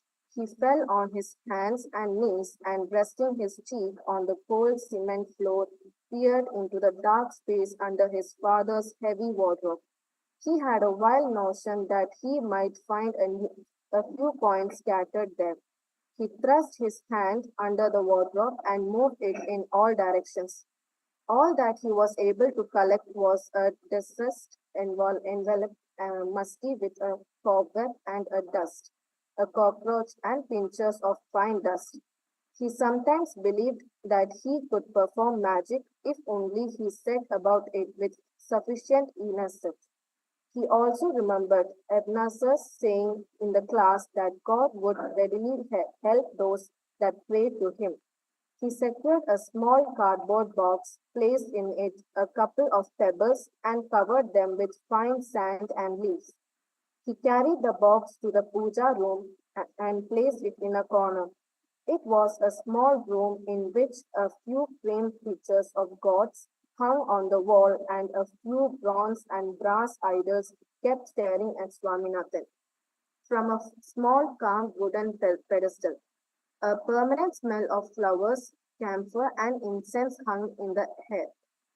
Swaminathan stood before the gods and with great beauty informed them of the box and in its contents, how he expected them to convert the 2 pebbles into 2 3 paise coins, and why he needed money so urgently. He promised that if the gods helped him, he would give up biting his thumb. He closed his eyes and muttered, O Sri Rama, thou hast slain Ravana, though he had 10 heads, can't you give me 6 paise? If I give you the 6 paise now, when will you give me the hoof? I wish I wish you would tell me what the herb is. Mani, shall I tell you the secret of getting a hoof? O Rama, give me 6 paise and I will give up biting my thumb for a year. He wandered aimlessly in the backyard, persuading himself that in a few minutes he could return to the puja room and take his money, transmuted pebbles. He fixed a time limit of half an hour. 10 times later, he entered the puja room, prostrated himself before the gods, rose and snatching his box, ran to a scheduled place in the backyard. With a fluttering heart, he opened the box. He emptied it on the ground, ran his fingers through the mass of sand and leaves, and picked up the 2 pebbles. As he gazed at the cardboard box, the scattered leaves, sand, and the uncovered pebbles, he was filled with rage. The indifference of the gods infuriated him and brought tears to his eyes. He wanted to abuse the gods, but was afraid to. Instead, he vented all his rage on the cardboard box and kicked it from place to place. Stamped upon the leaves and sand. He paused and doubted if the gods would approve of even this. He was afraid that it might offend them. He might get on without money, but it was dangerous to incur the wrath of gods. They might make him fail in his examinations or kill father, mother, granny, or the baby. He picked up the box again and put back into it the sand, the leaves, and the pebbles that were crushed, crumpled, and kicked a minute ago. He dug a small pit at the root of a banana tree and buried the box reverently. 10 minutes later, he stood in Abu Lane before Mani's house and whistled twice or thrice. Mani did not appear. Swaminathan climbed the steps and knocked on the door. As the door chain clanged inside, he stood in suspense. He was afraid he might not be able to explain his presence if anyone other than Mani should open the door. The door opened and his heart sank. A big man with bushy eyebrows stood before him. Who are you? He asked. Who are you? Where is money? Swaminathan asked. This was intended to convey that he had come to see Mani, but was quite surprised to meet this other person, and would like to know who it was whom he had the pleasure of seeing before him. But in his confusion, he could not put his sentiment in better form. You ask me who I am in my house? Bellowed the bushy eyebrows. Swaminathan turned and jumped down the steps to flee, but the bushy eyebrows ordered, Come here, little man. It was impossible to disobey this command. Swaminathan slowly advanced up the steps, his eyes bulging with terror. The bushy eyebrows said, Why do you want to run away? If you have come to see Manny, why don't you see him? This was logic obsolete. Never mind, Swaminathan said irrelevantly. Go in and see him, little man. Swaminathan meekly entered the house. Mani was standing behind the door, tame and unimpressive in his domestic setting. He and Swaminathan stood staring at each other, neither of them uttering a single word. The bushy eyebrows was standing in the doorway with his back to them, watching the street. Swaminathan pointed a timid finger and jerked his head questioningly. Mani whispered, Uncle. The uncle suddenly turned around and said, Why do you stand staring at each other? Did you come for that? Wag your tongues, boys. After this advice, he stepped into the street to drive away 2 dogs that came and rolled in front of the house. Locked in a terrible fight, he was now out of earshot. Swaminathan said, Your uncle? I never knew. I say, Mani, can you come out now? No. I came on urgent business. Give me urgent. 6 paisa. Got to have it. Postman goes away for weeks. May not get the chance again. Don't know what to do without hope. He paused. Mani's uncle was circling around the dogs, swearing at them and madly searching for stones. Swaminathan continued. My life depends on it. If you don't give it, I'm done. Quick, get the money. I have no money. Nobody gives me money. Money replied. Swaminathan felt lost. Why does your uncle keep his money?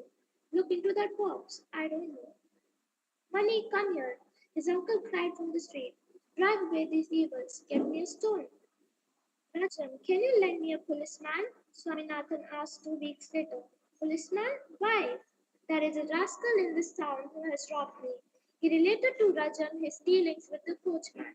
And now, he said, continuing his tale of woe, whenever he sees me, he pretends not to recognize me. If I go to his house, I am told he is not at home, though I can hear him cursing somebody inside. If I persist, he sends word that he will unchain his dog and kill me. He has a dog, said Rajan. Not any that I could see. Then why not rush into his house and kick him? It is all very well to say that. I tremble whenever I go to see him. There is no knowing what coachmen have in their houses. He may set his hearts on me. Let him. It isn't going to eat you, said Mani. I'm glad to know it. You come with me one day to Taylor Ranga and hear what he has to say about horses. They are sometimes more dangerous than even tigers. Swaminathan said earnestly. Suppose you wait one day and catch him at the trail. Rajan suggested. I have tried it, but whenever he comes out, he is on his coach. And as soon as he sees me, he takes out his long whip. I get out of his reach and shout. But what is the use? That horse simply flies. And to think that he has dumped me of 2 annas, it was 6 paise, wasn't it? But he took it from me twice again, 6 paise each time. Then it is only an anna and a half. Rajan said, no, Rajam, it is 2 annas. My dear boy, 12 paise makes an anna, and you have paid thrice, 6 paise each time. That is 18 paise in all, 1 anna and a half. It is a useless discussion. Who cares how many paise make an anna? Swaminathan said. But in money matters, you must be precise. Very well, go on, Swami. The coachman first from me 6 paise, promising me the silver coins in 2 days. He dodged me for 4 days and demanded 6 more paise, saying that he had collected work for 12 paise. He put me off again and took from me another 6 paise, saying that without it the whole process would fail. And after that, every time I went to him, he put me off with some excuse or other. He often complained that owing to the weather, the process was going on rather slowly, and 2 days ago, he told me that he did not know me or anything about my money. And now you know how he behaves. I don't mind the money, but I hate his boy, that dark rascal. He makes face at me whenever he sees me, and he has threatened to empty a bucket full of plain water on my head. One day he held up an open knife. I want to crash him. That will make his father give me back my 2 annas. Next day, Swaminathan and Mani started for the coachman's house. Swaminathan was beginning to regret that he had ever opened the subject before his friends. The affair was growing beyond his control, and considering the interest that Rajam and Mani displayed the affair, one could not foresee where it was going to take them all. Rajaman formed a little plan to decoy and kidnap the coachman's son. Money was his executor. He was to be blend the coachman's son. Swaminathan had very little part to play in the preliminary stages. His duty would cease with pointing out the coachman's house to Money. The coachman lived a mile from Swaminathan's house, westward in Pila Cherry, which consisted of about a dozen thatched huts and dingy hovels there, tinted and even smelling, clustering together irregularly. They were now within a few yards of the place. Swaminathan tried a last desperate chance to stop the wheel of beginnings. Mani, I think the coachman's son has returned the money. What? I think. You think so? Do you? Can you show it to me? Swaminathan pleaded. Leave him alone. Mani, you don't want a trouble we shall get into by tapping with that boy. Shut up, or I will wring your neck. Oh, Mani, the police or the boy himself, he is frightful, capable of anything. He had in his heart a great dread of the boy, and sometimes in the night would float before him a face dark, dirty, and cruel, and make him shiver. It was the face of the coachman's son. He lives in the third house. Swaminathan pointed out. At the last moment, Mani changed his plan and insisted upon Swaminathan following him to the coachman's house. Swaminathan sat down in the road as a protest, but Mani was stubborn. He dragged Swaminathan along till they came before the coachman's house, and they started shouting at him. Mani, Mani, what is the matter? You son of a donkey! Mani roared at Swaminathan and swung his hand to strike him. Swaminathan began to cry. Many attempted to strangle him. A motley crowd gathered around some. Urchins with vertical bellies, women of dark aspect, and their men. Scurvy chickens cackled and ran hither and thither. The sun was unsparing. Two or three Mongols lay in the shade of a tree and snore. A general malodor of hencoop and unwashed clothes pervaded the place. And now, from the hovel that Swaminathan had pointed out, the coachman emerged a little of 3 feet or so, ill-clad and unwashed. He pushed his way through the crowd and, scaring a fine place, his thumb and watched the fight in a rapture. Mani addressed the crowd immediately, pointing at Swaminathan. The urchin, I don't know who is, all of a sudden demands to announce for me. I have never seen him before. He says, I owe him that money. Money continued in this strain for 15 minutes. At the end of it, the coachman's son took the tongue out of his mouth and remarked, he must be sent to the god. At this, Money bestowed an approving smile upon him and asked, will you help me to carry him to the police station? No, said the coachman's son, being afraid of police station himself. Money asked, how do you know that he must be taken to the police station? I know it. Does he ever trouble you similarly? Asked Money. No, said the boy.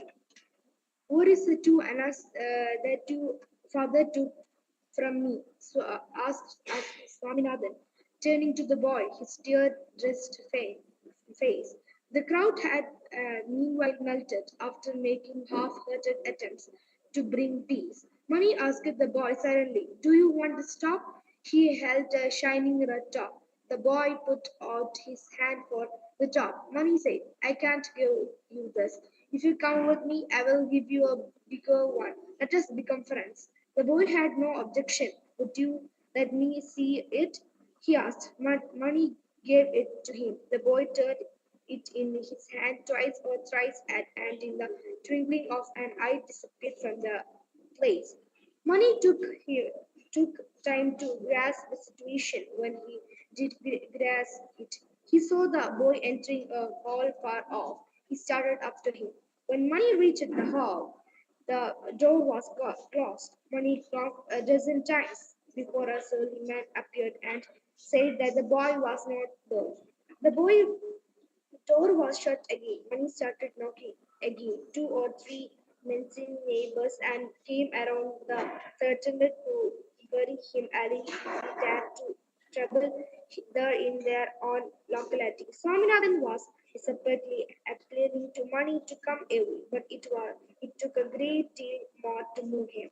He went on knocking. The neighbors took up their position a few yards off with handfuls of stones and woke the dogs sleeping under the tree.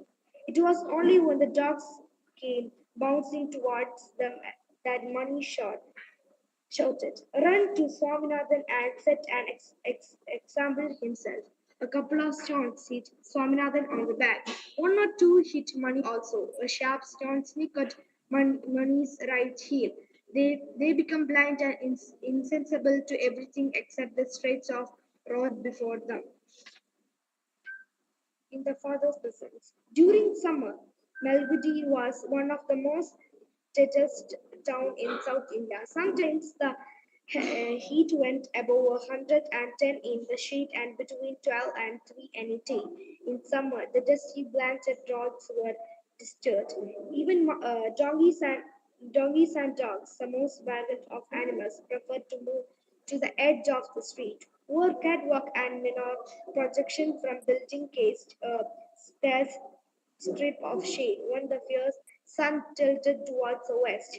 But there is a about heat. It appears to affect only those that think of it. Swaminathan, Mani, and Jajam would have been surprised if anybody had taken the trouble to done that. Malgudi sand was enviable. They found the news and The most fascinating part of the day, the sun came, the same sun that let down on the head of Mr. Hendel, the mill manager, and drove him to Kodaikanal, or on the turban of Mr. Krishnan, the executive engineer, and made him complain that his profession was one of the hardest, compelling him to wander in the sun and storm let down on Swaminathan's curly hair, money stuffed native hair, and Rajan's short, very coat, and left them unmoved. The same sun that baked the earth so much that even Mr. Retty, the most internized of the Europeans, who owned a rice mill in the deserted bungalow outside the town, he was, by the way, the mystery man of the place. Nobody could say who he was or where he had come from. He swore at his boy and at his cousin in perfect Tamil and always moved about in shirt, shorts, and sandal feet. Screamed one day when he forgetfully took a step or two barefoot. The same sun made the three friends look to remain under the roof. They were sitting on a short culvert, half a mile outside the municipal limits on Trunk Road. A streak of water ran under the culvert on a short stretch of sand and mingled with Sarajevo's farther down. There was no tree where they sat, and the sun struck their heads directly. On the sides of the road there were paddy fields, but now all that remains was scorched some stumble, was stretches of stumble, relieved here and there by clustering groves of mango or coconut. The some road was deserted, but for an occasional country cart lumbering along. I wish you had done just what I had asked you to do and nothing more, said Rajan to Manu. Swaminathan complained. Yes, Rajan, I just showed him the coachman's son and was about to leave him, just as we planned, when all of a sudden he tried to murder me. He shot an angry glance at Mani. Mani was a forlorn boy. I admit that I am an idiot. I thought I could do it all by the plan that came to my head on the spot. If I had only held the top firmly, I could have decoyed him, and by now he would have been howling in a lonely shed. There was a regret and a stone. Swaminathan said, nursing his name. It is still paining here. After the incident at Filacheri, it took 3 hours of continuous argument for money to convince Swaminathan that the attack on him was only sham. You needn't have been so brutal to Swami, said Rajan. Sirs, Mani said, holding his hands. I still stand on my head for 10 minutes if you want me to do it as a punishment.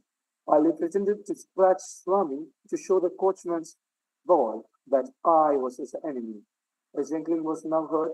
A close mat-covered car, drawn by a white bullock, was coming down the road. When it come, near it come within a yard of the culvert, they rose. At once stood in a row and shouted, pull up the animals, will you? The cab driver was a little village boy. Stop the cart, you fool, said Raja.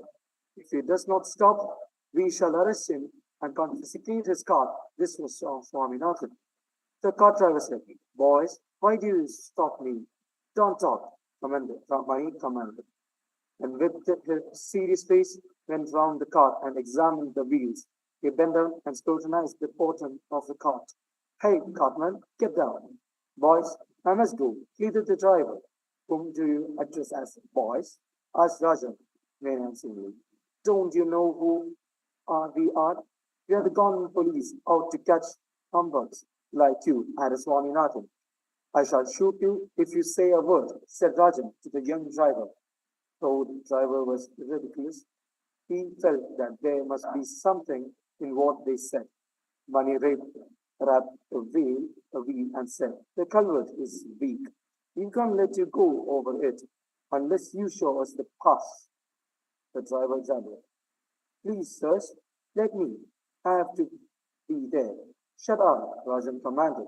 Swaminathan examined the wheel and said, come here. The car driver was allowed to get down. Mani dragged him from his seat and gave him a push towards Swaminathan.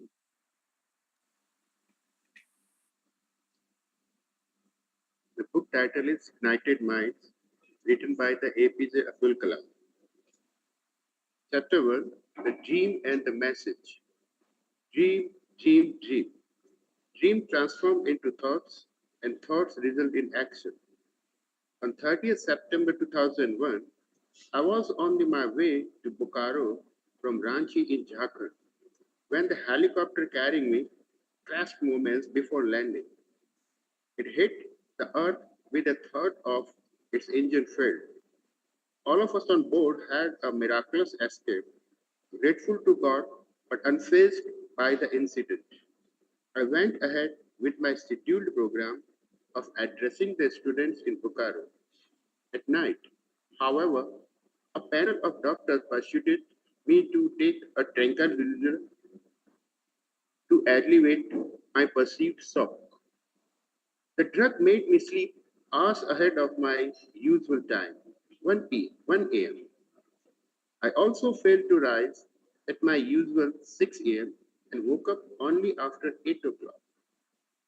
It was, however, a disturbed sleep, and sometime in middle of it, I fell to thinking why the human race, the best of all of God's creations, has been so deeply divided by the violence.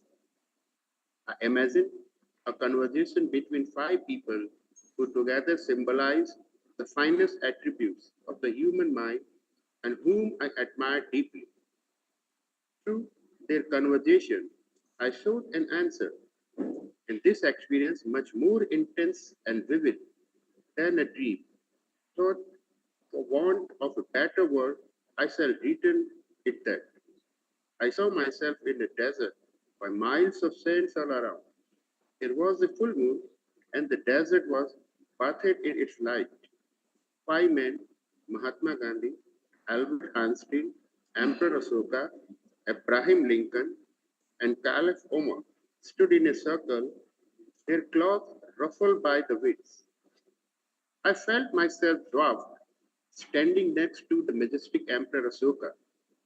Ashoka led two lives, one as a ruthless conqueror and the other as a compassionate ruler. The man I stood beside was the one who had just returned from conquest, but victory had been obtained at heavy cost. The Battle of Kalinga claimed the lives of at least 300,000 people, and an equal number were wounded. I saw everyone looking at Ashoka, who fell on his knees and removed his armor and the crown. His face was pale, reflecting the death surrounding him. He looked at the sky. He saw the bright, cool moon shining and God's grace pouring down on Mother's earth. And he looked down at the horror he had created, making blood flow everywhere. In that moment of beauty and horror, the silver moonlight and the suffering and pain on the ground, when nature itself seems to speak out against what he had proved, Ahimsa Dharma was born. Emperor Asoka embraced God's command to propagate love for human beings through this doctrine. As I stood by, I wondered why the Kalinga War, why the assassinations of Mahatma Gandhi, of Abraham Lincoln, or many other like them. Has God Almighty flattered in His creation, in the destruction of mankind, essential for the second creation? In that blissful silence, the Mahatma spoke. Friends, the divine message we are hearing is the message of creation. Since we all belong to planet Earth, we may give a message to mankind how people of different races, religions, and languages can live peacefully and prosperously together. God Almighty has blessed us all with something unique that we passed on to mankind through our deeds and the efforts. Is that working? Is there any divine message or doctrine? Divine beauty should enter the human soul and happiness blossom in the body and mind. Is it possible? Asuka said, friends, there is one thing I have realized. There is no victory in causing suffering. Triumph is the peaceful kingdom. Caliph Omar said, I learned after I entered Jerusalem that all men are equal. There is no point in forcing others to follow your path. You will get only that which is ordained for you. God alone is the servant. Caliph Omar never saw his position in terms of the special privileges that it carried. To him, government was a scared trust, and he did his best not to betray that trust in way. It was Einstein's turn. I would like to recall my friend Werner Heisenberg's view. You know, in the West, we had built a large, beautiful ship. It has all the comforts in it, but one thing is missing. It has no compass and does not know where to go. Men like Tagore and the Gandhi and their spiritual phobias found the compass. Why can this compass not be put in the human shape so that both can realize their purposes? Abraham Lincoln, the great American leader who fought against slavery and whose life paralleled that of the Mahatma and creation respects, said this point. There is one thing that I would like to say. Happiness comes from a family's prosperity at various levels. God's grace give bliss to the human lives. Happiness and bliss are the two important.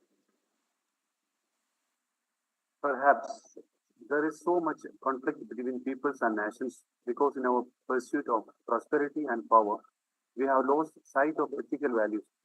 We must ask ourselves what is the role of human consciousness? Does it have a part in political thinking, scientific thinking, and theological thinking? Is spiritually acceptable in business or life? Mahatma Gandhi recalled sage Ashtavakra who propounded, "O my son, you are the very consciousness which arises this phenomenal universe that is not separate from what you are. How can there be a question of anything being acceptable or unacceptable? Let the business of life be peace and prosperity and not exploitation and conflict. This is our message to planet. Everything that we do, any suffering that we expose, should be for the good of humankind." The next morning, I kept sitting for some time, drinking my tea and pondering about this strange dream. What if the helicopter had lost power at some more height just a few hours before my own mishap? A plane carrying promising leader and a team of young and talented journalists and crashed, killing all. I had been lucky to survive, and now there was the night's experience that seemed to hold a message for me. What should I do? I looked out of the window. The sun was well up in the sky, and there was no shooting breeze. I have always lived in close touch with nature and have always found its friends giving without reservation, like the mango tree. People throw stones, it break off its branches, that it still offers its shade to the weary traveler and its fruit to the hungry. Whether it was the sea at Rameswaram, Tumba and Chandipur, the desert at Pokhran, or the gigantic boulders in Hyderabad, nature has always made its presence felt wherever I have walked. It has helped to remind me of the divine force that prevails all of creation. I kept on pondering over my dream, and yet the history of the world shows the forces of good struggling had to make life better for mankind, while the human race also shows a terrible capacity for destruction. Thus, we have Gandhi and other great saints and teachers who lay down the precepts for a happy and virtuous life. On the one, on the one hand, and on the other, the death of millions in the Second World War and dropping of atomic bombs that destroyed entire cities. Thousands have died in the Bosnia conflict. The Israel-Palestine conflict continues to take place. And on 11th September 2001, terrorists used a new tactic to take lives when they struck at the World Trade Center in New York.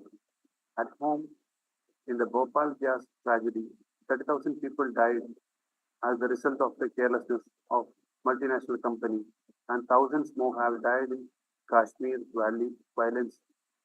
On 13th December 2001, when the leaders of India were in parliament, an attempt was made by terrorists to paralyze the country. Where will it all stop? Are we doomed to destroy ourselves? No. We have to find an everlasting solution. I recall a poem I wrote a few years ago, The Tree of Life. You, the human race, are the best of creations. You will live and live and give till you united in happiness and pain. My bliss will born in you. Love is continuum. That is the mission of humanity. You will see every day in the life tree. You learn and learn my best of creation. The five great human beings I saw in my tree lived the different times. In the modern world, there are few examples of human beings who embody the qualities that come from realizing the nature of mind. Once a child asked me if I had read the Mahabharata and if so, who my favorite character in it was. The multifaceted characters in the epic represent almost every aspect of human nature, good as well as bad. I told the child that I was particularly attracted to the character of Vidura, who showed grit against the wrongdoing of authority and had a courage to different when everyone else chose the surrender before the tyranny of Adharma.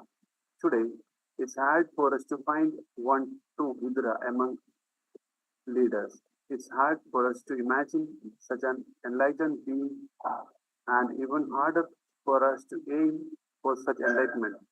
More discouraging still is the quality of public life today, the low level of discourse, and the presence of so much ego, anger, greed, jealousy, spite, cruelty, lust, fear, anxiety, and turmoil. I felt a new determination dawning inside me. In this, my most important decision, I decided to help discover the nature of India through self in its children. My own work, and indeed I as a person were relegated to the background. My scientific career, my teams, my awards, all this became secondary. I wanted instead to be a part of eternal intelligence that is in India. I hoped to transcend myself and discover the inner higher self that is in us through my interaction with joyous children. Man is said to pass through different stages in his lifetime. Dr. Wayne W. Dyer, in his book Manifest Your Destiny, makes an interesting categorization of them as athlete stage, warrior stage, state person stage, and spirit stage.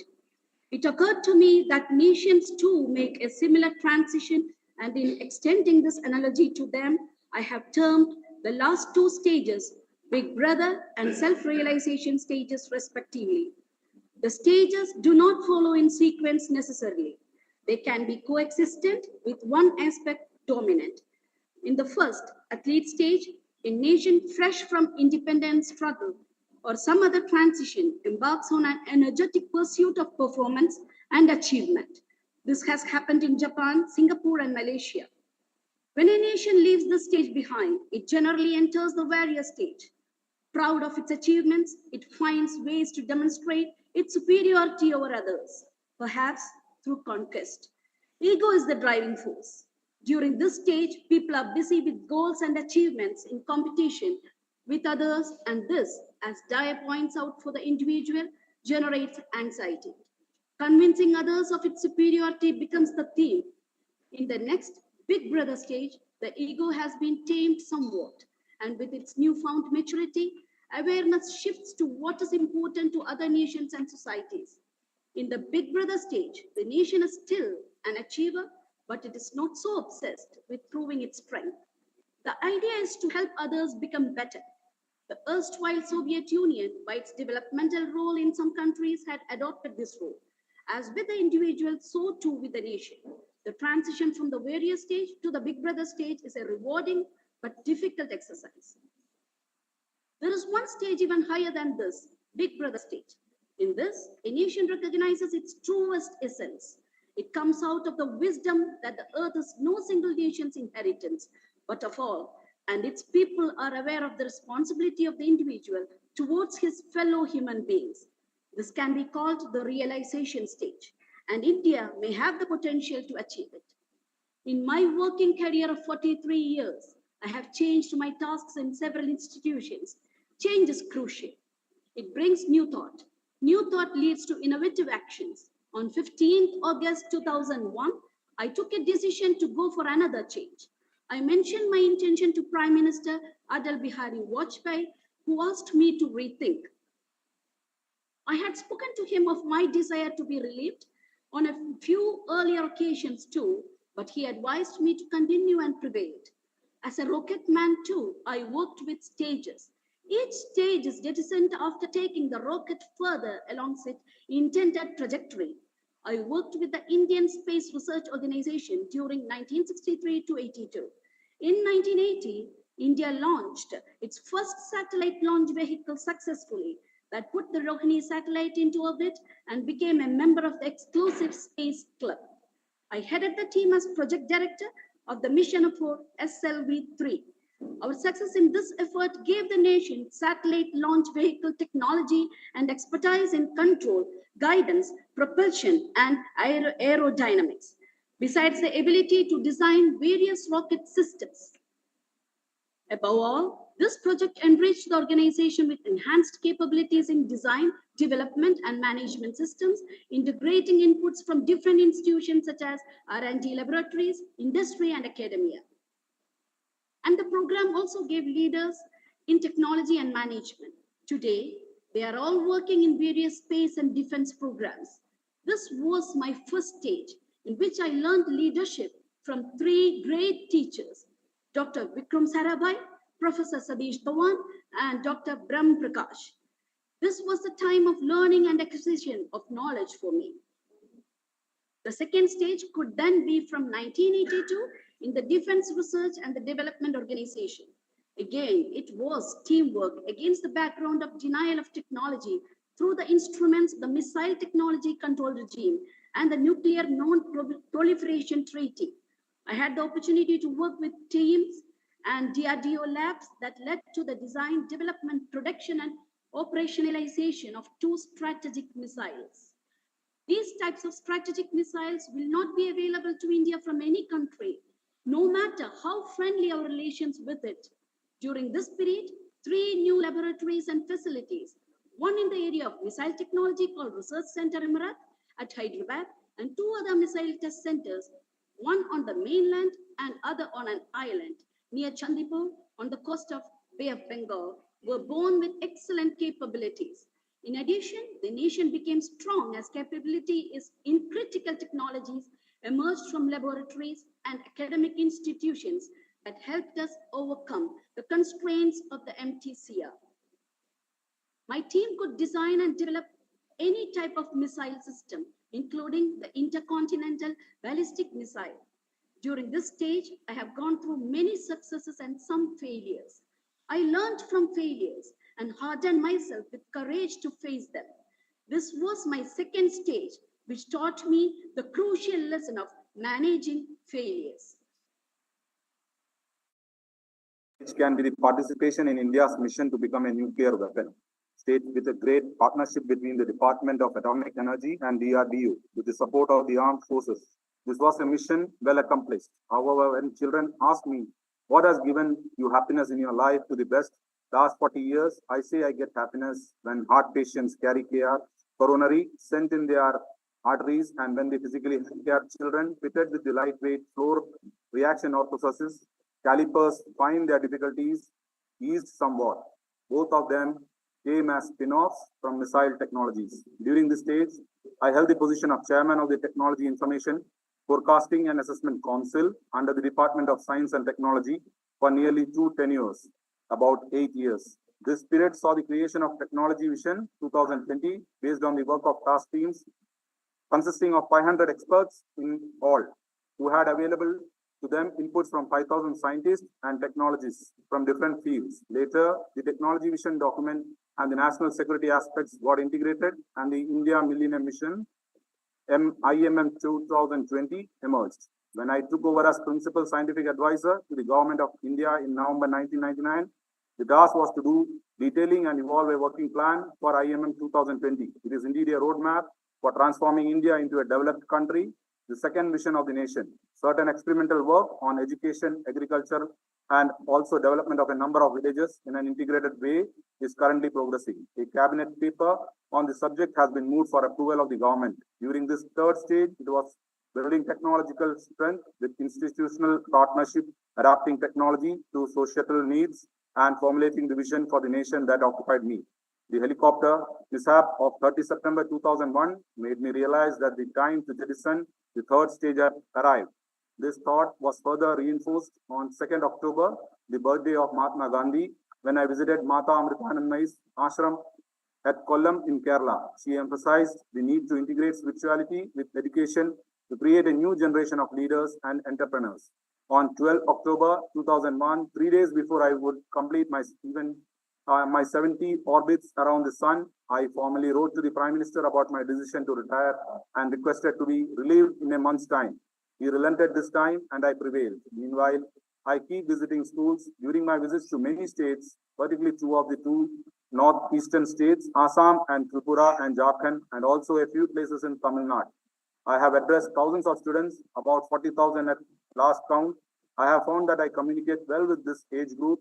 I share their imagination, most important, through my interaction with them. I feel I can ignite in their minds a love for science and through it a sense of mission for achieving a developed India. Will this be my fourth stage? Shall I be successful? I really don't know. But what I do know is that there is no greater power in the heaven or on earth than the commitment to a dream. Dreams hold something of that energy which lies at the heart of all things and are the binding force that brings the spiritual and the material together. It has been in my mind for the past few years to undertake research and teaching. For this purpose, combined with my desire to find time to meet school children, I have shifted to Anna University, my alma mater.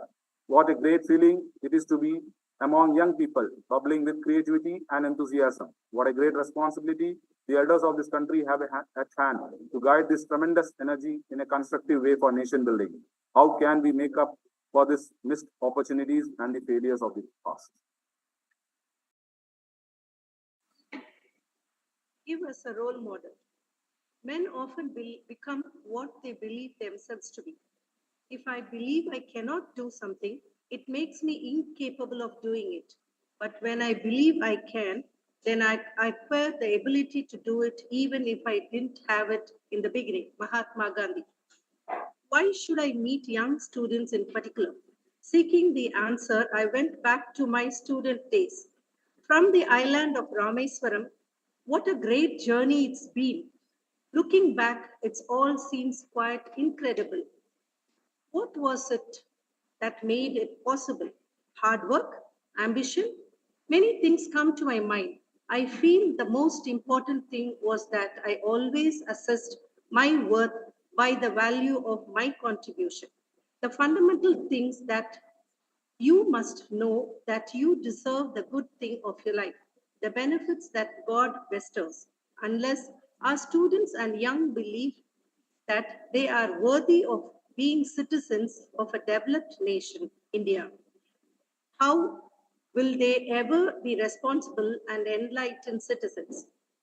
There is nothing mysterious about the abundance in developed nations. The historic fact is that the people of these nations, the G8 as they call, believe over many generations that they must live a good life in a strong and prosperous nation. Their reality become aligned with their aspirations. I do not think that abundance and spirituality are maturely enough exclusive, and it is wrong to desire material things. For instance, while I personally cherish a life with minimum of possessions, I admire abundance for it brings along with it security and confidence, and these eventually help to preserve the freedom.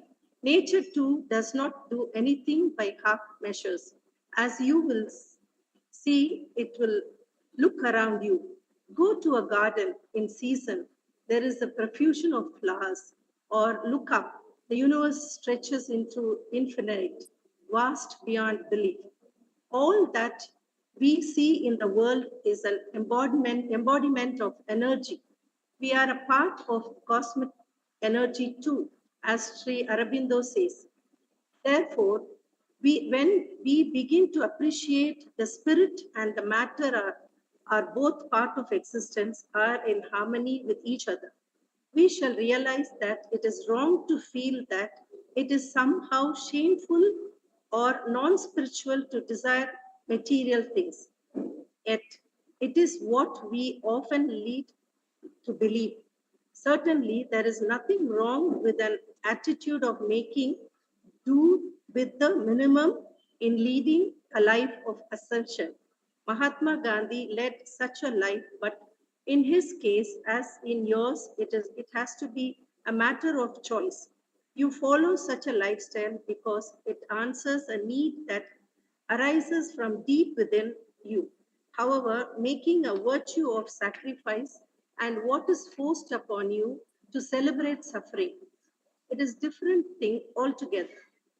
This is this was the basic of my decision to contact young people, to know their dreams and tell them that it is perfectly all right to dream for all a good life, an abundant life, a life full of pleasure and comforts, and work for that golden era. Whatever you do must come from the heart. Express your spirit, and thereby you will also spread love and joy around you. My first such meeting took place in the high school in Tripura. It was a gathering of 500 students and teachers. After my talk on the second version of transforming India into a developed nation, there were a series of questions, two of which I would like to discuss. The first question was, where do we get a role model from? How do you get a role model? Whether we are aware of it or not, from childhood onwards, through various phases of life, we adopt role models. I said, when you are growing up, say till the age of 15, the best role model I can think of would be your father, your mother, and your school teachers. They to my mind are the people who come impact and best guidance during this period. I turned to the teachers and parents present there and told them what a big responsibility they have. I personally believe the full development of a child with a value system can only come from these people. In my own home, when I was growing up, I used to see my father and mother say namaz 5 times a day, and in spite of their modest financial resources, I found them always giving to the needy around. My teacher, Subramania Iyer, was responsible for persuading my father to send me to school, setting aside financial constraints. It is very important for every parent to be willing to make the effort to guide children to be good human beings, enlightened and hardworking. The teacher, the child's window to learning and knowledge, has to play the role model in generating creativity in the child. This triangle is indeed a real role model I can think of.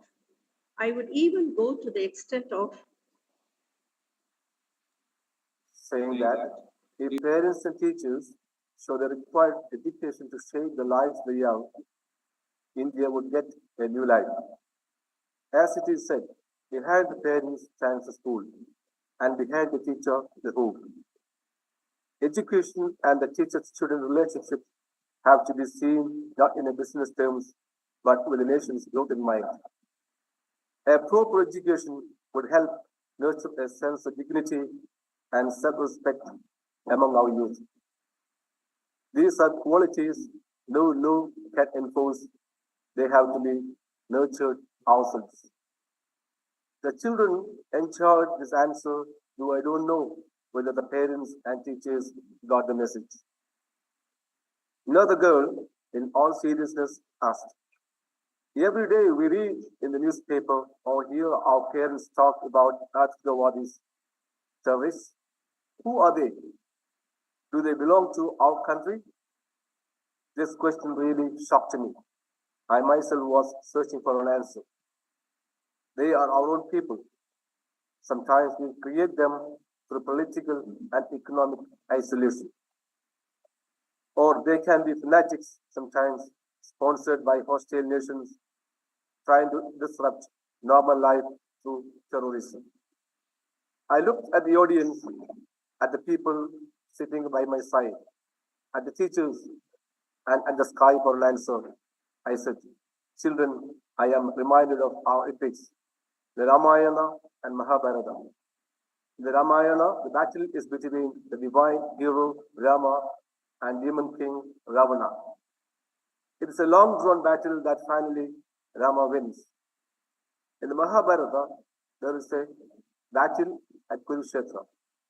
In this fight between good and evil, Dharma wins again. The battles are many, but finally peace triumphs. In our times too, we have seen this battle between good and evil, for instance, the Second World War. It seems to me that both good and evil will survive side by side. The Almighty does help them both to various degrees. How to minimize the evil through our spiritual growth is a question that has persisted throughout human history. On another occasion, I addressed a very large gathering of students at St. Mary's School, Dindigal in Tamil Nadu, on their 75th anniversary celebrations. Among the large number of children wishing to meet me were two who were in a hurry to get an answer from me. One student asked me, I have read your book, Agni Seragugal, the Tamil version of Wings of Fire. You always give the message to dream. Tell me, why dream? My answer was to ask the gathered children to recite the following. Dream, dream, dream. Dream transforms into thoughts. Thoughts results in actions. I told them, friends, if there are no dreams, there are no revolutionary thoughts. If there are no thoughts, no actions will emanate. Hence, parents and teachers should allow their children to dream. Success always follows dreams attempted, though there may be some setbacks and delays. Another boy asked, please tell me, who would be the first scientist in the world? It occurred to me, science was born and survives only by questions. The whole foundation of science is questioning. And as parents and teachers well know, children are the source of unending questions. Hence, child is the first scientist. I replied. There was thunderous applause. The children enjoyed the different ways of thinking. Teachers and parents also smiled at the answer. During my visit again to Assam, I visited Tesbu. I had gone for the convocation ceremony of Tesbu University and also to receive the honorary doctorate conferred on me. After the convocation, I took off to meet school children. It was a big gathering of young people. The theme of my address was indomitable spirit. As soon as I finished my talk, the youngsters mobbed me for autographs. When I finished giving autographs, I faced two interesting questions. One was, why cannot water from the Brahmaputra, which is in flood much of the time, be diverted to Rajasthan or Tamil Nadu, which are starved for water? Only children will have these innovative ideas. Grown-ups tend to see more impossibilities. It was such a powerful question, I was completely beaten. I was sure Even the Prime Minister would not have been able to answer it. How to tell the boy rivers are a state subject and our states are fighting for the rights of their waters? That these would bring them prosperity someday, but meanwhile they were flowing wastefully into the sea and causing floods every year. How to answer it? I said, India Vision 2020 demands from the young that they start a great vision of connected rivers cutting across states. I personally feel the young have the most powerful minds. They can overcome the negativity of the bureaucracy and some self-centered policies of the state governments to enrich the people of the country. They can even improve coordination between the states and the center, and they surely will. Another student asked me a question for which again I had no ready answer. He said, Sir, big leaders in the field don't come and talk to us. We see our prime ministers often going to Chennai, Lucknow, and many places, but he never comes here. We want him. We want to talk to him. I was impressed by this urge to communicate with the country's leaders, I said, when I reached Delhi. I will tell your dream to the leaders, and your dream will come true. I later narrated this to the Prime Minister. He conceded the point and said, Children don't talk to me anymore. Maybe the scrutiny pardon has created a separation. I request our leaders in different fields to interact more than the children of the country for a better understanding of their own purpose in life, as also for helping create a better future for our children. I have visited Jharkhand a number of times after its formation. Every time I visited it, I am struck by the tremendous resources that wait to be harnessed in the state, which will multiply its wealth manifold. At the Sri Ramakrishna High School, Bokaro, I addressed a gathering of about 3,000 students and saw their creativity on display in an exhibition of their paintings, toys, and other items made by them. In my conversation with them, one student asked me, in Jharkhand, it is green everywhere. We have forests, streams, and hills. Why is that we have a desert in Rajasthan? The question reminded me of a similar one in Assam. Why cannot the Brahmaputra's waters to be taken to Tamil Nadu and Rajasthan?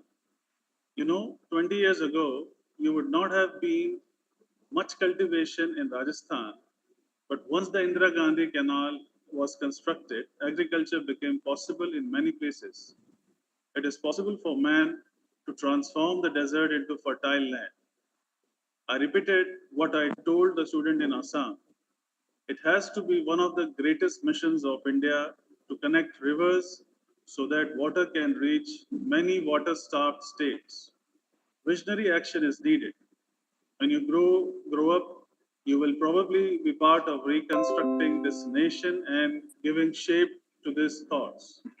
One child came to me with a serious expression and asked, Sir, will your Agni missile cross the ocean and reach America? I was little startled by this thought. For us, no country in our enemy to send Agni there, particularly America is our friend. Agni symbolizes our strength. It shows that India has all the capabilities. During my visit to Cuttack, I participated in the birthday celebrations of the late Justice Hariharan Mahapatra. I went there at the invitation of Justice Ranganath Mishra. For me, it was a revelation how the independence movement, the first vision for the nation, had created the larger than life figure of Justice Harihar Mahapatra. He lived to the age of 92 and established Cuttack Eye Hospital. Utkal University, and above all, organized multi-pronged efforts to remove poverty. My biography in Oriya was released. At the end of my speech, the youngsters crowding around put forth many questions. The first question was, Sir, tell us which was your favorite book that you loved and which has shaped your mind. I said, four books in my life have been very close to my heart. I cherish reading them. The first is Man the Unknown by the Alexis Carrel, a doctor turned philosopher and a Nobel laureate. This book highlights how the mind and body both have to be treated in an ailment as the two are integrated. You cannot treat one and ignore the other. In particular, children who dream of becoming doctors should read the book. They will learn that the human body is not a mechanical system.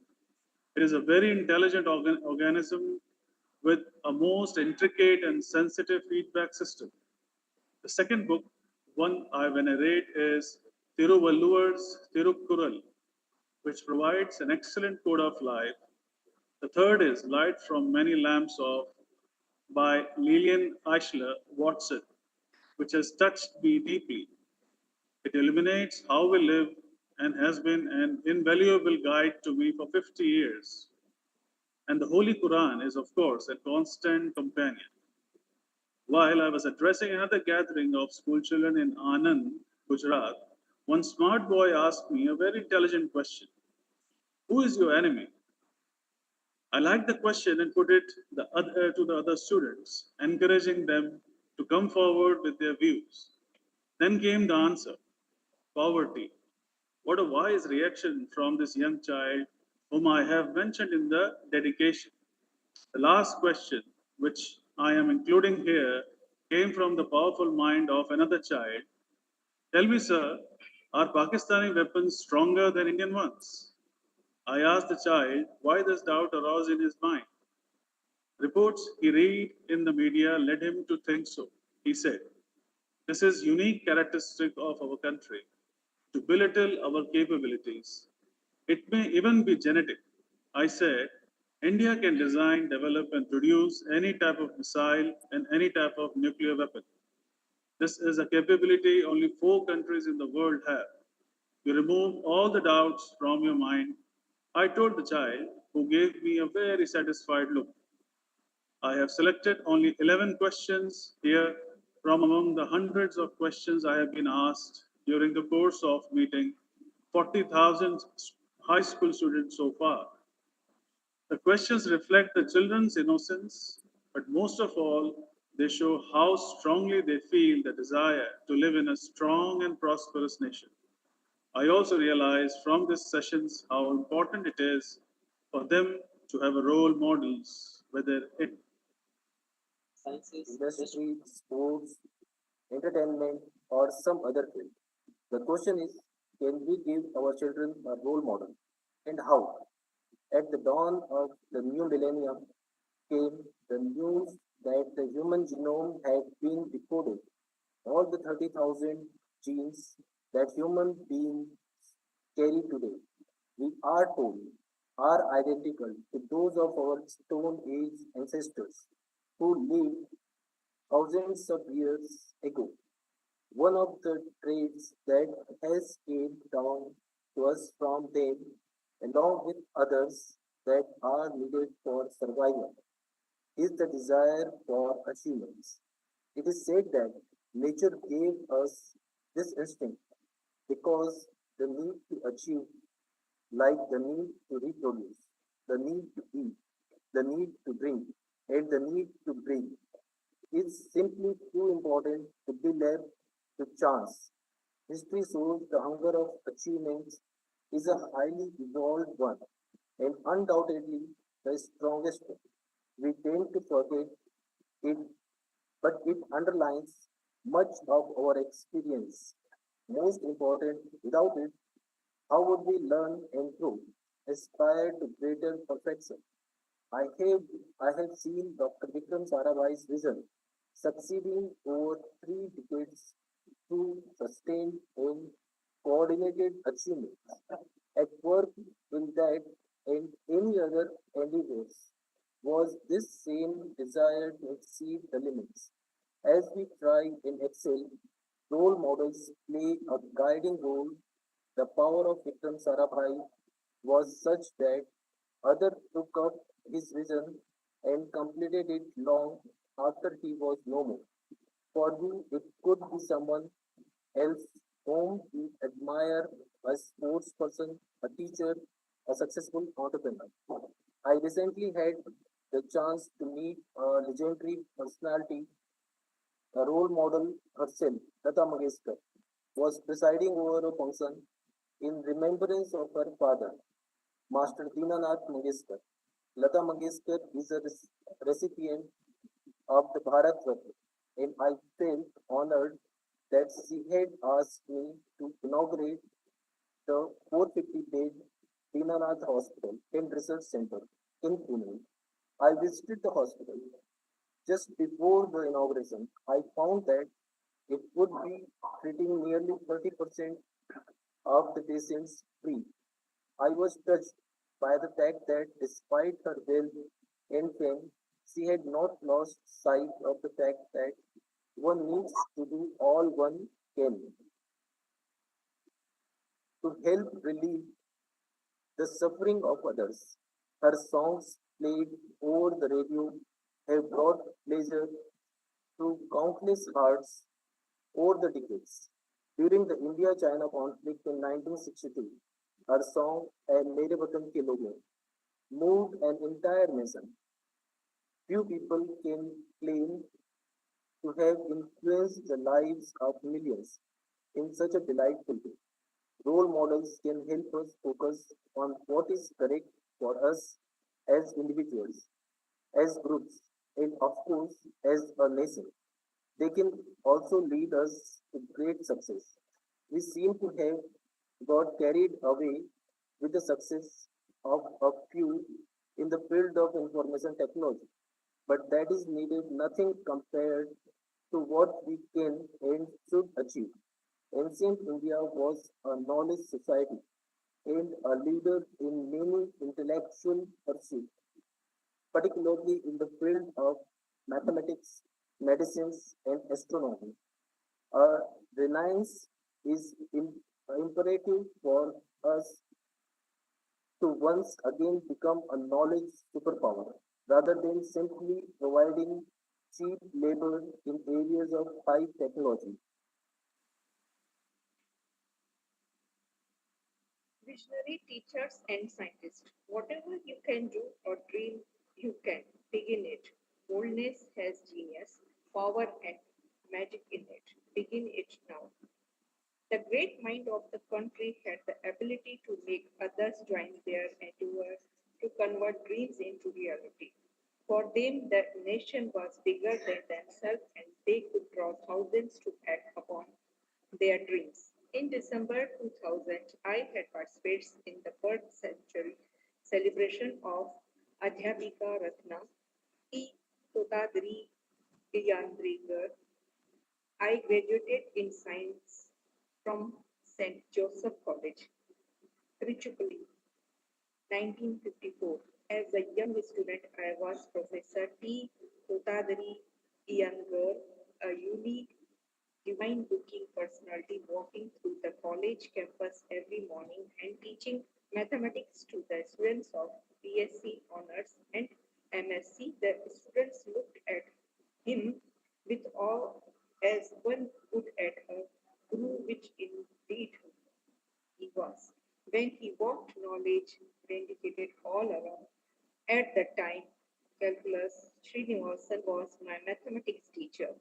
He used to talk about Professor Totali Younger with deep respect and would organize integrated classes for first year BSc Honors and first year BSc Physics to be taught by him.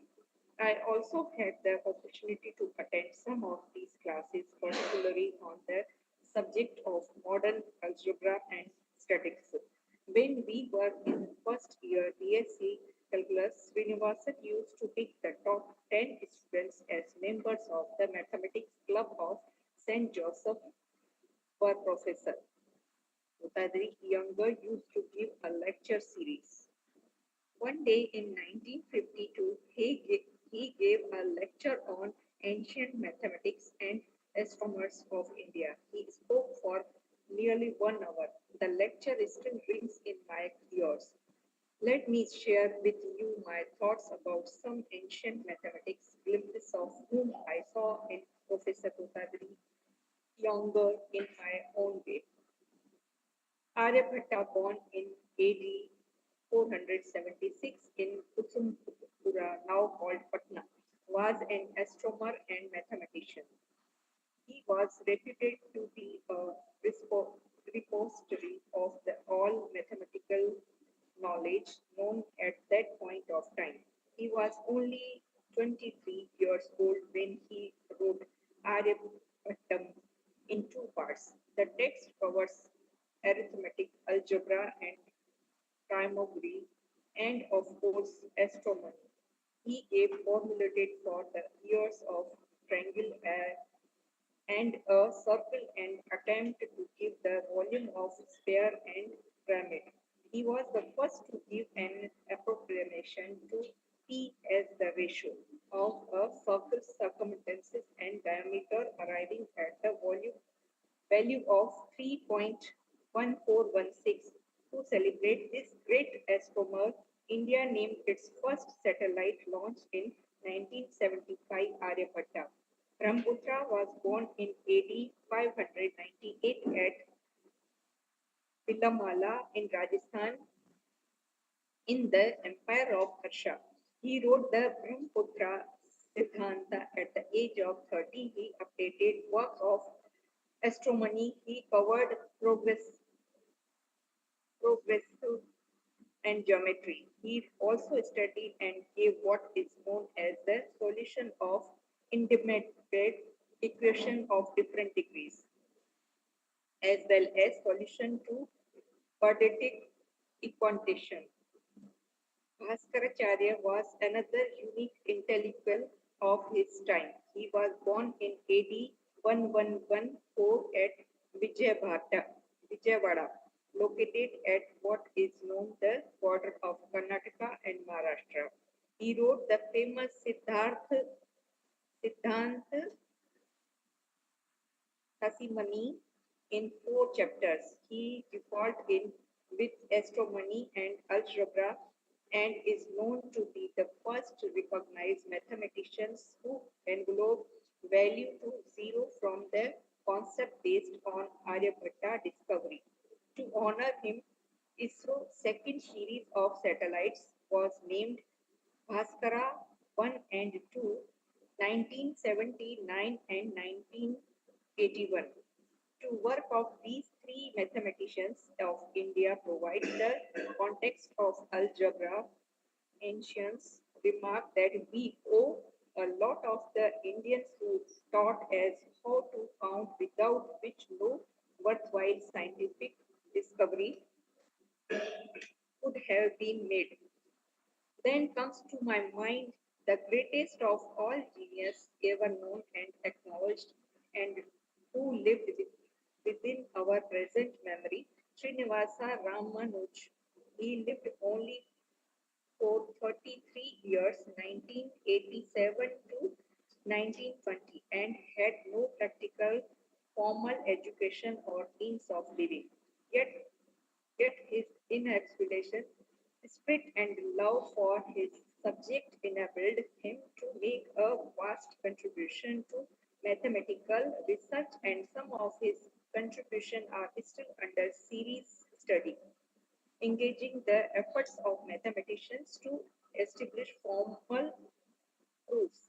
Ramanuj was a unique Indian genius who could melt the heart of as rigorous and mathematician as Professor G. H. Hardy of Trinity College, Cambridge. In fact, it is not an exaggeration to say that it was Hardy who discovered Ramanuj for the world.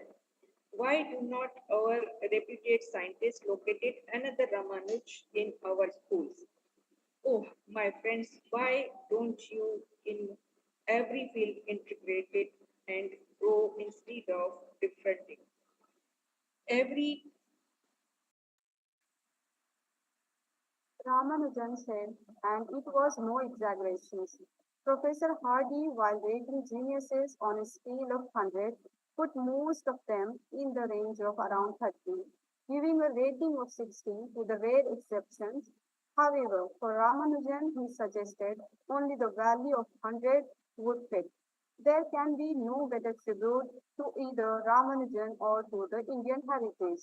Ramanujan's work covers vast areas, including prime numbers, hypergeometric series, modular functions, elliptic functions, mock theta functions, even magic squares. Apart from some serious work on the geometry of ellipses, squaring the circle, and so on.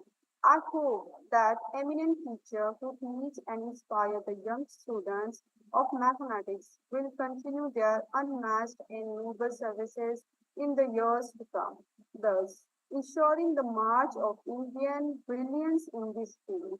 Professor S. Chandrasekhar, the astrophysicist, continued the Indian mathematics tradition in his work abroad. Of course, mathematics is universal. Now, the tradition will further blossom with the efforts of Professor C.S. Seshadri, Professor J.V. Narlikar, Professor M.S. Narasimhan, Professor S.R.S.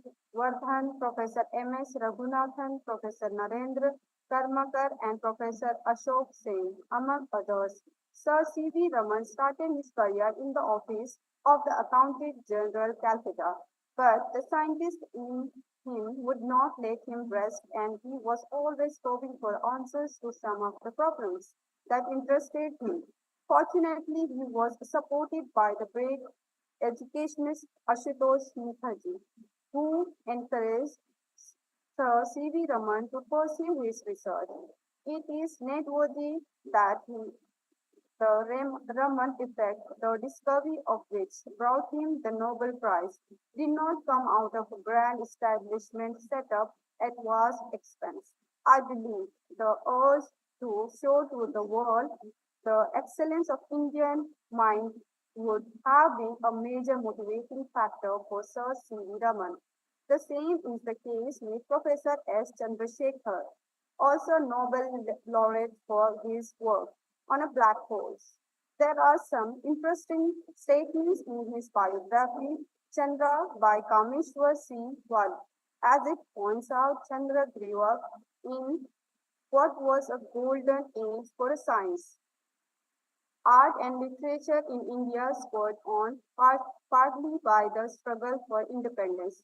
J.C. Bose, C.V. Raman, Meghanad Saha, Srinivasa Ramanujan, and Rabindranath Tagore by their achievements in scientific and creative endeavors became national heroes along with Jawaharlal Nehru, Mahatma Gandhi, and a host of others. Possibly their great success helped produce an atmosphere of creativity. However, it is worth noting a Chandrasekhar observed that in the modern era before 1910, there were no Indian scientists of international reputation or standing between 1920 and 1925. We had suddenly five or six internationally well-known men. I myself have associated this remarkable phenomenon with the need for self-expression, which became a dominant motive among the young during the national movement. It was a part. India was a subject country, but particularly in science, we could show the West in their own real that we were equally to them. Here I would like to quote Sir C.V. Raman, who said in 1969 while addressing young graduates, I would like to tell the young man, woman, and before me not to lose hope and courage. Success can only come to you by courageous devotion to the task lying in front of you. I can assert without fear of contradiction that the equality of Indian mind is equal to the equality of any Teutonic, Nordic, and Anglo-Saxon mind. What we lack is perhaps courage. What we lack is perhaps driving force, which takes one another. We have, I think, developed an inferiority complex.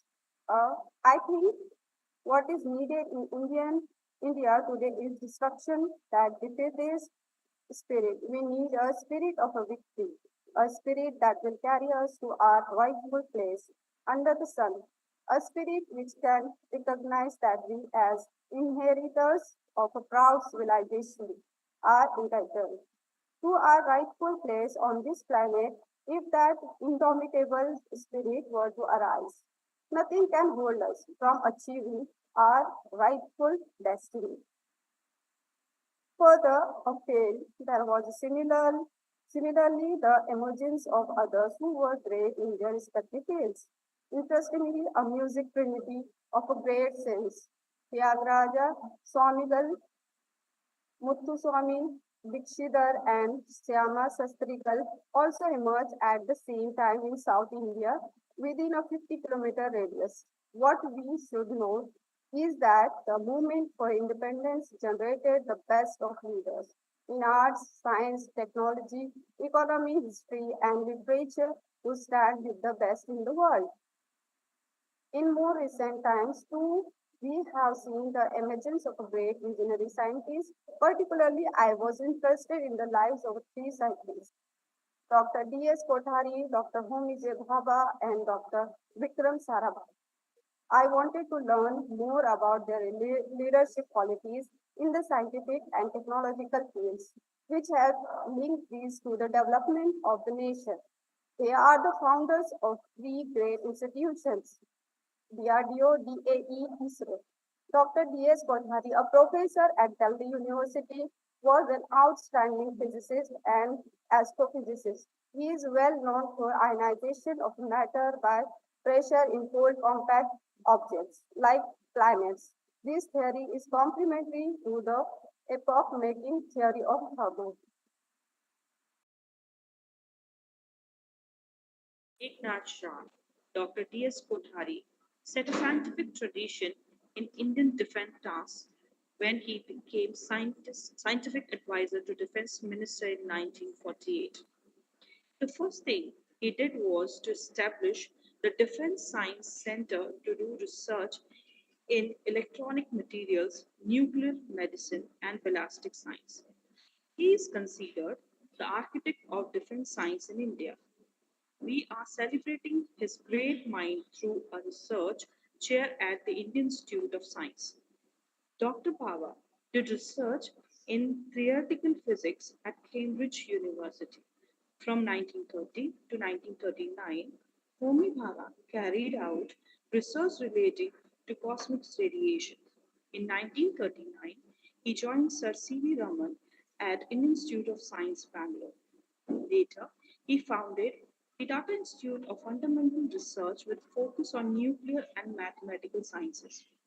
He established the Atomic Energy Commission in 1948. His vision led to the setting up the numerous centers in the field of nuclear science and technology, such as those for producing nuclear power for the research in nuclear medicine. These science institutions generated further technological centers, keeping nuclear science as a vital component. Dr. Sarabhai, the youngest of the three, had worked hard with Dr. C.V. Raman in experimental cosmic rays. He established the Physical Research Laboratory at Ahmedabad with space research as the focus. In 1963, Tumba Equatorial Rocket Launching Station began launching sounding rockets for atmospheric research. Dr. Sarabhai established the Space Science and Technology Center and was its director. His vision led to the establishment of ISRO, with its allied center responsible for development of launch vehicles, satellites, mission management, and applications. These three Indian scientists, all of them physicists, started physics research institutions that bloomed into defense technology, nuclear technology, and space technology, which now employ 20,000 scientists in the centers spread around the country. One thing I noted that was that all three realized the importance of making the political leadership understand what science could do for the country. It is essential that technologies that give immediate benefits to the people be taken up for implementation by the system regardless of which party is in power. Another important message conveyed by these scientists is that basic science is vital for growth of technology and for developing new leaders in science. Let us learn from them the proven qualities of leadership to value science and technology in an integrated way. In 1962, Dr. Sarabhai and Dr. Baba were looking for a site to establish the Space Research Station in the equatorial region.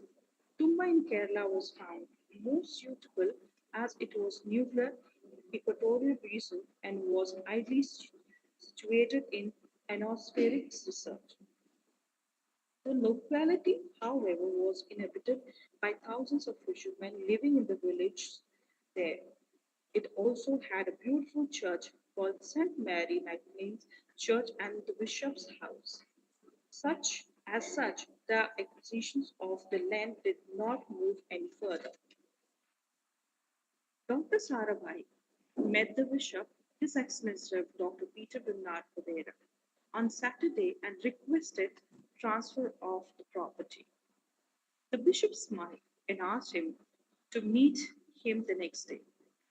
In the Sunday morning service, the bishop told the congregation, "My children, I have a famous scientist with me who want our church and this place I live for the work of space science and research. Science seeks truth that enriches human life.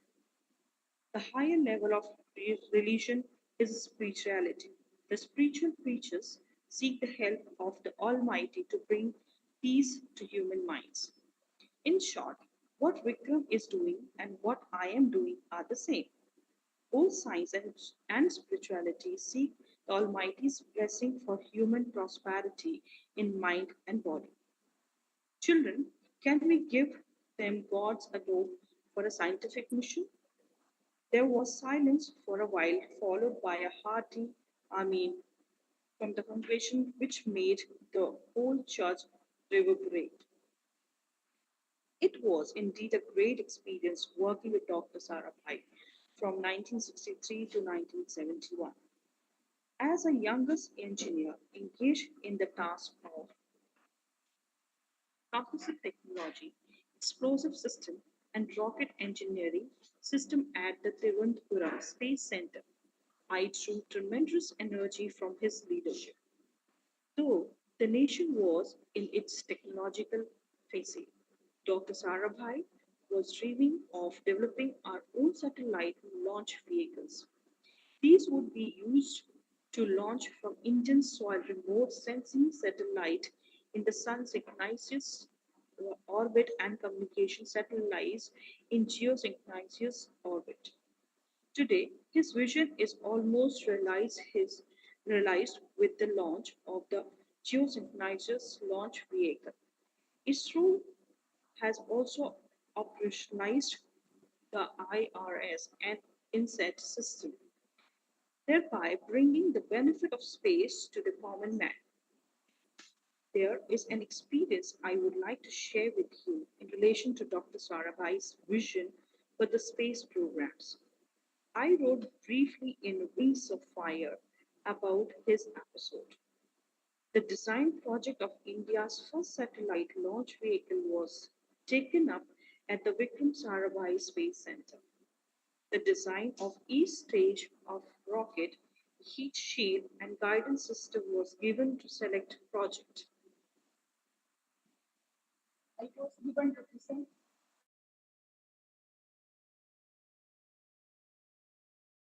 velocity to put Rohini into orbit.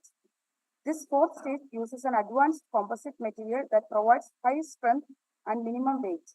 It also has maximum loading of high energy solid propellant. While we were developing the design of this upper stage in 1970, I received a call from Dr. Sarabhai from Ahmedabad stating that we would be visiting Thiruvananthapuram along with Professor Hubert Kurian, chairman of CNES, the French Space Agency. I was asked to give a presentation about the fourth stage to Professor Curie and team. When the presentation was over, we realized that the SLV-3 fourth stage was also being considered as upper stage for the French diplomat P-4 launch vehicle. The CNES needed an apogee rocket motor nearby double the propellant weight and also size of the stage that we had designed. A decision was then taken in the same meeting that the fourth stage should be reconfigured to match and suit both Diamond P4 and SLV3. I mentioned this episode because at the time this decision was taken, we ourselves were in the decision stage. Such was Dr. Sarabhai's confidence in the Indian scientific community. Development work on this stage stated ahead of the other stages of SLV3. With our motivation thus boosted, work proceeded in full swing. A series of reviews took place between the two teams, and the fourth stage graduated from drawing board to developing stage. Unfortunately, in 1971, Dr. Sarabhai passed away, and at the same time, the French government called off the Diamond P4 program. Once the fourth stage was developed and a series of tests were going on, a new requirement appeared on the horizon in the form of Indian building a small communication satellite to be launched by the European Ariane launch vehicle for the Apple Ariane passenger payload experiment communication satellite. The SLV-3 fourth stage provided a perfect fit and it was included in the payload of the Ariane's launch in 1981 from Kourou, French Guiana. The vision seeded in 1970 by Dr. Vikram Sarabhai was indeed realized when Apple was placed in geostationary orbit and started communicating with our air stations. Apple's success proved that a vision with committed scientific support will achieve its aim. This achievement came as a fantastic flip to the rocket technologies in the country. The visionary may not be with us today, but his vision gets realized. The dream of Dr. Sarabhai was shaped into reality by Professor Satish Dhawan.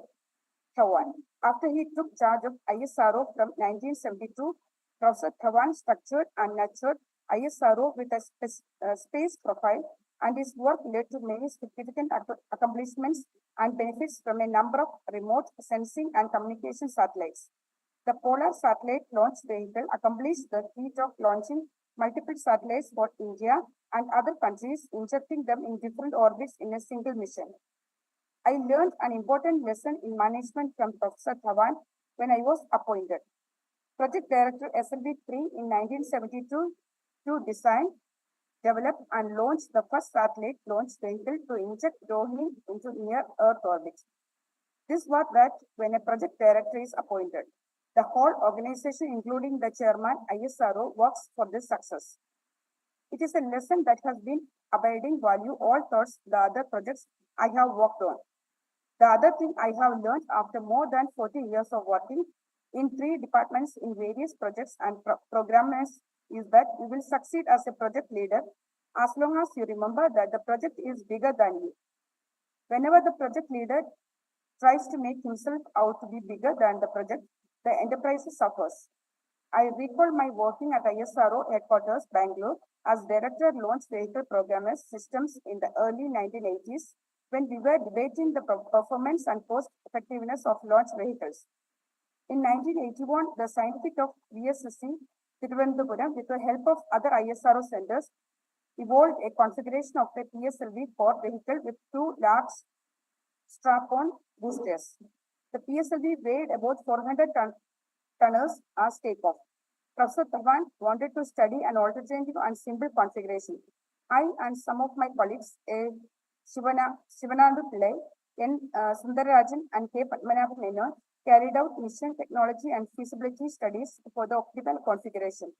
The team designed several options, including a unique port vehicle with an advanced solid propellant booster, using first stage rockets of SLV-3 as strap-ons. This brought the PSLV weight down to only about 275 tons as takeoff. Professor Dhawan used to come almost daily to my small room, which was close to his office, and debate the possible configuration choice. He was himself a foremost aerodynamic specialist with mathematics and system engineering background and would illustrate his ideas on the blackboard and ask us to do more homework. We also studied the growth opportunities of PSLVs with cryogenic upper stage as a GSLV and the possibility of launching due east geosynchronous missions. Professor Dhawan put the two most favored on the experts and the ISRO teams, detailed examination and debate, taking the long-term plans into account, took place and they chose the PSLV configuration as proposed by my launch vehicle team. Professor Dhawan considered the future scenario of operationalization of PSLV and GSLV, bearing in mind the satellites and application programs, and decided on this unique configuration and evolved the roadmap for ISRO for the next 15 years. I and Professor Narasimha brought out a book, Development in Fluid Mechanics and Space Technology, with Professor Dhawan's handwritten 15-year space profile based on the chosen PSLV configuration.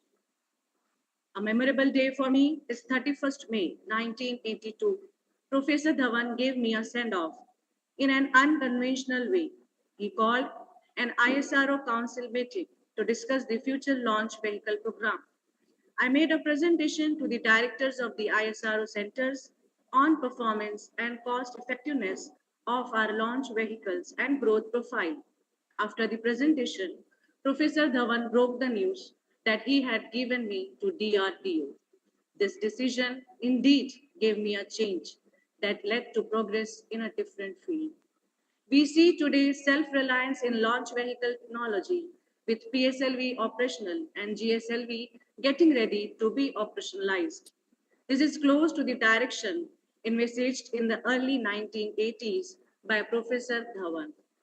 The recognition of ISRO as a successful organization was due to the strong foundation and space profile envisioned by him. One test of leadership is also how well successors are able to carry forward a program. At ISRO, Professor U.R. Rao and Dr. Kasturi Rangan brought further success and glory to the organization. After his retirement, Professor Dhawan continued as a member of the Space Commission and in that capacity continued to help the organization which he built. Remarkably, Professor Dhawan saw the space missions envisioned by him come into being in his lifetime. He also saw in his lifetime many of those he had tutored emerge as strong technology leaders themselves who have contributed immeasurably to the country. What a great personality he was. After joining the DRDO, I started the missile development program there. During the Integrated Guided Missile Development Program, IGMDP, the focus was to design missiles with state of the art performance at the time of deployment. The surface to surface missile Prithvi became the best in its class and users delight with its high accuracy, reliable performance, and the maneuverable trajectories. The first stage of SLV-3 became handy to configure Agni as a long-range deterrent. It blossomed from the REX re-entry experiment program conceived by my team in 1981. Both Prithvi and Agni are in production and induction phase. Trishul, which is surface to air missile, and Akash, once development is complete, will be contemporary missiles. The third generation anti tank Nag will dominate as one of the best such missiles. In any aerospace or missile development program, delays are possible owing to the technical complexity of the work. But this should not deter us. The propaganda of foreign sellers and their associates in India should not dictate India's procurement decisions. My experience in dealing with the network of institutions that has been established is that our country has tremendous potential to develop the best technologies in this field. India could combat the MTCR very effectively, thereby proving to those who wanted us to fail that we can do it. Once we had developed competence in the design of missile systems, I looked beyond the IGMDP. The natural course of action appeared to be the supersonic cruise missiles, which is essential in tactile warfare. Many countries have cruise missiles, but they fly at subsonic speed. Our association with one of the Russian Institute, NPO, developed into a partnership in the joint design and development of supersonic cruise missile system. This partnership is based upon friendship and equal competencies. I recall my association with Dr.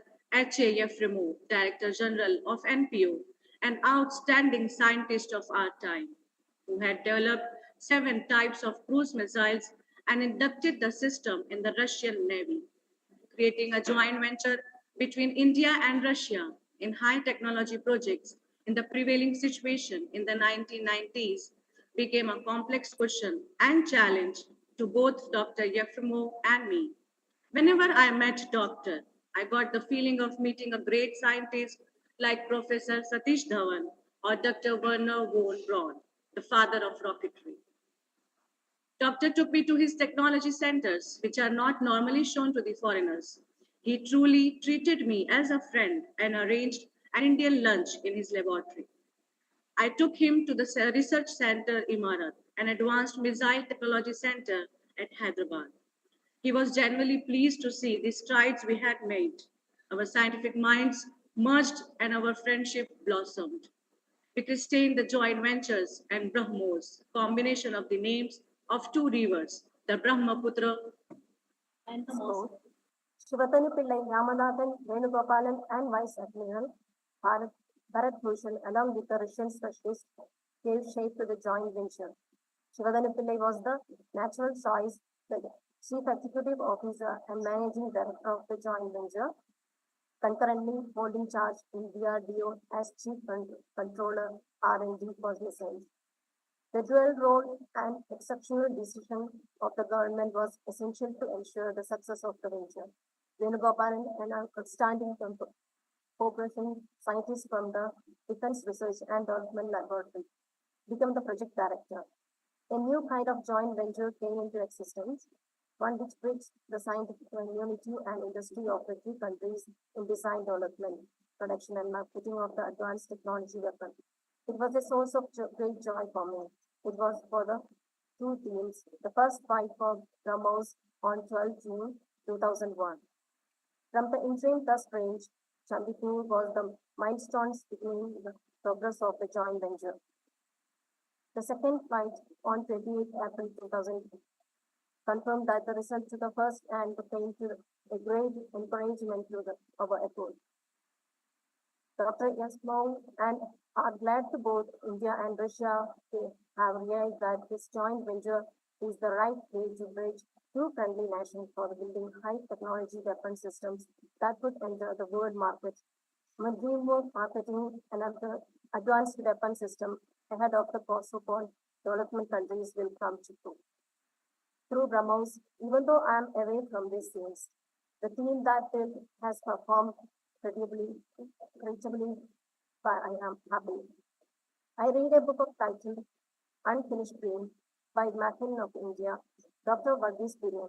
He says in the book, it was by chance I became a dairyman. But a British expert's criticism, the sewer water of London biometrically superior to the milk of Bombay, served a challenge to the young Indian who was taken dairying from the strength to strength over the decades to days. India is the front ranker in milk production. On a visit Anand, I had an opportunity to spend a day with him. As I went around Amul establishment, I saw value addition at work. From milk and cooperative has branched off to marketing numerous varieties, including butter, cheese, and ice cream. These initiatives have given strength to be a major player in a highly competitive market. When I asked him what is in his view was one sure way to launch the country on a growth of trajectory, his answer was you must build on the resources represented by the young professionals and by our nation's farmers. Without their involvement, we cannot succeed. With their involvement, we cannot fail. While thinking about scientists, I recalled my meeting with a medical specialist, Professor Gopinath Subbarao, at the Indo-American Cancer Institute at Hyderabad. I asked him if cancer was some intimate, unmitigated cause. Yes, no, yes, and no, said the 77-year-old Albert Einstein, professor of radiology. Yes, because of genetically inherent certain traits which make us vulnerable to cancer. No, because whether we get it in our escape depends largely on our immense response. Research into how the brain can influence immune responses has given the right to new field called psychoneuroimmunology, PNI. Findings in this field have brought great hope to people dealing with such difficult illness as cancer, AIDS, CFIDS, chronic fatigue immunodeficiency syndrome, and other immune system related diseases. Other fields of research including psychoneurocardiology, PNC, and the study of mind-heart connection, or psychoneuroimmunology, ENH, the study of how the mind can influence blood-related disorders such as clotting problems in hemophilia, such as the power of so these are the diseases which normally require intensive treatment, but even here medicine approach that our minds can play a major role.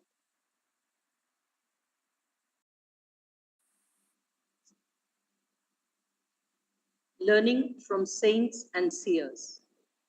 For the society to prosper, there are two important needs. They are prosperity through wealth generation and cherishing the value system of the people. The combination of the two will make the nation truly strong and prosperous. I always tell the young to dream. This message comes from the understanding that each one of us has within ourselves the ability to create the circumstances for success, to attract, so as to say to ourselves what we desire. When, as a child, Einstein first saw a compass, he was fascinated by the way the needle moved whenever he changed direction. Watching the needle move became an obsession with him as he tried to understand the invisible force that moved the compass needle. Where was the force located? Who controlled it? Why did it always work? What was it made of? Were there places that it didn't operate? It is, of course, the magnetic energy of the earth that keeps pulling the compass needle, a tiny magnet, along the north-south axis of the earth's magnetic field. But is that all there it is to it?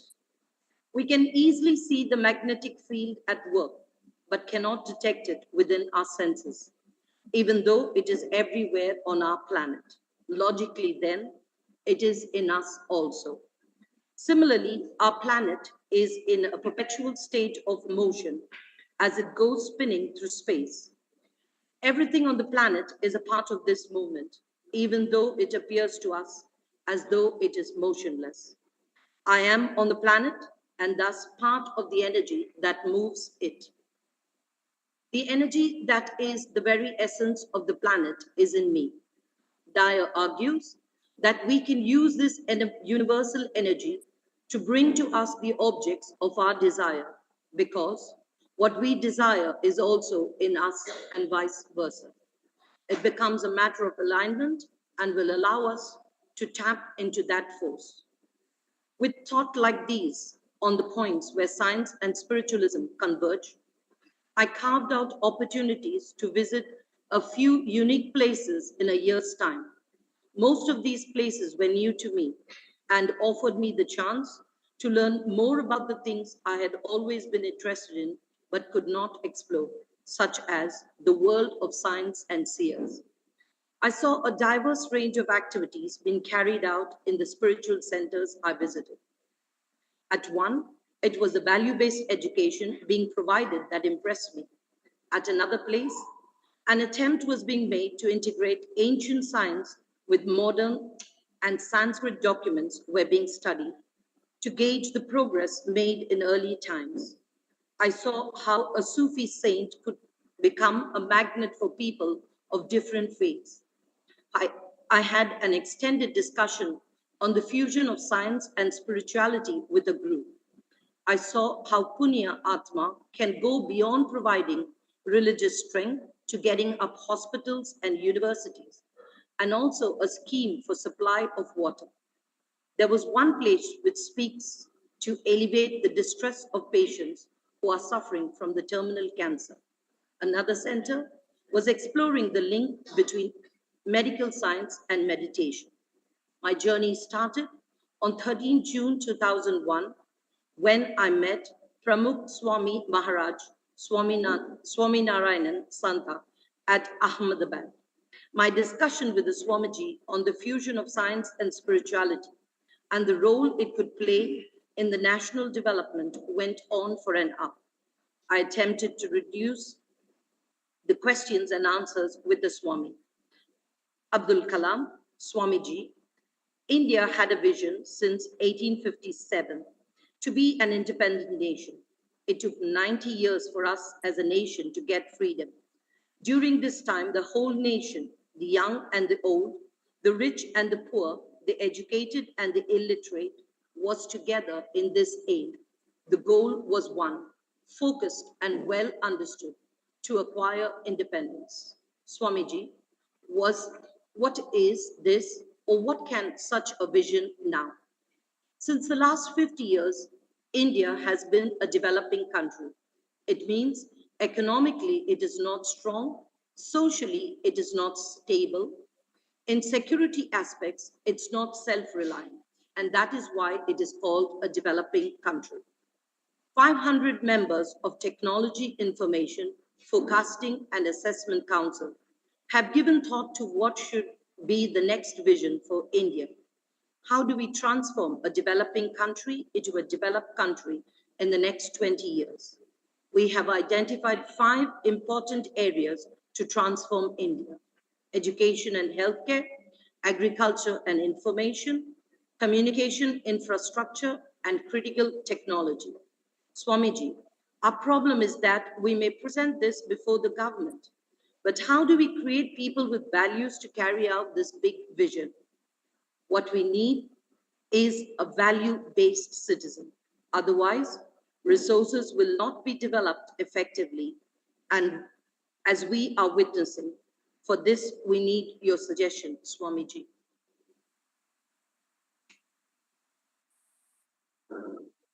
Swamiji, along with these 5, you needed one faith in God and developing people through spirituality. This is very important. We need to first generate a moral and spiritual atmosphere. There has to be a change in today's climate of crime and corruption. We need people who live by the laws of the scriptures and their faith in God. For this, we need to rekindle belief. This will make things easier. Our problems will be solved and we shall be able to achieve what we dream. Swamiji, for carrying forward such a big vision of transforming India, should we first create a spiritual tradition, make people more spiritually inclined, and then embark upon our vision? Or focus on one of the important areas like education or health?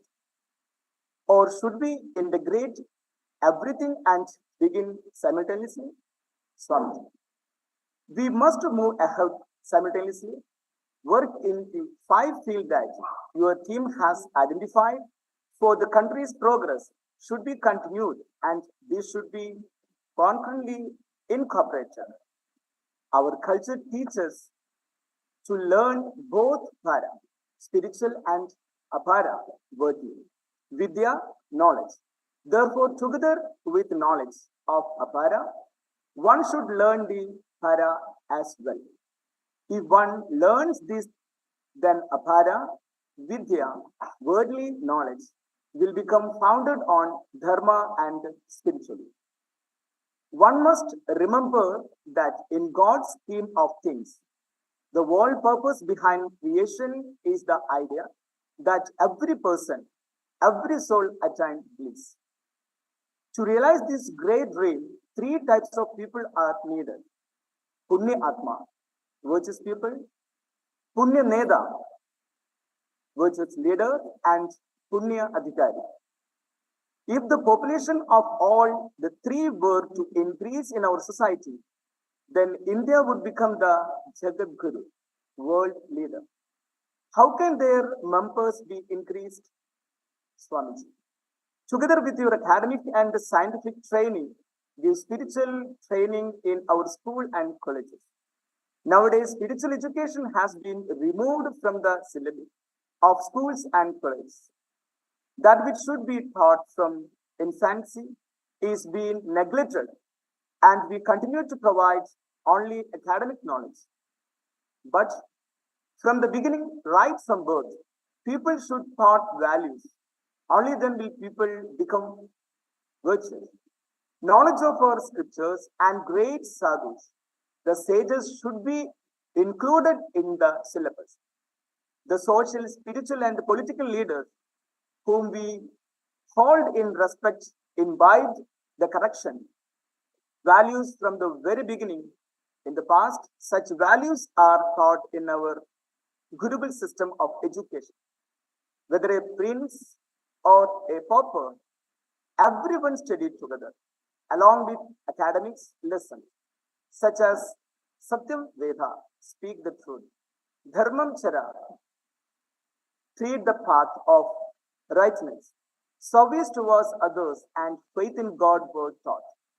Swamiji, good citizen cannot be produced by the laws of the government. Can spiritual institution do it? Can you ask parents to guide their children to learn the right values up to the age 15? Similarly, in all elementary school, teachers should also instill these in the students. But if we fail to do this, then the government cannot by itself produce good. Honest citizen is my understanding. Correct, Swamiji? Swamiji. Yes, it is true. It is definitely true. We have been saying from the very beginning that values should be taught by parents and home, teachers at school, and the Guru in later life. Swamiji, when I first launched a rocket at it failed, but strengthened by ISRO support, my team combated the failure to achieve success. This sentiment is also expressed by Thiruvalluvar in the Thirukural. When failure occurs, challenge it with a cheerful attitude. Swamiji. When one possesses such noble thoughts, patriotism is but natural. That's why we say if spiritual knowledge is given from the beginning, love and pride for one's country, society, and dharma is a natural result. However, spiritual values should form the foundation of life. Spiritual strength is important, and along with this, we must have economic strength, for strength is respect in the world. A combination of both is necessary, and to achieve both, there is only one answer: sweet. Hard work is a must. Swamiji. We often say human effort and God's grace. Even failure of the first rocket which you faced was for your good. It ordered you to make things better. God has ultimately given you success. Okay. For India's development, I wish to establish a trust vision 2020 with 5 like-minded individuals. I seek your blessings for this, Swamiji. God's blessings are already upon you. I shall pray that your ideas are successfully realized. May India prosper both spiritually and economically. What I wish to say is that the stronger the spiritual wealth, the stronger will become all other forms of wealth. If you increase material wealth alone, man will be lost in luxury and worldly pleasure. Spirituality will guide him back, help him rise above mundane pressure. In reality, we rarely provide what is really needed. We provide everything else: clothing, food, shelter. But with all these, we should also provide spiritual wealth. One should remember that when man gains extra money and power more than what is necessary. He invites ruin, restlessness, and destruction. He loses control. It's good that you've come here today. It's given us much joy. The rishis, sages of the past, have also given us signs. You too are a rishi. In September 2001, I visited the Dargah Sharif of Sufi mystic Khwaja Moinuddin Chishti, better known as Garib Nawaz, at Ajmer. Here, in AD 1256, at the age of 114, the saint entered his cell to pray in seclusion for 6 days, at the end of which he passed away. As I went round the Dargah, I was struck by the beauty of all that the shrine symbolized. 800 years ago, a saint traveled from Arabia, passing through many lands before reaching Ajmer. Here, he brought together different communities who lived peacefully around his shrine. The teachings and message of Khwaja Garib Nawaz have been an exceptional character. His simple teachings penetrated even a stony heart. His affectionate look could silence the fiercest enemy. He brought the message of universal love and peace. Chishti Sufis who succeeded him continued the tradition set by him. They were truly the pioneers in national integration. The teachings of Khwaja Sahib have been recorded in several books.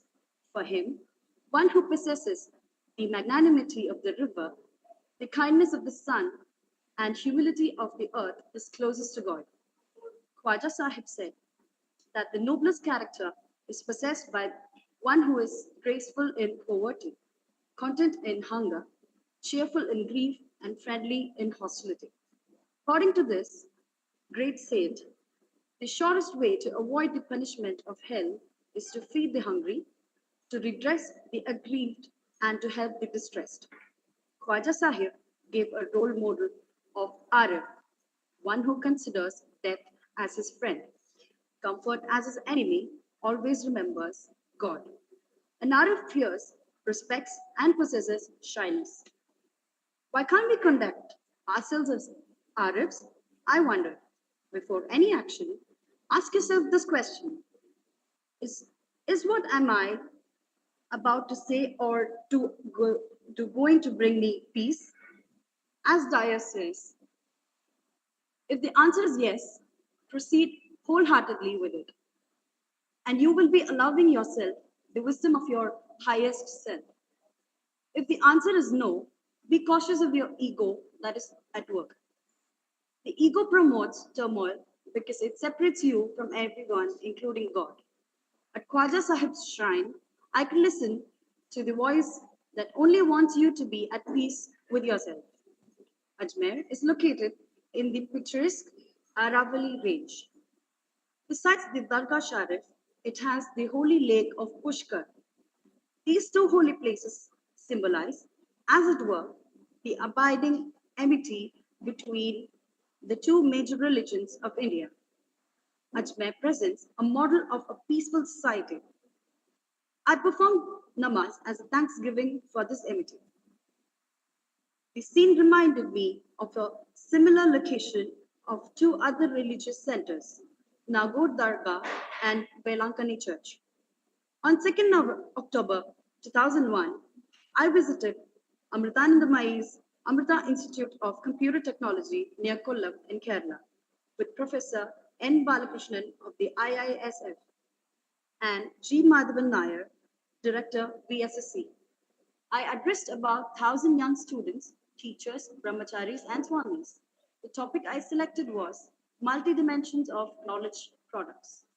I found in the students a high level of receptivity to new ideas. In their questions, they showed interest, not only in technological development, but also in adhering to an honest way of life. After the interaction with the students, I met Amma. It was a remarkable experience. How can one take oneself closer to God was the message she was giving to the people. I wondered at the extraordinary effort that had gone into setting up an institution which could build hospitals, set up management schools of the high caliber, and provide housing schemes for the economically weaker sections of society. My query led to a discussion with Amma and the other sannyasis. Though the institution imparts education in all major disciplines of knowledge and creates engineers, medical doctors, management graduates, and science research scholars, they are still circumscribed by their individual specialization. Amma suddenly said, "Something is missing. How to connect?" What she was referring to was bringing together these capabilities for a joint purpose. I was at Christ College, Rajkot, getting ready for a function there when there was a call from Swami Nikhileshwarananda of the Ramakrishna Mission. Swamiji requested me to visit his ashram, and I had to agree. After the function at Christ College, I rushed to the ashram. It was the time for the evening bhajan, and so touched was I by the singers' serene invocation that I sat down with it for nearly 15 minutes, lost in meditation. Here too, I felt the same vibrations as I did while meditating at Swami Vivekananda Hall, Porbandar, the birthplace of Mahatma Gandhi. On 6 October 2001, the Shankaracharyas of Kanchi organized a very important gathering of farmers from hundreds of villages to launch integrated development through the concept of knowledge empowered rural development. I was invited to participate. Panchayat heads belonging to various political parties converged at Kanchi. To discuss development under a project designed to provide urban facilities in rural areas. I was struck by the fact that spiritual leaders were helping focus programs for development. When the meeting ended, both acharyas called me for a private meeting. Swami Jayendra Saraswatikar inquired about the crash landing of the helicopter and blessed me. Vijayendra Saraswatikar conveyed to me that the Mauli of very famous 300-year-old mosque was waiting in the mud to take me to the mosque. Swamiji suggested that I visit the mosque. His message brought to me an incident in Paramacharya's time, a decade ago, as told by the former president R. Venkataraman. Mr. Venkataraman showed me the mosque very close to the Kanchi mud. A few years ago, the mosque, Jamayat, and the district authorities decided to relocate the mosque to some other suitable place as its present location was inconvenient both for the mud and mosque. As a large number of people visit the historic mosque and there are huge gatherings at the mud too, the traffic was becoming difficult to manage. The mud would rebuild the mosque in its new location. Somehow, this message reached the Paramacharya. He vehemently opposed the whole idea. He said, in fact, when at 4:30 a.m. the call for namaz comes from the mosque, it acts as a wake-up call for my divine duties. And also, for many other reasons, he was opposed to the relocation of the mosque. He made this clear to both the district authorities and the mud. The Paramacharya went into Maunavrat, deep silence. Finally, shifting of the mosque was stopped. I later went to the mosque and met the Maulvi and Kasi and offered namaz there. About 50 students were learning the Holy Quran. I sat with them and asked them to recite the Alhamdu, the surah that embodies the Quran. In Kanchi, I was privileged to see Vedic recitation and recitations from the Quran proceeding side by side. Therein lies the greatness and essence of India. Can Kanchi's integrated approach towards learning become a beacon for us and later for the world?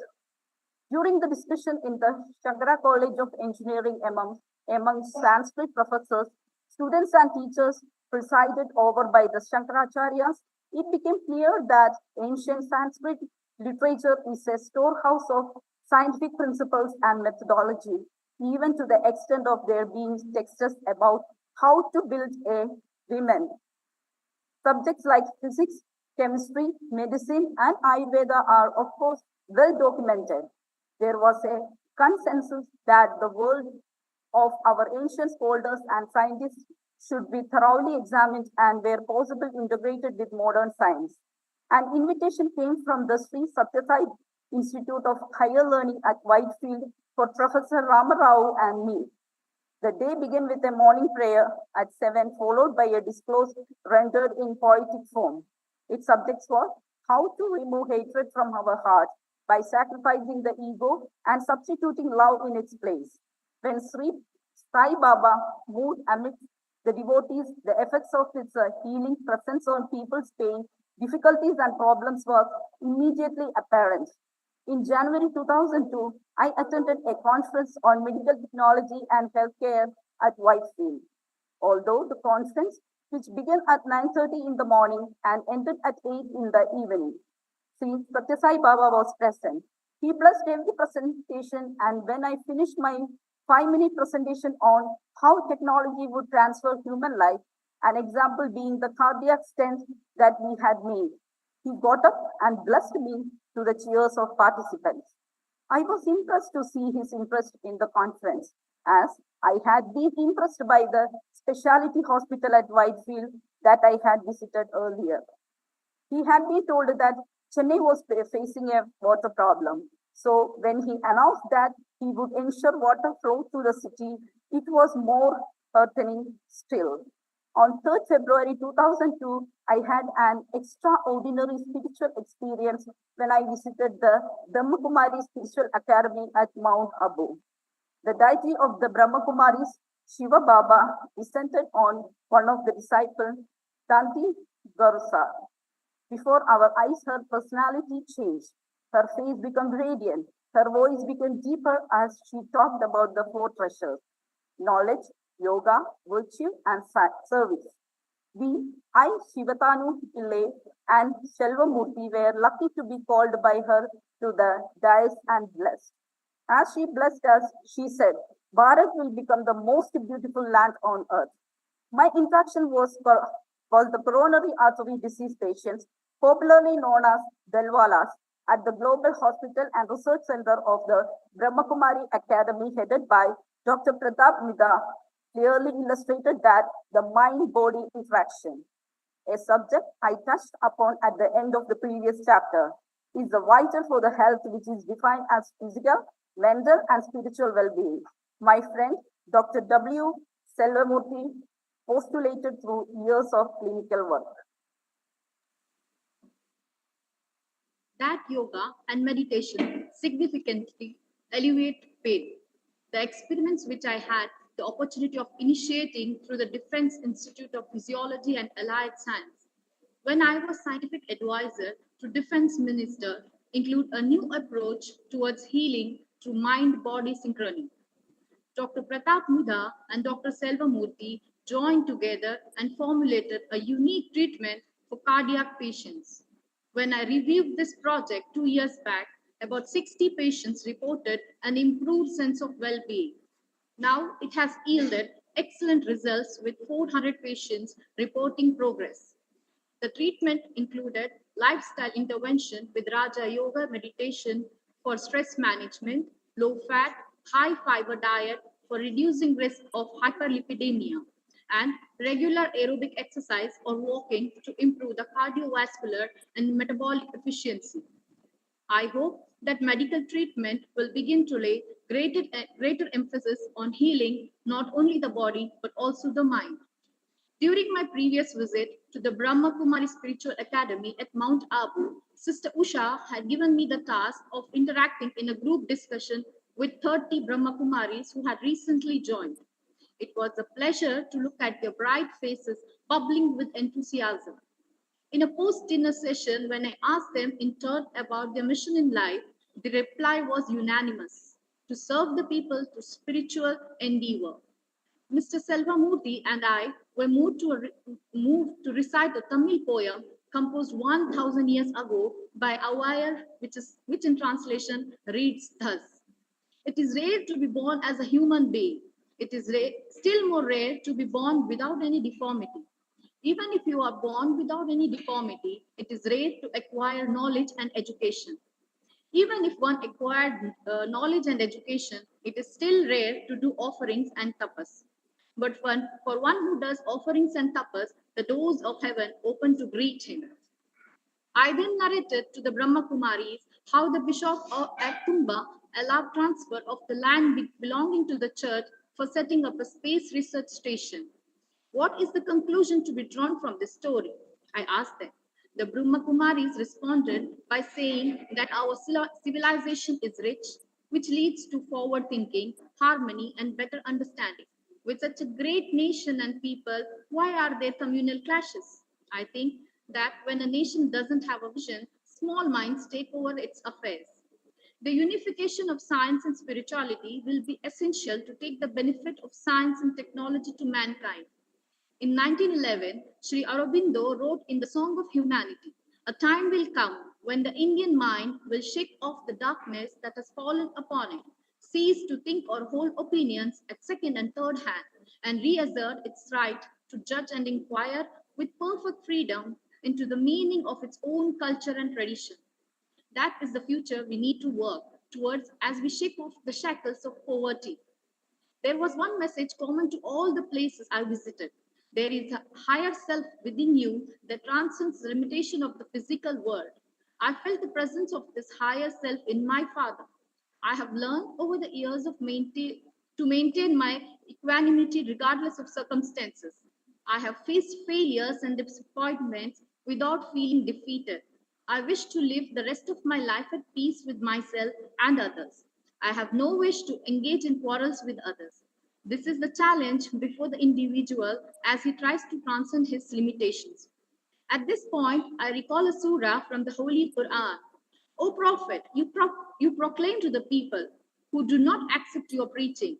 What you worship, I do not worship, and what I worship, you do not worship.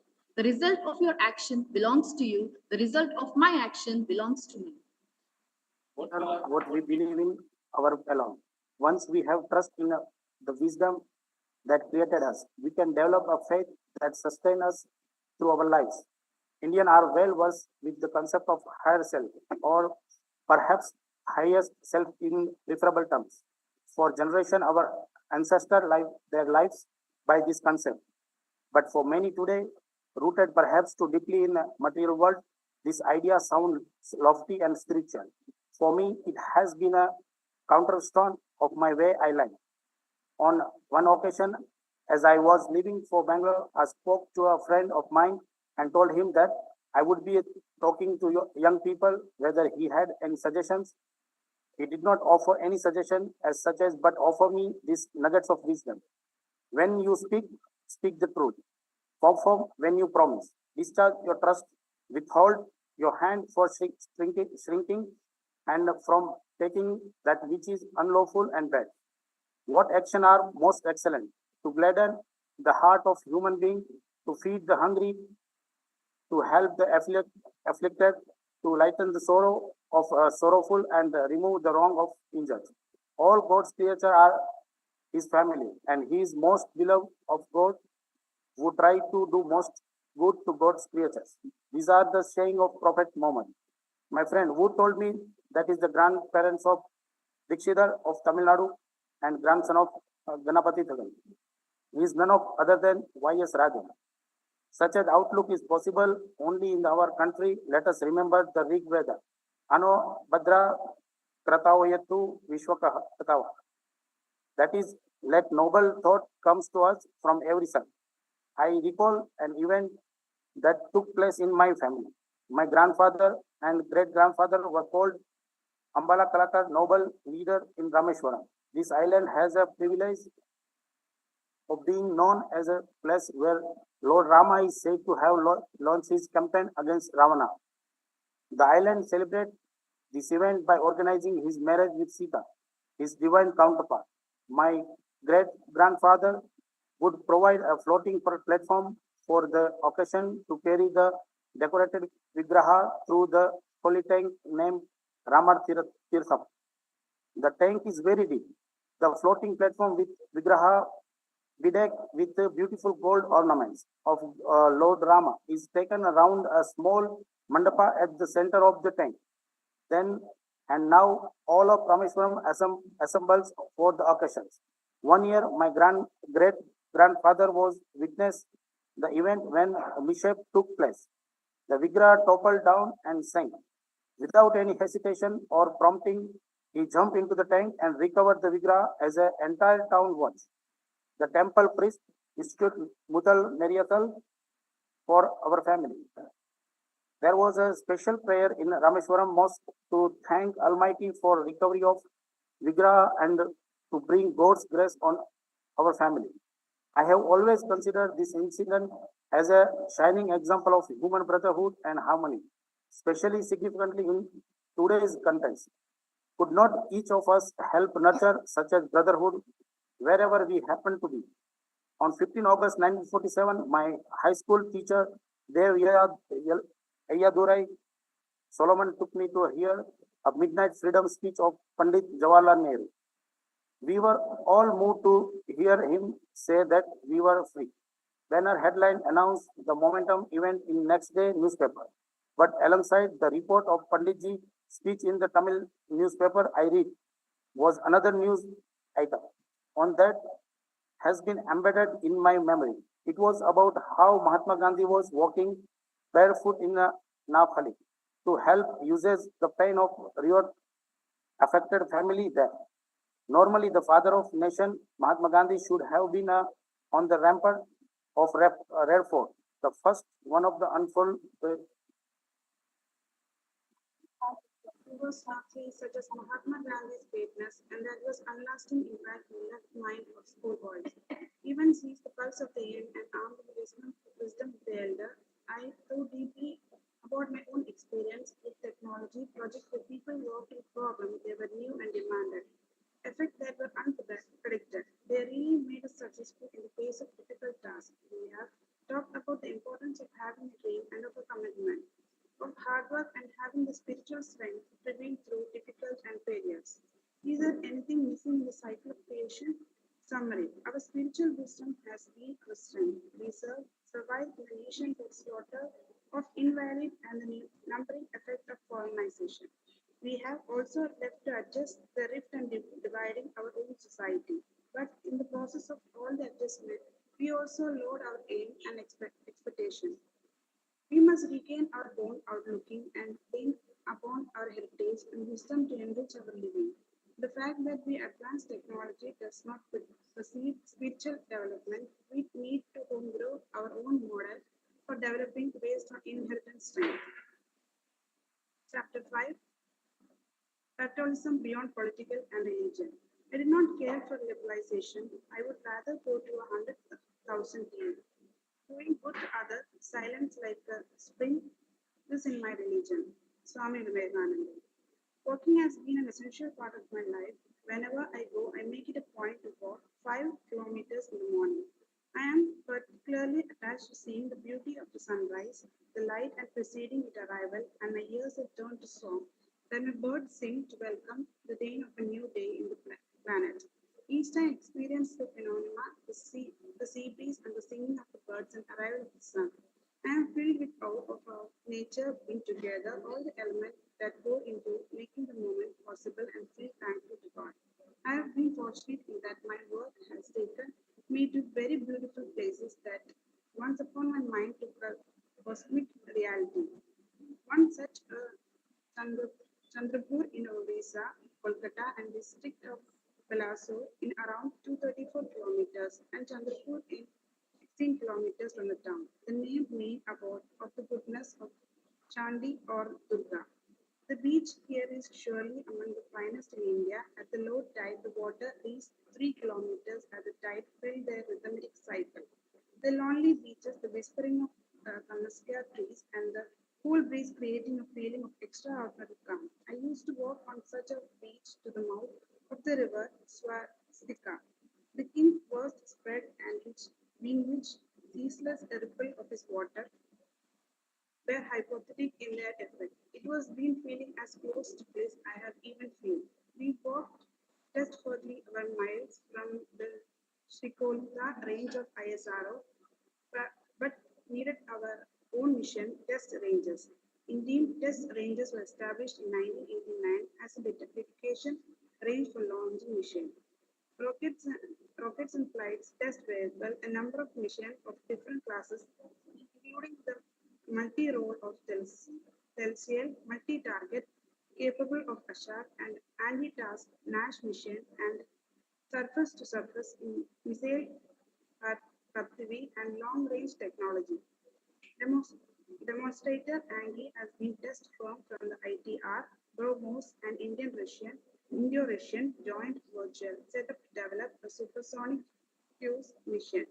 It has been tested in the range. The ITR has been supported. A number of other missions have been tested in multi-carrier rocket launcher, NACA, and pilotless aircraft, Lakia. The ITR has been made capable for testing airborne weapons and systems which help for sophisticated instrumentation. Tested areas include testing large range missiles, air defense, missile search weapons, systems delivered by the Light Combo Aircraft ILA, multi-target weapon system, and high accumulated vulnerable missile.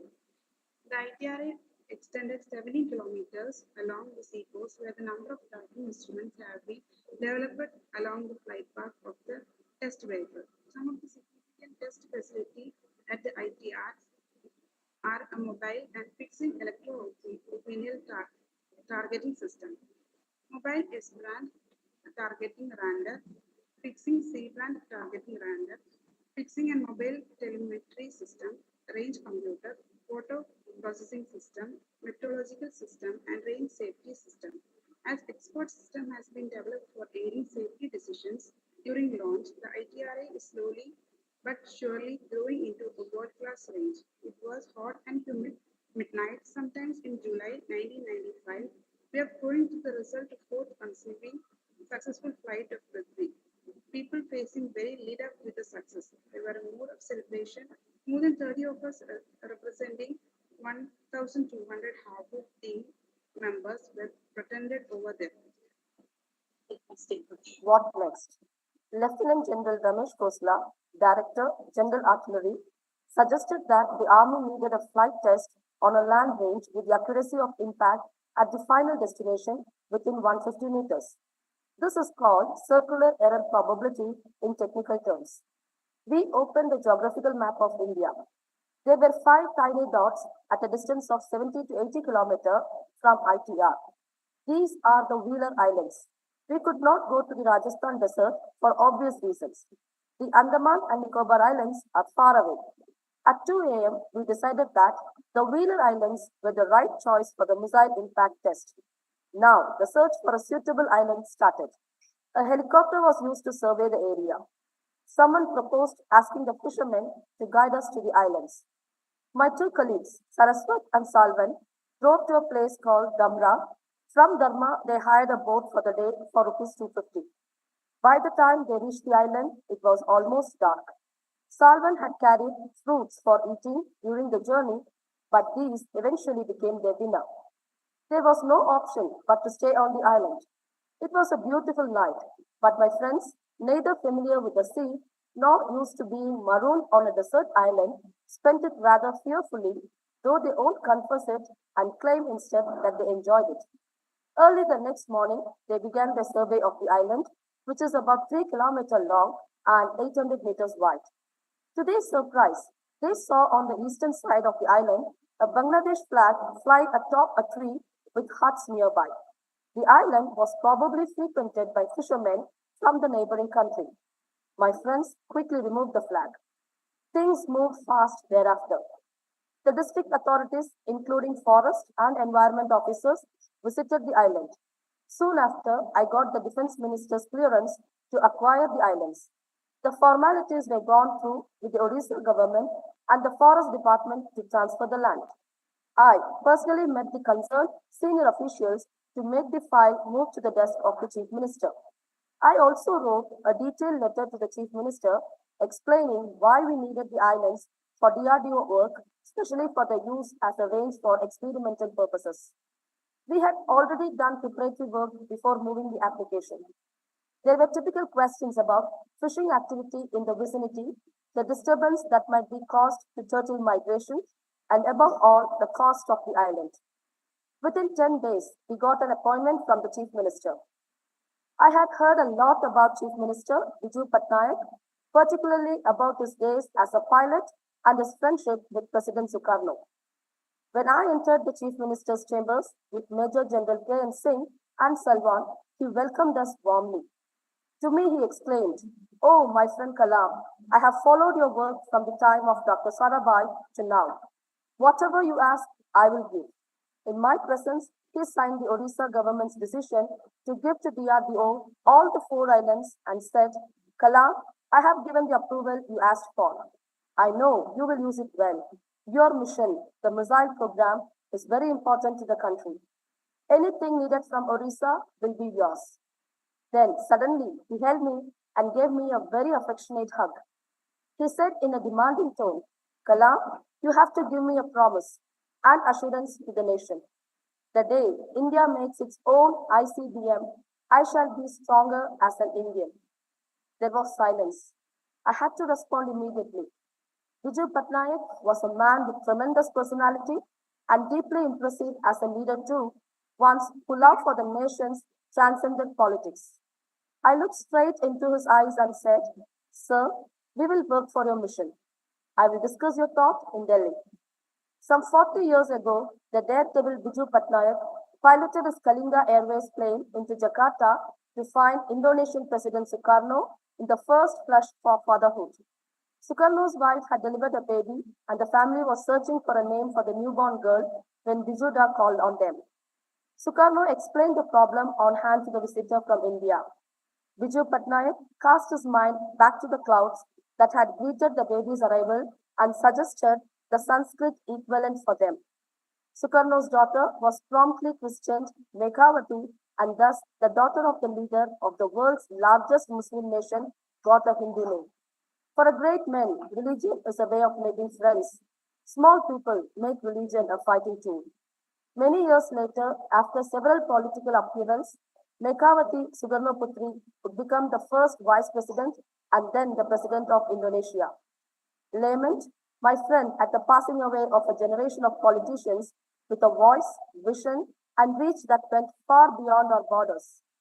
Lament at a state-sponsored, abnormal, and paranoid fixation with a particular country that has blinded us to the rest of the world, including the third world, which we used to head not so long ago, and weep softly at what we have reduced ourselves into the Committee of Nations.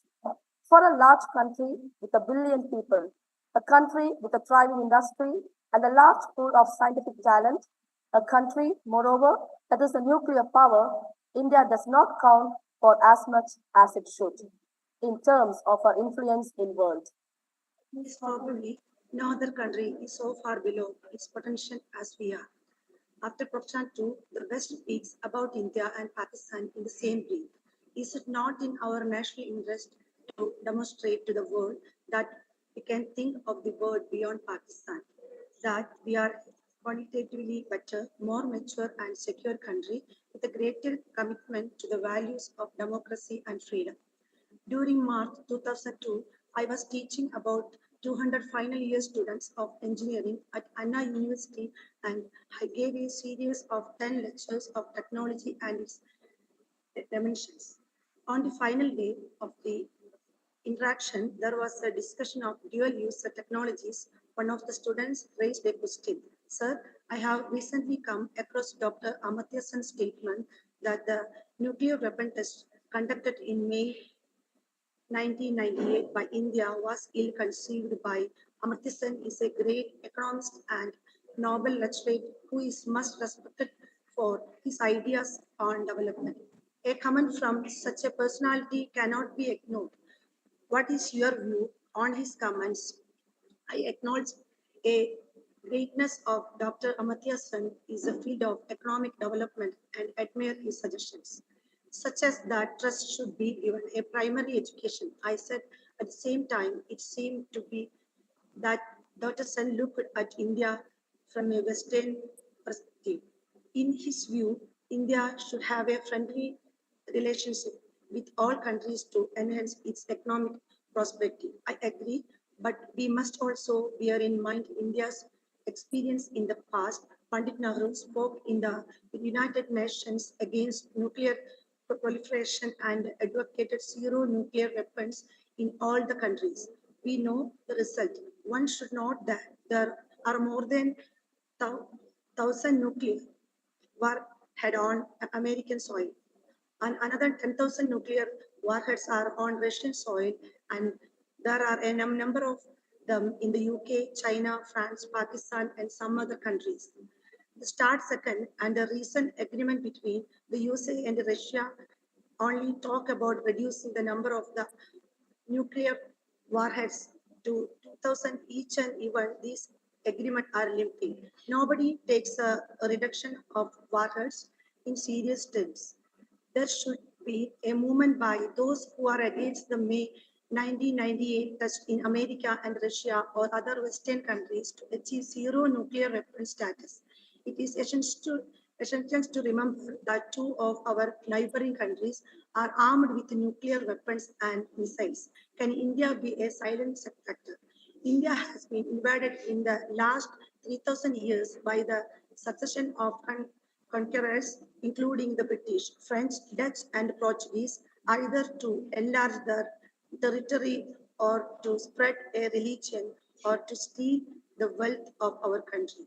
Why is it India never invaded other countries with a few expectations in the Tamil kingdoms? Is it because our king were not brave enough? The truth in Indians were tolerant and never understood the true implications of being ruled by others of generations. But after the long independence struggle, when we got our freedom and the country got united and has physical boundaries, is it possible to remain with economic prosperity as the only goal, the only way to show the strengths on the country? Wisdom might hold differently. Strength prospect, strength and not weakness. Strength means military might, the economic prosperity. The decision and policies of United Nations Security Council are dedicated by countries who possess nuclear weapons. How is it we not get a seat in Security Council so far? But now other nations are recommending that India be made a member.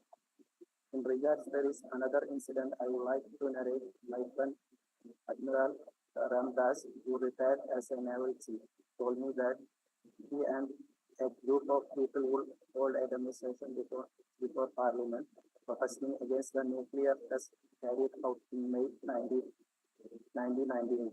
I replied to my friend that he and his group should first demonstrate in front of the White House and turn against the large quantity of nuclear warheads. I call my peoples to rise greatness. It is a call to all Indians to rise their highest capabilities. What are the forces which lead to rise for power of nations? And what are the factors which go to make a nation's fall? Three factors are invariably found in a strong nation: a collective pride in its achievement, unity at the ability for combined action.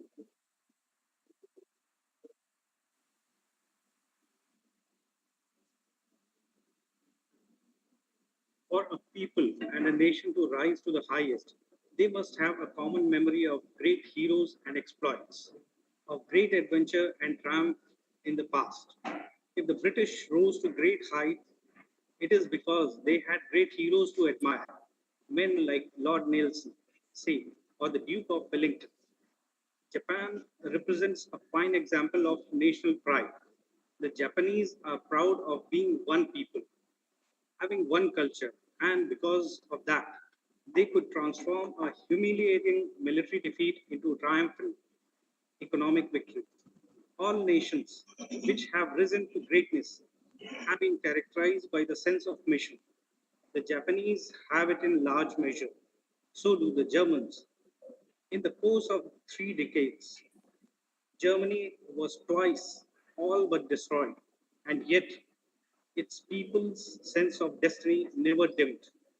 From the ashes of the Second World War, it has emerged as a nation economically powerful and politically assertive. If Germany can be a great nation, why can't India? Unfortunately for India, historic forces have not given a common memory to all communities by taking them back to their roots a millennium down the ages. Not enough effort has been made in the last 50 years to foster that memory. I had the fortune of learning many of our religions in the country from my childhood, in high school, and then onwards for nearly 70 years. One aspect I realize in the center is that the central theme of any religion is spiritual well-being. Indeed, it should be understood that the foundation of secularism in India has to be derived from spirituality. It is because our sense of mission has weakened that we have ceased to be true to our culture and ourselves. If we come to look upon ourselves as a divided people with no pride in our past, no faith in our future, what else can we look forward to? What what else can we look forward to except frustration, disappointment, and despair?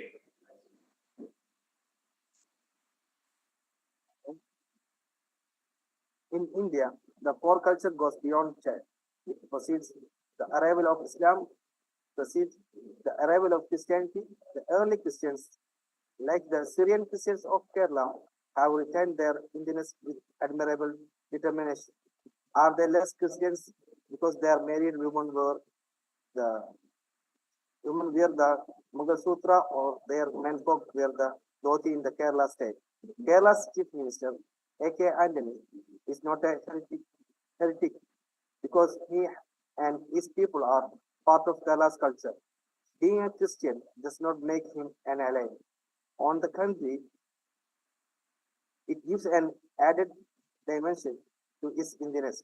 A.R. Rahman may be a Muslim, but his voice echoes in the soul of all the Indians, of whatever faith, when he sings Vande Mother.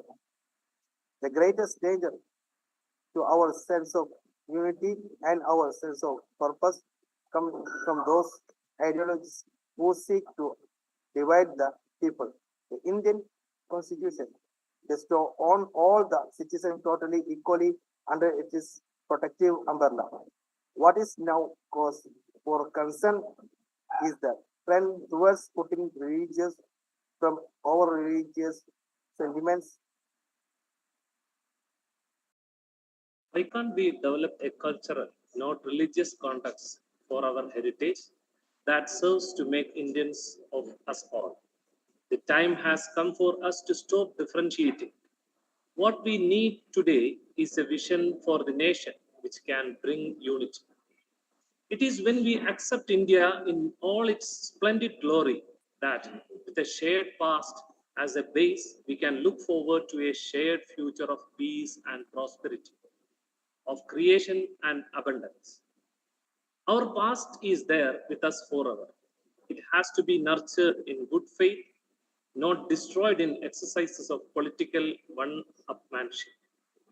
The developed India will not be a nation of cities.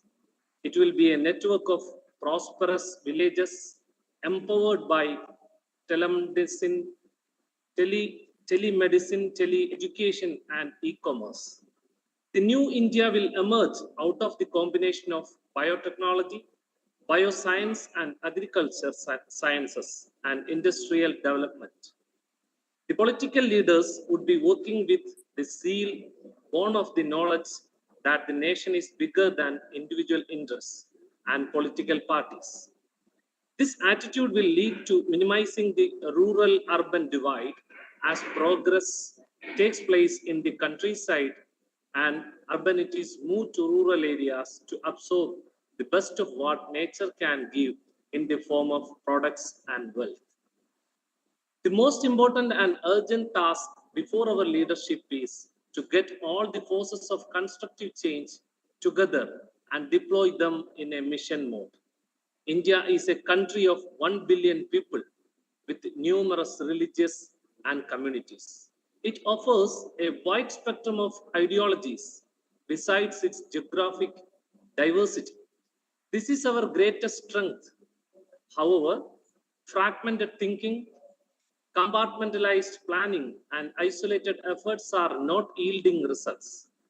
The people have to come together to create a harmonious India. The second vision of the nation will bring about a renaissance to the nation. The task of casting a strong India is in the hands of a visionary political leadership. Summary. There are success stories among failures. There is hope among chaos, promise among problems. We are 1 billion people with multiple faiths and ideologies. In the absence of a national vision, cracks at this steam keep surfacing and make us vulnerable. There is a need to reinforce this seam and amalgamate us into one national forum.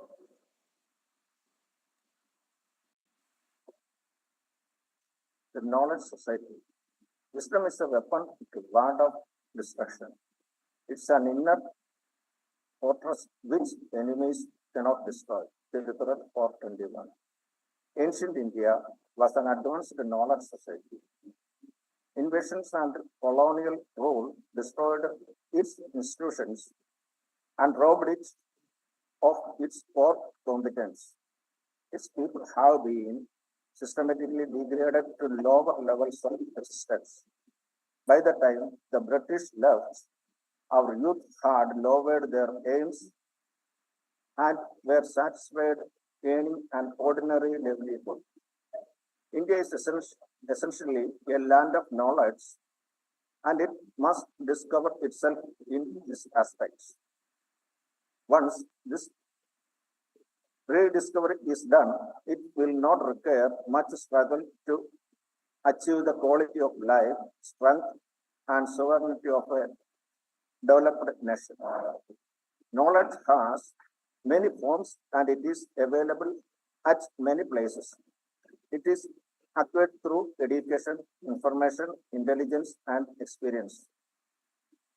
It is available in academic institutions, which teachers in libraries, in research papers, seminar proceedings, and in various organizations and workplaces with workers, managers in drawings, in process sheets, and on the shop floors.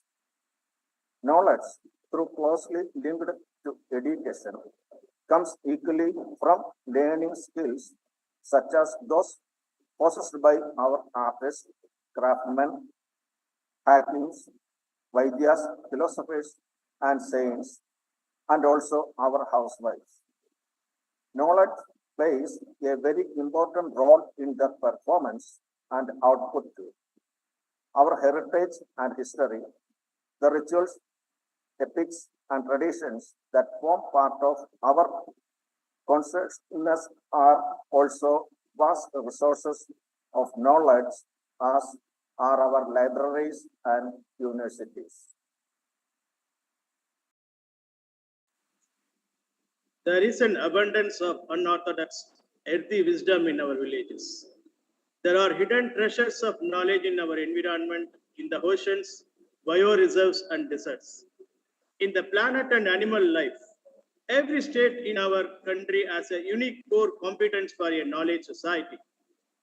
Knowledge has always been the prime mover of prosperity and power. The acquisition of knowledge has therefore been the thirst area throughout the world.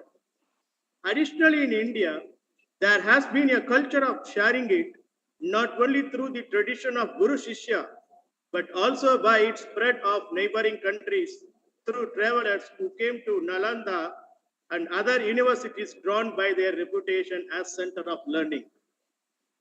India is endowed with natural and competitive advantages as also certain distinctive competencies. But these scattered in isolated pockets and the awareness of this is inadequate. During the last century, the world has changed from being an agricultural society in which manual labor was the critical factor to an industrial society where the management of technology, capital, labor provide the competitive advantage. In the 21st century, a new society is emerging where the knowledge is the primary protection, resource instead of capital and labor. Efficient utilization of this existing knowledge base can create a wealth for us in the form of better health, education, and other indicators of progress. The ability to create, maintain the knowledge infrastructure to enhance skills and increase productivity through the exploitation of advances in various fields will be the key factors in deciding the prosperity of the society. Where a nation qualifies as a knowledge society is judged by how effectively it deals with knowledge creation and knowledge deployment. The knowledge society has two very important components driven by societal transformation and wealth generation. The societal transformation is in respect of education, healthcare, agriculture, and governance. These will lead to employment generation, higher productivity, and rural prosperity. The task of wealth generation for the Nation nation has to be woven around national competencies. The task team has identified 4 areas that will spearhead our march towards becoming a knowledge society. The areas are information technology, biotechnology, space technology, weather forecasting, disaster management, telemedicine, and tele-education technology, utilizing traditional knowledge, service sector, and infotainment, which is the emerging area resulting from convergence of information and entertainment. These core technologies, fortunately, can be interwoven by IT, a sector that took off only due to the enterprising spirit of the young. Thus, there are multiple technologies and appropriate management structures that have to work together to generate a knowledge society. With India carving a niche for itself in information technology, the country is uniquely placed to fully capitalize on the opportunity to quickly transform itself into a knowledge society. The methodology of wealth generation in these 4 areas and to be able to meet an export target set at $50 billion by the year 2008, especially through the IT sector, is a subject that is currently under discussion. Also being discussed is how best to simultaneously develop the capability to generate information technology products worth $30 billion domestically to pump in for societal transformation. I am glad that the Planning Commission has taken a lead in generating a roadmap for transforming India into a knowledge society. I had the opportunity to be the chairman of the steering committee set up for this task. Evolving suitable policy and administrative procedures, changes in regulatory methods, identification of partners, and most important, creation of young and dynamic leaders are the components that have to be put in place. In order to generate wealth, which is the second component for establishing a knowledge society, it is essential that simultaneously a citizen-centric approach to shaping of business policy, user-driven technology generation, and intensified industry lab academia linkages have also to be established. Becoming a knowledge Far by the year 2010 is a very important mission for the nation. While a knowledge society has a two-dimensional objective of societal transformation and wealth generation, a third generation emerges if India is to transform itself into a knowledge superpower. This is a knowledge protection and it entails a tremendous responsibility. It is very important that our communication network and information generators are protected from electronic attacks through surveillance and monitoring. There should be a focused approach to intellectual property rights and related issues. And our ancient knowledge and culture too are part of our resource base and need to be protected as such.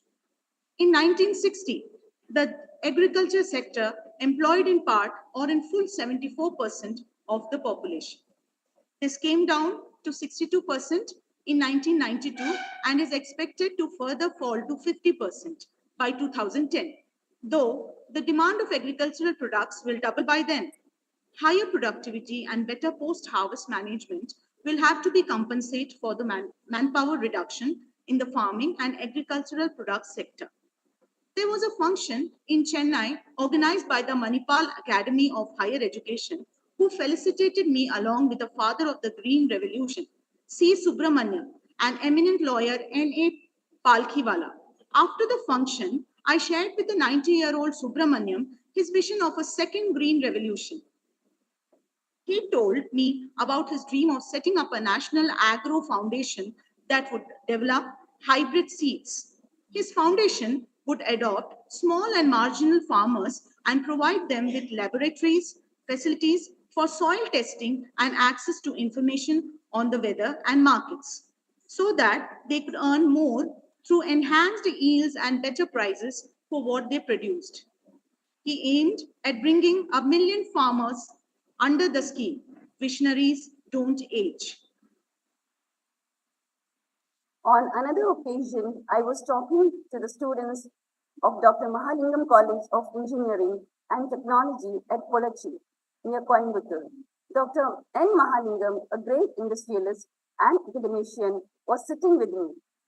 He was telling me how the country can generate wealth through agrochemical and textile industries. Amazed by his achievement in establishing industries and educational institutions, I asked him, "Sir, what is your next mission?" As I said this, I realized I was asking this question of a person who was about 80 years old. Dr. Mahalingam replied, "I have analyzed the Tamil scripts used in the last Sangam, which was 2,500 years ago.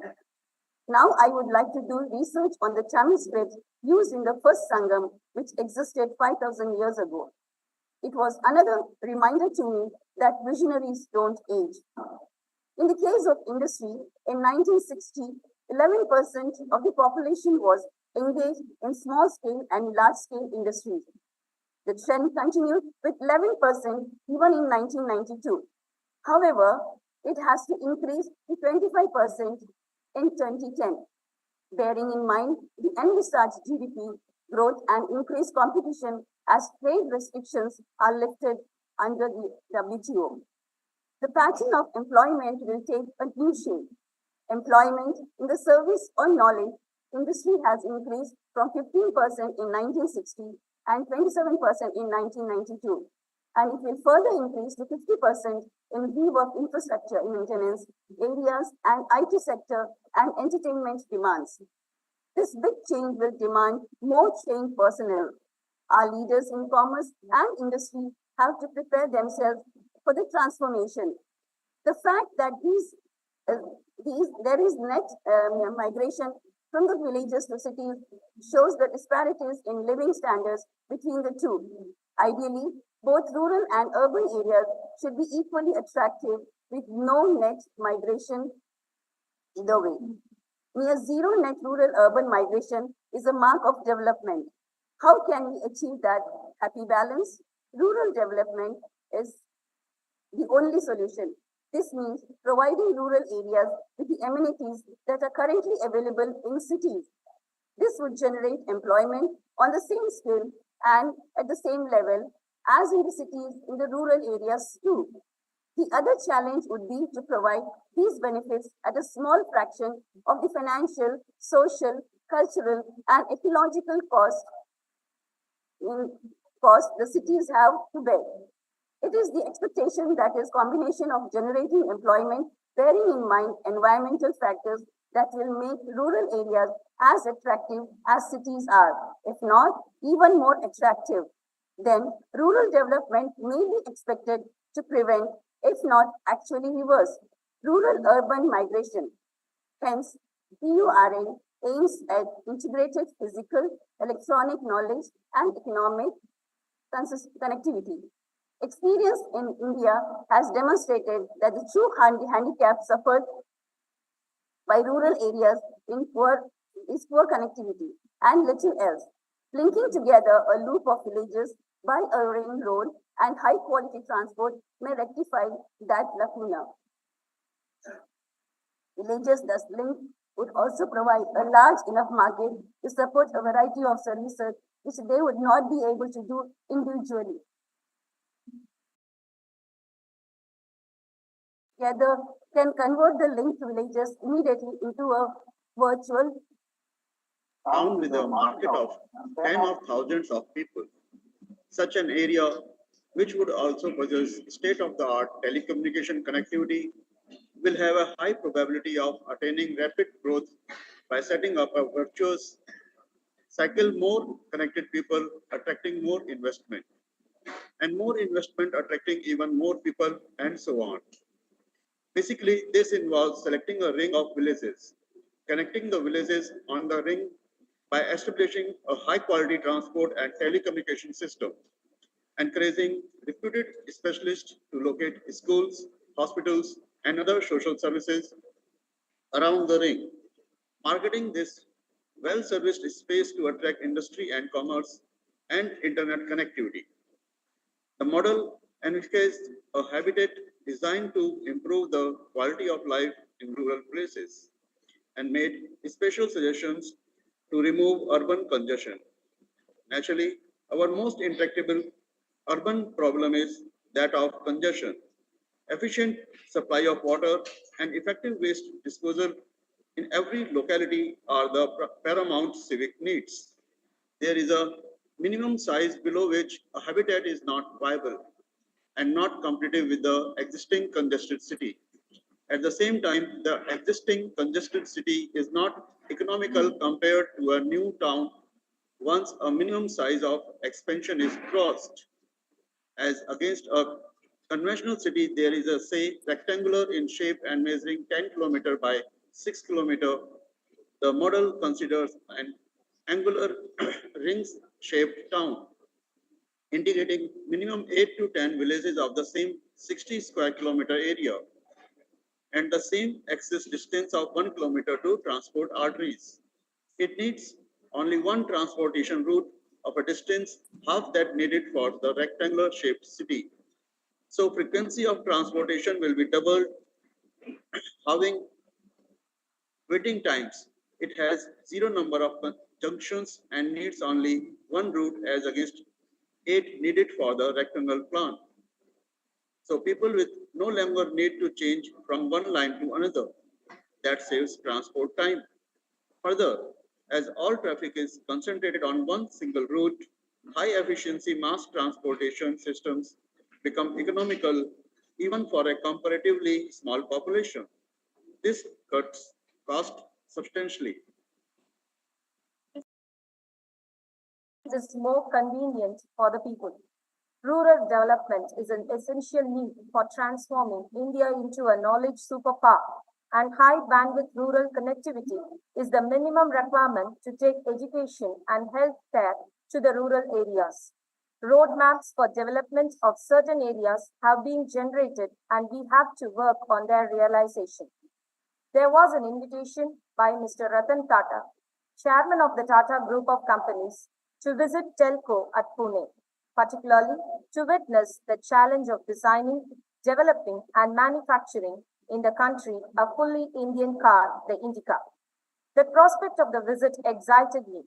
I thought I would get an answer to some questions that I have been asked on many occasions. In 1980, when our team in ISRO launched the satellite launch vehicle and put Rohini into low Earth orbit, it was a big event for the nation. On 4th January 2001, when I saw the first prototype fighter aircraft, the Light Combat Aircraft LCA, designed and developed indigenously by the Aeronautical Development Agency, taking to the skies, again, India was described as one of the few countries to have acquired capabilities in this sophisticated field. This is the result of intensified networking between R&D laboratories, industry, academic institutions, users, and the government. Ratan Tata told me during the visit about his vision of making India a global player in the automobile sector. To implement his vision, he decided to acquire car manufacturing units from many countries rather than set them up here at considerable expense in terms of money and time. He looked towards manufacturing 5 times the present levels so that they could graduate to being globally competitive. This is a beautiful idea. I would add that Indian industrial complexes should become consortia as a first step and then envision becoming multinational companies. I and my team are invited by a number of scientific, industrial, academic, and management institutions to share our experiences in the pursuit of some of the national tasks I have mentioned. One question that came up during my interaction with students in Mumbai rings in my mind even now. Dr. Kalam, we are very happy to see that India can build and produce its own SLVs and satellites, its own strategic missiles, as also nuclear weapons and power stations. Can you tell me when India will design and produce its own passenger car with an Indian engine? When I was going through the design, manufacture of components, sub-assembly, integration, and testing plans at Telco, and was told that the company is producing about 60,000 cars annually, I was reminded of this question. I was not only witnessing the answer to it, but also the technological strength of our nation. I had another opportunity to see a concept take shape when Wipro invited me to participate in a function to mark the commissioning of a mobile heart care clinic at Bangalore in October 2000. This was a collaborative effort of Wipro GE, Care Foundation and Cleansites. My friend Arun Tiwari and I provided the system concept for the project. It was a great experience for me. After the inauguration, I visited the Wipro GE Center that builds specialized medical equipment using advanced technologies. As soon as I entered, a young man approached me and pinned a national flag on my shirt. I shook his hand and asked him, "Young man, will you stay and work for this country?" He replied, "Dr. Kalam, I am in the profession of working on medical gadgets that are used for diagnosis. I am committed to a profession in which one tries to remove pain. I am needed here." I was delighted by his answer. The center itself struck me as a positive collaboration between two nations in the field of healthcare. After the program, Asim Premji, who heads Wipro, accompanied me to the DRDO guest house. On the way, he explained how he was trying to assist elementary schools in Karnataka so that more children could be brought into the classroom. As we were having tea at the guest house, I asked him, "How has Wipro reached its high stature in the business world?" Premji gave a remarkable answer. "Dr. Kalam, I can say there are three aspects that come to my mind. One, sweat for generations and the hard work of teams. Two, in Wipro, we work for the customer's delight. Three, a bit of luck. The third point will not be of any consequence if the first two aspects are not achieved. In Wipro, what we have tried to do is wealth generation with social concern. A common thread runs through the experience of these institutions. It is that we can deliver high technology systems in spite of control and denial regimes. The presence of a competitive environment, networking capabilities, wealth generation with social concern, and above all, ignited minds of the young. These are all very important ingredients for building a knowledge society. Maharishi Patanjali said in the Yoga Sutra, when you are inspired by some great purpose, some extraordinary project, all your Bonds. Your mind transcends limitation. Your consciousness expands in every direction, and you find yourself in a new, great, and wonderful world. Dormant forces, faculties, and talents become alive. and you discover yourself to be a greater person by far than you ever dreamed yourself to be. That is something addressed to all of us. It is the people of a nation who make it great. By their effort, the people in turn become important citizens of their great country. Ignited minds are the most powerful resource on earth, and the 1 billion minds of a nation are indeed a great power waiting to be tapped. Summary. Ancient India was a knowledge society that contributed a great deal to civilization. We need to recover that status and become a knowledge power. We must learn from our mistakes to achieve a better standard of life. A developed India will supplant a spirit of defeat with the spirit of victory. Getting the forces together, determined that things can and shall be done, and then we shall find the way. Abraham Lincoln. As our experience reveals, progress is rapid wherever there is an efficient administrative setup, a high level of education, and minimum political interference in development activity. To me, development is a security-centric phenomenon from poverty to food security, social security, and thereafter national security. In India 2020, we have identified 5 areas where India has a core competence for integrated action. First among these 5 is agriculture and food processing, where we have set a target of 360 million tons of food and agricultural production. Agriculture and agro-food processing, particularly by way of value addition, would bring prosperity to the rural people and speed up economic growth. The second area is power. A reliable supply of electricity in all parts of the country is a must. The third area is education and healthcare. Here, we have found that education and healthcare are interrelated. For example, Kerala, with high literacy and better healthcare, could bring down the rate of population growth and improvement in the quality of life in the state. Similarly, in Tamil Nadu too, we have seen a fall in the birth rate that is linked to these factors. Studies in Andhra Pradesh indicate a similar trend. These trends need to be replicated in states like Bihar and Uttar Pradesh, where the level of population growth remains high. The fourth area is information technology. This is one of our core competencies and holds the potential to rapidly transform backward areas, besides promoting education and generating wealth. The fifth area is the strategic sector. This area, fortunately, has witnessed growth in areas like nuclear, space, and defense technology. Action in these 5 areas, properly integrated, would lead to food, economic, social, and national security. A strong partnership between the research and development institutions, universities, industry, and the community as a whole, with the government, departments, and agencies, will be essential to accomplish the vision. The key to success lies in connectivity. The development of education and healthcare will yield the benefits of smaller families and more efficient workforce.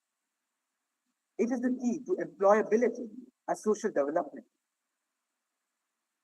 Improvements in the agricultural sector, including that of food processing, would lead to food security, employment opportunities, and rapid economic growth. Growth in the information technology sector would assist rapid economic growth as well as play an important part in speeding up development. Electric power provides energy security so crucial for all sectors. The strategic sector has a direct impact on industry, sustaining growth and technological strength. For balanced development, all the 5 areas are of importance. The combined effect of these 5 areas will result in GDP growth rising from present 6% to 10%, and the lives of 300 to 400 million people who are presently living below the poverty line would be significantly improved. Now, what TIFAC means in three areas: agriculture, advanced education, and rural connectivity. In doing so, I drew on my earlier experience in the mission areas of sugar, fly ash, and composites. With Professor S.K. Sinha, a renowned agricultural scientist, TIFAC took up a project to enhance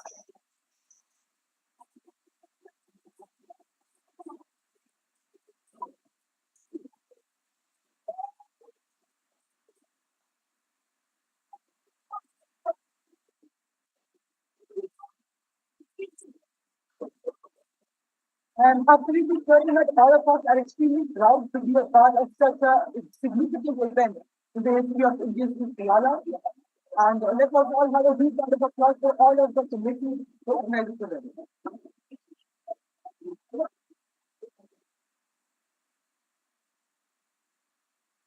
Well done, well done.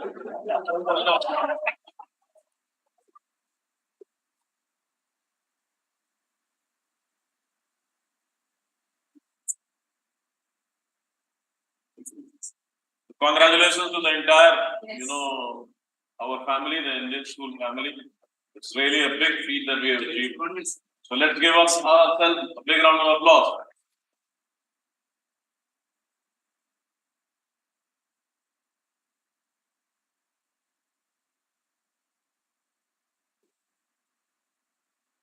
And thank you very much. Really, it was something, it was very, very academic. We were doing so many other things. This is something purely academic and really won the heart of many people. And we have got real good involvement from everybody. So thanks to all the teachers, to all the students, to all the SNC members, people of the community, parents, those from the IT department, the science department, all, volunteers, the principal, the two AVPs, everybody. Maybe I'll forget the name.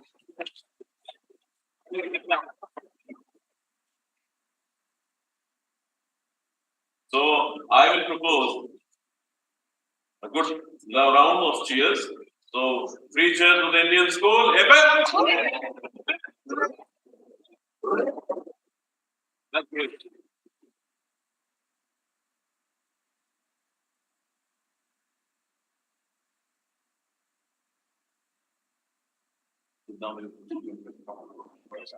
A very good evening to one and all gathered here. First of all, many congratulations to the entire fraternity of Indian School Salala team for completing an uphill task of 40 continuous hours of relay reading and thereby has set a record among Indian schools in Oman for accomplishing a rare feat of this kind. The school is celebrating 40 years of establishment and we have been organizing series of events. Of all the events, relay reading was one of its kind, and the school wanted to create a record of a rare achievement in this region. When the idea was shared, there were many questions like if it is possible for a few hours, can this be done without any break? The school management, admin team, 40th year committee, and the entire fraternity of stakeholders took this as a challenge and decided to go ahead with a relay reading for 40 continuous hours. The Francis Bacon rightly said that reading makes a man full. The objective of this relay reading was to experience the lasting pleasure of reading and to create awareness and the interest among the stakeholders in books and revive the reading habit. Indian School Salala has come up with an ingenious endeavor. More than 738 students of class 5 to 12, hundreds of parents, alumni, teaching, faculty, admin, and the school management member, led by President Dr. Sayyid Hassan Jamil, made this task possible to celebrate the 40 glorious years of Indian School Salala through marathon reading. At this significant moment, first and foremost, We are very grateful to His Majesty Sultan Hatim bin Tariq for his benevolence and generosity. We are very much thankful to our chairman, Dr. Shiva Kumar Manikam, Board of Directors, Indian School in Sultanate of Oman, and DIC, Mr. Sirauddin Nehlat, for their able guidance in all our activities and endeavors. I am indebted to our president, Dr. Syed Hasan Jamil, and the school management member for their enormous support in all our tasks and the sportive participation and support in the relay reading. In concluding speech, I need to make a special mention on the contribution of 40th year committee of SMC, and I must thank Mr. Yasser Mohammad, chairman of CC and 40th year committee, Mr. Sanjeev Singh, vice president of SMC, Dr. Mohammad Yusuf, convener SMC, and other members of our 40th year committee. My sincere gratitude to all our dear parents and alumni who responded and participated in this marathon reading.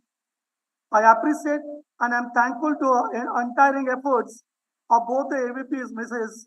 Anita Rose and Mr. Vipin Das, 40th committee team, all the convener, technical team, and more importantly, all my teaching staff and non-teaching staff who were there with me last night.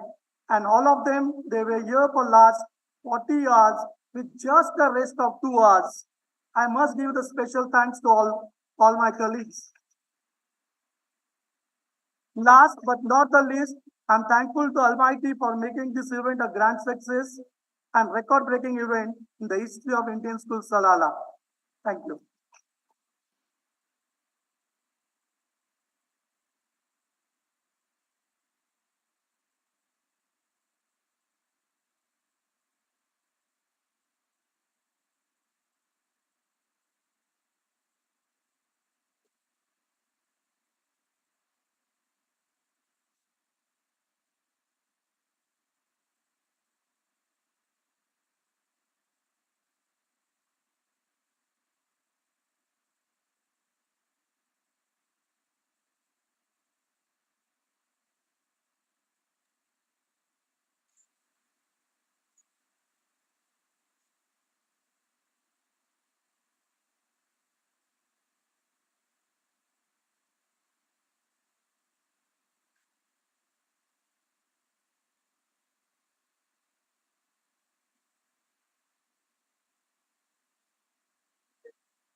Song.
song is composed and written by Dipti, and I'm sure that you will enjoy this particular song and see the enthusiasm and the confidence of my teachers. They were knowing this 40 hours starts, we are going to do it very successfully without having any trouble.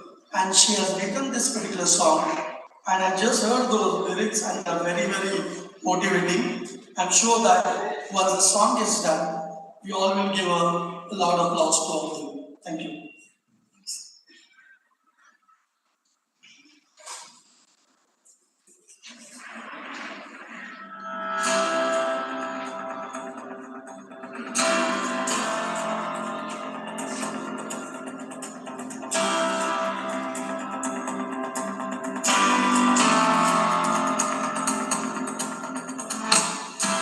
This one is only for those who need a history of death. What they need is only will and become. Your witnessing, we witness everything. What else we need nothing else. We are ready to be let go, yes. As the universe proves to stand for us. Nothing can compare to keep us up. Yet everything can happen to raise a crown. Nothing can compare to keep us up. Yet everything can happen to raise a crown.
Thank you.